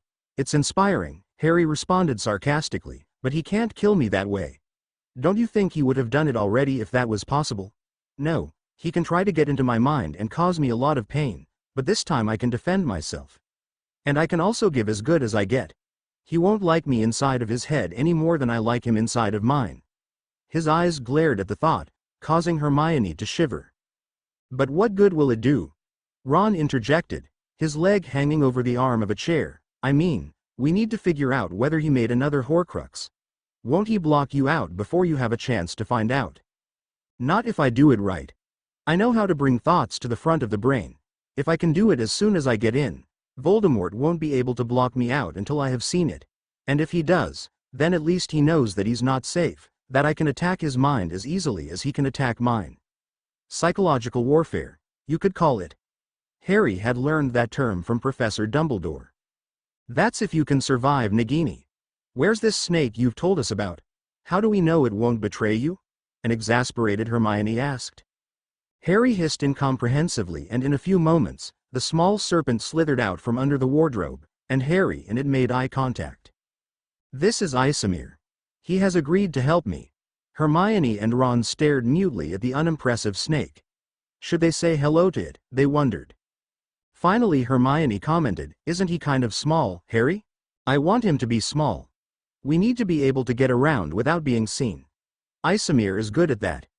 It makes no sense to be a basilisk or something like that. They'd see us right away. No, in this case, smaller is better." Ron and Hermione glanced at each other, and Harry could see that they remained unconvinced. He stood up, lifting Isamir in his hands. "I am going to the ministry tomorrow night. I am no longer discussing that. I would really appreciate it if you could help me. But this is it, one way or the other, we are reaching the end of the game. We can't wait any longer. Voldemort is taking over. Every day we wait, the worse it will be. He's looking for something at the ministry, and if he finds it, who knows what will happen. There's no more time to wait." Harry's impassioned plea finally won over his friends. "We better do some planning then," Hermione sighed. Harry Potter, Hermione Granger and Ronald Weasley sat uneasily in the late evening on the London Underground. Their train contained 3 other teenagers, all boys perhaps 18 or 19 years of age, drawing attention to themselves. They wore torn black leather pants and jackets, black t-shirts with more holes than cloth, and rings and pins piercing unusual parts of their body. Harry and Hermione may have heard of such characters, but never had they viewed them up close. Ron sat in his row completely flabbergasted and had to exert tremendous self-discipline to prevent himself from staring at the 3 boys. He stole glances at them as often as he could. The 2 wizards both dressed in black clothing themselves, jeans and long-sleeve pullovers, and Hermione wore dark pants and a sweatshirt, but they still seemed like choir boys and girl compared to the older teens. The lack of tattoos and piercings no doubt contributed to that, as well as the fact that their hair retained its natural color. The other commuters shifted nervously in their seats, hoping that the 3 punks would leave at the next station and take their insufferably loud music with them. Instead, at the next stop, the 3 remained, causing most of the other riders to exit, rushing to board another car or wait for the next train. Harry never considered following their lead, for he barely noticed the annoying trio. He focused inexorably on the task ahead of them, and the loud music and antics served merely as background noise. Ron could not ignore them, however, and his nerves flared when he realized that the 3 boys noticed the 2 wizards and witch. Only a couple of other riders remained on the car, but from their tattoos and bulging muscles they probably did not worry about the skinny young troubleseekers. The 3 boys decided to focus their attention on the clean-cut threesome. Ron could see that Hermione noticed as well, and fear creased her eyebrows as her hand reached for her wand. Harry remained oblivious, lost in his thoughts.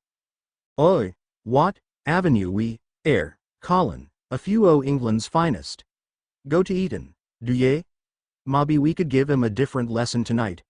What you say, Colin?" boasted a scrawny lad to Colin, by appearances the leader of the gang. A more impressive specimen, Colin stood at least Ron's height but more muscular, with a couple tattoos on each biceps. His dark brown hair spiked in random directions, some of them colored black and red. "Right you are, Mick," Colin retorted in a low, soft, threatening voice. "Methinks their education has been lacking." He reached into his pocket. "Get away from us," Hermione ordered, "or I'll call the police." Her voice shook slightly despite her best effort to appear strong. Belly laughs from the threatening teens rewarded her attempt. Ron felt he had to do something as well, so he stood up to move in front of Hermione, saying, "Just leave her alone. We weren't bothering you. We don't want any trouble." Both had their hands on their wands, reluctant to use them in a muggle train. "Oh, but you were both ringus, sittin' over, air starin' at us," replied the 3rd lad, whose name had not yet been mentioned. "We don't like the likes of you starin' at us." Harry had finally been roused from his stupor and immediately understood the predicament. Already on edge, he snapped. "Get away from her," he snarled in an unnaturally low voice, and the three boys jumped slightly at the angry voice which did not contain an ounce of fear. Harry left his seat and stood in front of his friends. The punks did not laugh now, as perhaps they had not truly planned to do anything beyond scaring the pants off the three younger teens. Now the situation had turned more serious, as they could not ignore the impertinence of this skinny kid with the messy black hair. "You shouldn't said that," warned Mick, as he pulled back his right fist. Mick never threw a punch, however, as he inexplicably hurtled through the air, crashing against a row of seats 4 rows away. Mick's friends' shock was short-lived, as soon they found themselves in midair with the force of a heavyweight's uppercut, smashing their heads against posts and seats. The unnamed boy crumpled into unconsciousness. Colin escaped unhurt but enraged. He jumped to his feet and rushed at Harry. "Don't!" Hermione cried, sensing Harry's outrage and praying he would not kill the boy. Harry did not hear Hermione or anything else, and he felt no reluctance to use his wand. Every muscle in his face tensed while he watched the older boy charge. He pointed his wand at Colin, lifting him into the air, all the way to the ceiling of the car. Colin's eyes betrayed his fear as he yelled, "Put me down."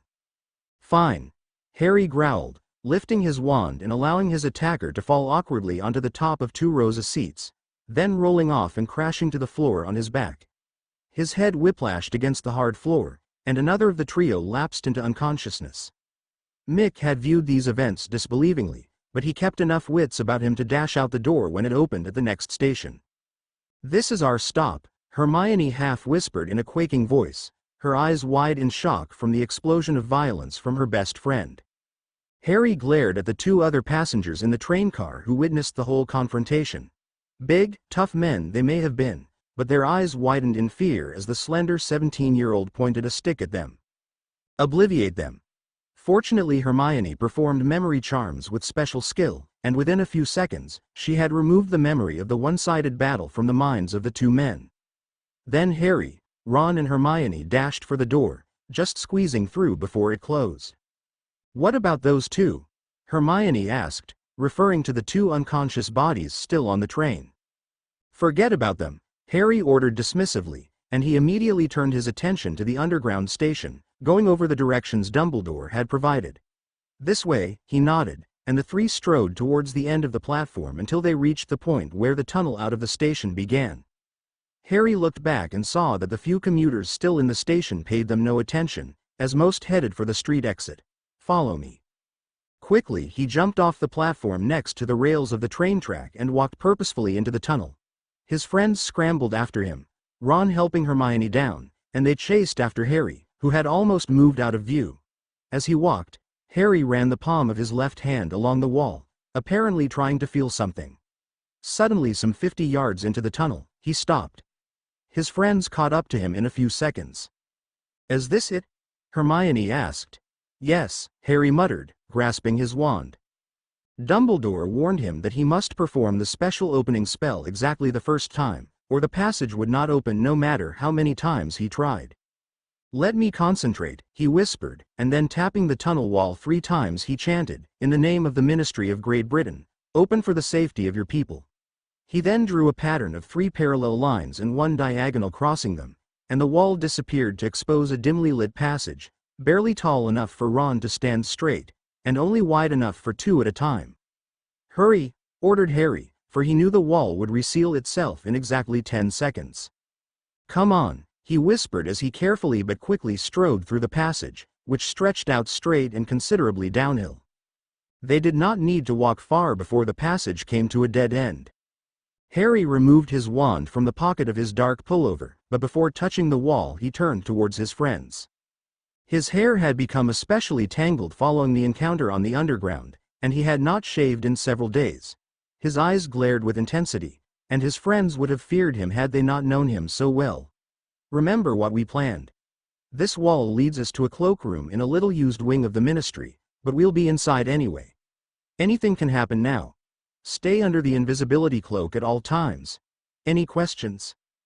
The 3 friends realized that in all their adventures, they had never faced anything as dangerous as this escapade, which they knew by any rational consideration almost certainly would fail. They said nothing, for they did not want to verbalize the thoughts in their minds, that it all could end tonight. Harry merely nodded and drew the same 4 lines on the wall. They stepped into the dark cloakroom, which in fact contained many cloaks and coats, no doubt left there by fleeing Ministry employees. Carefully, Harry opened the door into the corridor of the misuse of Muggle artifacts wing, and seeing no one, he stepped out. Ron and Hermione followed, closed the door, and then disappeared under the invisibility cloak. They based their plan partly on the educated guess that this obscure section of the Ministry would be unguarded, or at the least lightly protected. Their guess proved true, as the Muggle wing appeared to be completely vacant. Harry had not yet possessed Isomere, and to save time, he rushed down the corridor, assuming the others followed behind him. He had pulled the small serpent from his pocket, and it wrapped itself around Harry's neck. Ron and Hermione could hear them hissing at each other, having no idea of the contents of their discussion. Isomere arched its neck to and fro, snapping its forked tongue out of its mouth from time to time. "The Great Snake is not in this area, Harry Potter." Harry hissed back, "I did not expect it to be. The Great Snake will be close to its master. I do not yet sense the Dark Lord. We must descend to a lower level." The easiest way to move between floors would of course be the elevators, in this instance an unavailable mode of transportation. Fortunately, Dumbledore provided Harry with an alternate means of moving between floors, which he had spent hours memorizing, not daring to bring a map of the building with him in case he should be captured. They approached the center landing of the floor near the elevators, but before reaching them, Harry found a small closet to the right side. These closets in fact served as entrances to a hidden stairway between floors, but few in the magical world knew of them, not even employees of the Ministry. He ducked into the tiny room, half full of various cleaning supplies, leaving the door open for the followers. The door appeared to shut by itself, and Ron whipped off the invisibility cloak. The 3 comrades glanced at each other briefly, with the unspoken message of, "So far so good." Harry paused to take a few deep breaths and again traced the 3 parallel and 1 diagonal line on the back wall, which abruptly disappeared, exposing a narrow, dimly lit stairwell. Harry and Dumbledore surmised that Voldemort would naturally gravitate to the bottom dungeons and secret laboratories at the lowest point of the building, an area not open to the public and seen by only a select few wizards. The elevators did not travel to this level, which could only be accessed through hidden entrances. Fortunately, Dumbledore had on several occasions visited this forbidden area. They descended floor by floor, stepping into similar closets each time, one containing parchment and ink bottles, another in labeled large buckets. At each stop, they listened at the door, and 2 floors down, they heard muted voices of Death Eaters. Finally they descended as far as they could, arriving in a small, empty stone room, which by all appearances had not been entered in years. The 3 friends and Isomere paused, none of them desiring to see the other side of the door. By now, fear mixed with excitement and anticipation.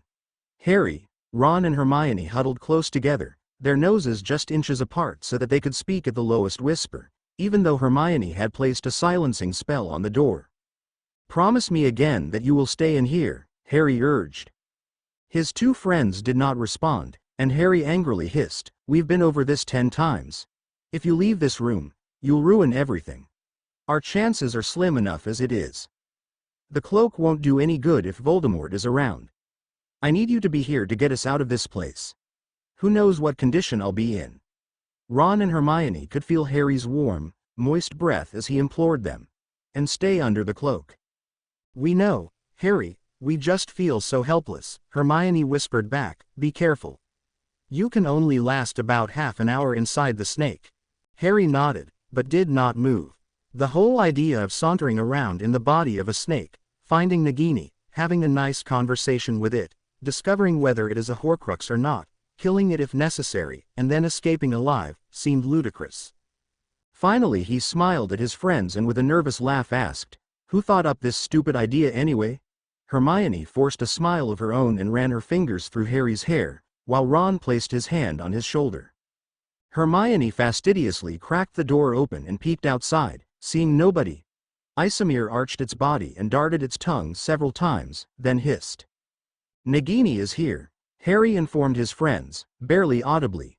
He hissed back at the serpent, which hissed in return. Placing Isomere on the rough stone floor, Harry whispered, "See you soon," but he hesitated before possessing the waiting serpent. If I don't make it back, you know how to get out. Don't come after me." A moment later he disappeared. Inside the snake's body, Harry heard Isamir's thoughts. "Allow me to lead, Harry Potter. You are not a serpent and do not understand our ways. I will speak with the Dark One's serpent. You may give me your thoughts or suggestions, but do not attempt to control me. The Great Serpent will sense that something is not right." "I agree," Harry responded, hoping that Isamir could hear him. "I am in your care." He almost used the Parseltongue word for hands, but realized the inappropriateness of it. The small, slender snake slithered out of the cracked door, but a few feet later Harry asked it to look back at the slightly open door. Ron and Hermione had not closed it, peering out of the crack, and Harry, Isamir stared at the door until they got the hint. The door clicked shut. The snake's gray skin provided perfect camouflage on the gray stone floor of the roughly finished, dungeon-like area. They heard voices from afar, though Harry could not understand any words. Light from an opening ahead and to the right met their eyes, and the voices emanated from within, but Isamir informed him that Nagini did not occupy that room. The slender serpent quickly moved its head and upper body side to side, testing the air with its tongue. In a flash it crossed the wide hall, taking cover in the shadows where the floor met the wall, virtually invisible. Avoiding any hasty movements, it glided past the door. Harry only saw a flash inside the large room, where at least 3 Death Eaters worked on something that Harry could not see. He had no time to dwell on it. Harry felt comfortable enough within the serpent, more of a passenger than a conductor. He did not need to expend much energy to maintain the status quo, and Harry believed that he could remain in this state for an hour at least. Isamir continued its silent, circuitous route through the dungeons, never taking the most direct line anywhere, but always seeking the dark corners and cracks. Fortunately the dim lighting in the area favored them, for it would have been difficult to spot the gray snake against the gray floor even if it slithered openly down the center of the hall.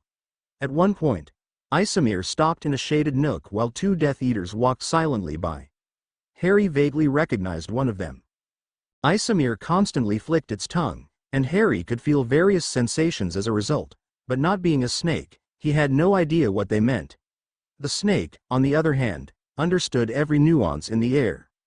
"The Great Snake is in that room, Harry Potter. She has probably already sensed me. Once again I request of you, do not attempt to control me. You do not know the proper manner of speaking with such a creature." "I understand, Isamir. I trust you. You will let me know if there is anything I can do to assist you." Harry's thoughts confused him, as he heard them both in English and Parseltongue, as if simultaneously interpreted. Isamir paused, again testing the air repeatedly, and when convinced of safe conditions, it rapidly slid across the stone floor of the corridor and entered an extremely dim room. Human eyes could barely see in the darkness, but this posed no problem to a serpent. Between eyes and tongue, Isamir, and as a result Harry, could see just fine. The medium-sized room appeared to have been claimed by Nagini as its own. No evidence of any human activity could be seen. Even Harry, though not a snake, could sense the presence of Nagini easily, and his adrenaline surged. He forced himself to calm down. Harry vaguely noticed the contents of the room. An unfinished wooden work table stood just to the left of center, surrounded by several beat-up wooden chairs. A few smaller tables and benches lined the walls. The small snake sensed that Nagini lay coiled in the back left corner of the room, and not desiring to come too close, Isamir headed for the back right corner. It knew by now that Nagini would have sensed the presence of an intruder, and Harry feared, as Hermione had reminded him, that Nagini might attack first and ask questions later. "Stay where you are," came a deep hissing, an evil hissing. Immediately Harry felt it to be the Parseltongue version of how Lord Voldemort spoke. Nagini had to be a Horcrux. Harry knew it. He could feel it. The temptation arose to release Isamir and resume his human form, for Harry had concealed a large blade in his clothing. I could surprise it and slice off its head before it knew what happened, he thought, but he knew that he must wait. He had to satisfy himself completely that Nagini was a Horcrux. One way or the other, however, Harry did not intend for the Great Serpent to live another day. "I am Isamir, a small serpent and resident of this structure. Rumor had it that the Great Serpent, the companion of the Snake Wizard, had entered our home. Though small and worthless I may be, I could not resist the urge to contact the Great Serpent, though it may mean my death, for I cannot hope to escape your powers. I come in friendship and admiration, but I will leave in an instant if so you desire." By stroking Nagini's ego, Isamir hoped to entice the huge snake into a conversation. It worked. "Normally I would expel you immediately, or worse," hissed the huge snake menacingly, "but I have spent many tedious days in these rooms. I will allow you to remain in my presence for the time being." Harry immediately hated Nagini. What an arrogant git, he thought, the similarity to Voldemort obvious. "Thank you, you are most kind," Isamir responded obsequiously. "We have spoken of you and the Snake Wizard often. Your presence here has created great excitement in my clan, and dare I say it, fear. Your fierceness is known among all serpents." Laying it on a bit thick, Harry thought, but he hoped the small snake knew what it was doing. "Rumors are rumors. Little of the truth is known of me," Nagini responded with false humility, for Harry could sense the pleasure in its voice.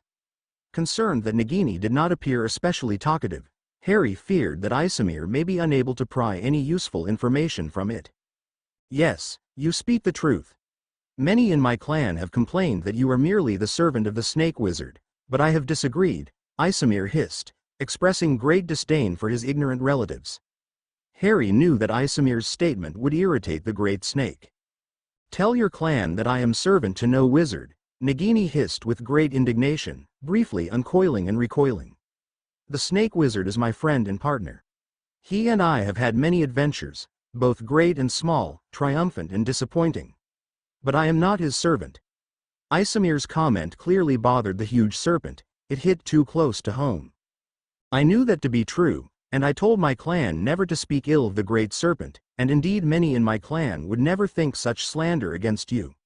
Nagini had partially uncoiled again, causing both Isamir and Harry concern, but the giant snake merely repositioned itself, and did not appear interested in an attack.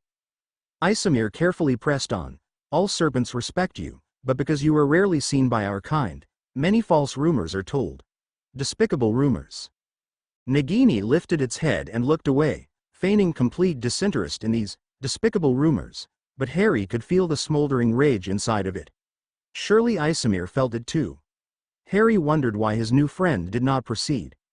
But Isamir knew not to say more until asked, and the slender reptile felt sure that Nagini in the end would inquire. Snakes are extremely vain and curious creatures, and Nagini was dying to know the content of these rumors. Finally it gave in, "And what lies are said of me?" Isamir moved away a foot or so and forced itself to tremble, as if it did not want to disclose these scurrilous rumors, but had no choice but to do so, now that Nagini had asked. "Some believe that the Snake Wizard controls you. That he has performed some sorcery that has left you only partly in control of your actions." This time Isamir did not indicate disagreement. Nagini hissed in anger, making no pretense at its irritation. Clearly Isamir's statement hit a sensitive nerve. "Have I not said, I serve no wizard? The Snake Wizard does not control me. It is true that we have a special connection. A connection never seen before between wizard and serpent. But the Snake Wizard does not control me, nor do I control the Snake Wizard." Now we're getting somewhere, Harry thought, anxious for Isamir to probe deeper. Instead, Isamir appeared to change the subject, much to the wizard's irritation. "Others have ventured to question the purity of your blood, that you have."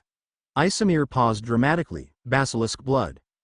Again Nagini hissed, loud and long, this time in outrage. Apparently basilisks had a poor reputation among serpents, though Harry had no idea why. As far as he was concerned, a basilisk was nothing more than a huge serpent, but from Nagini's reaction, the reference to a basilisk deeply insulted it.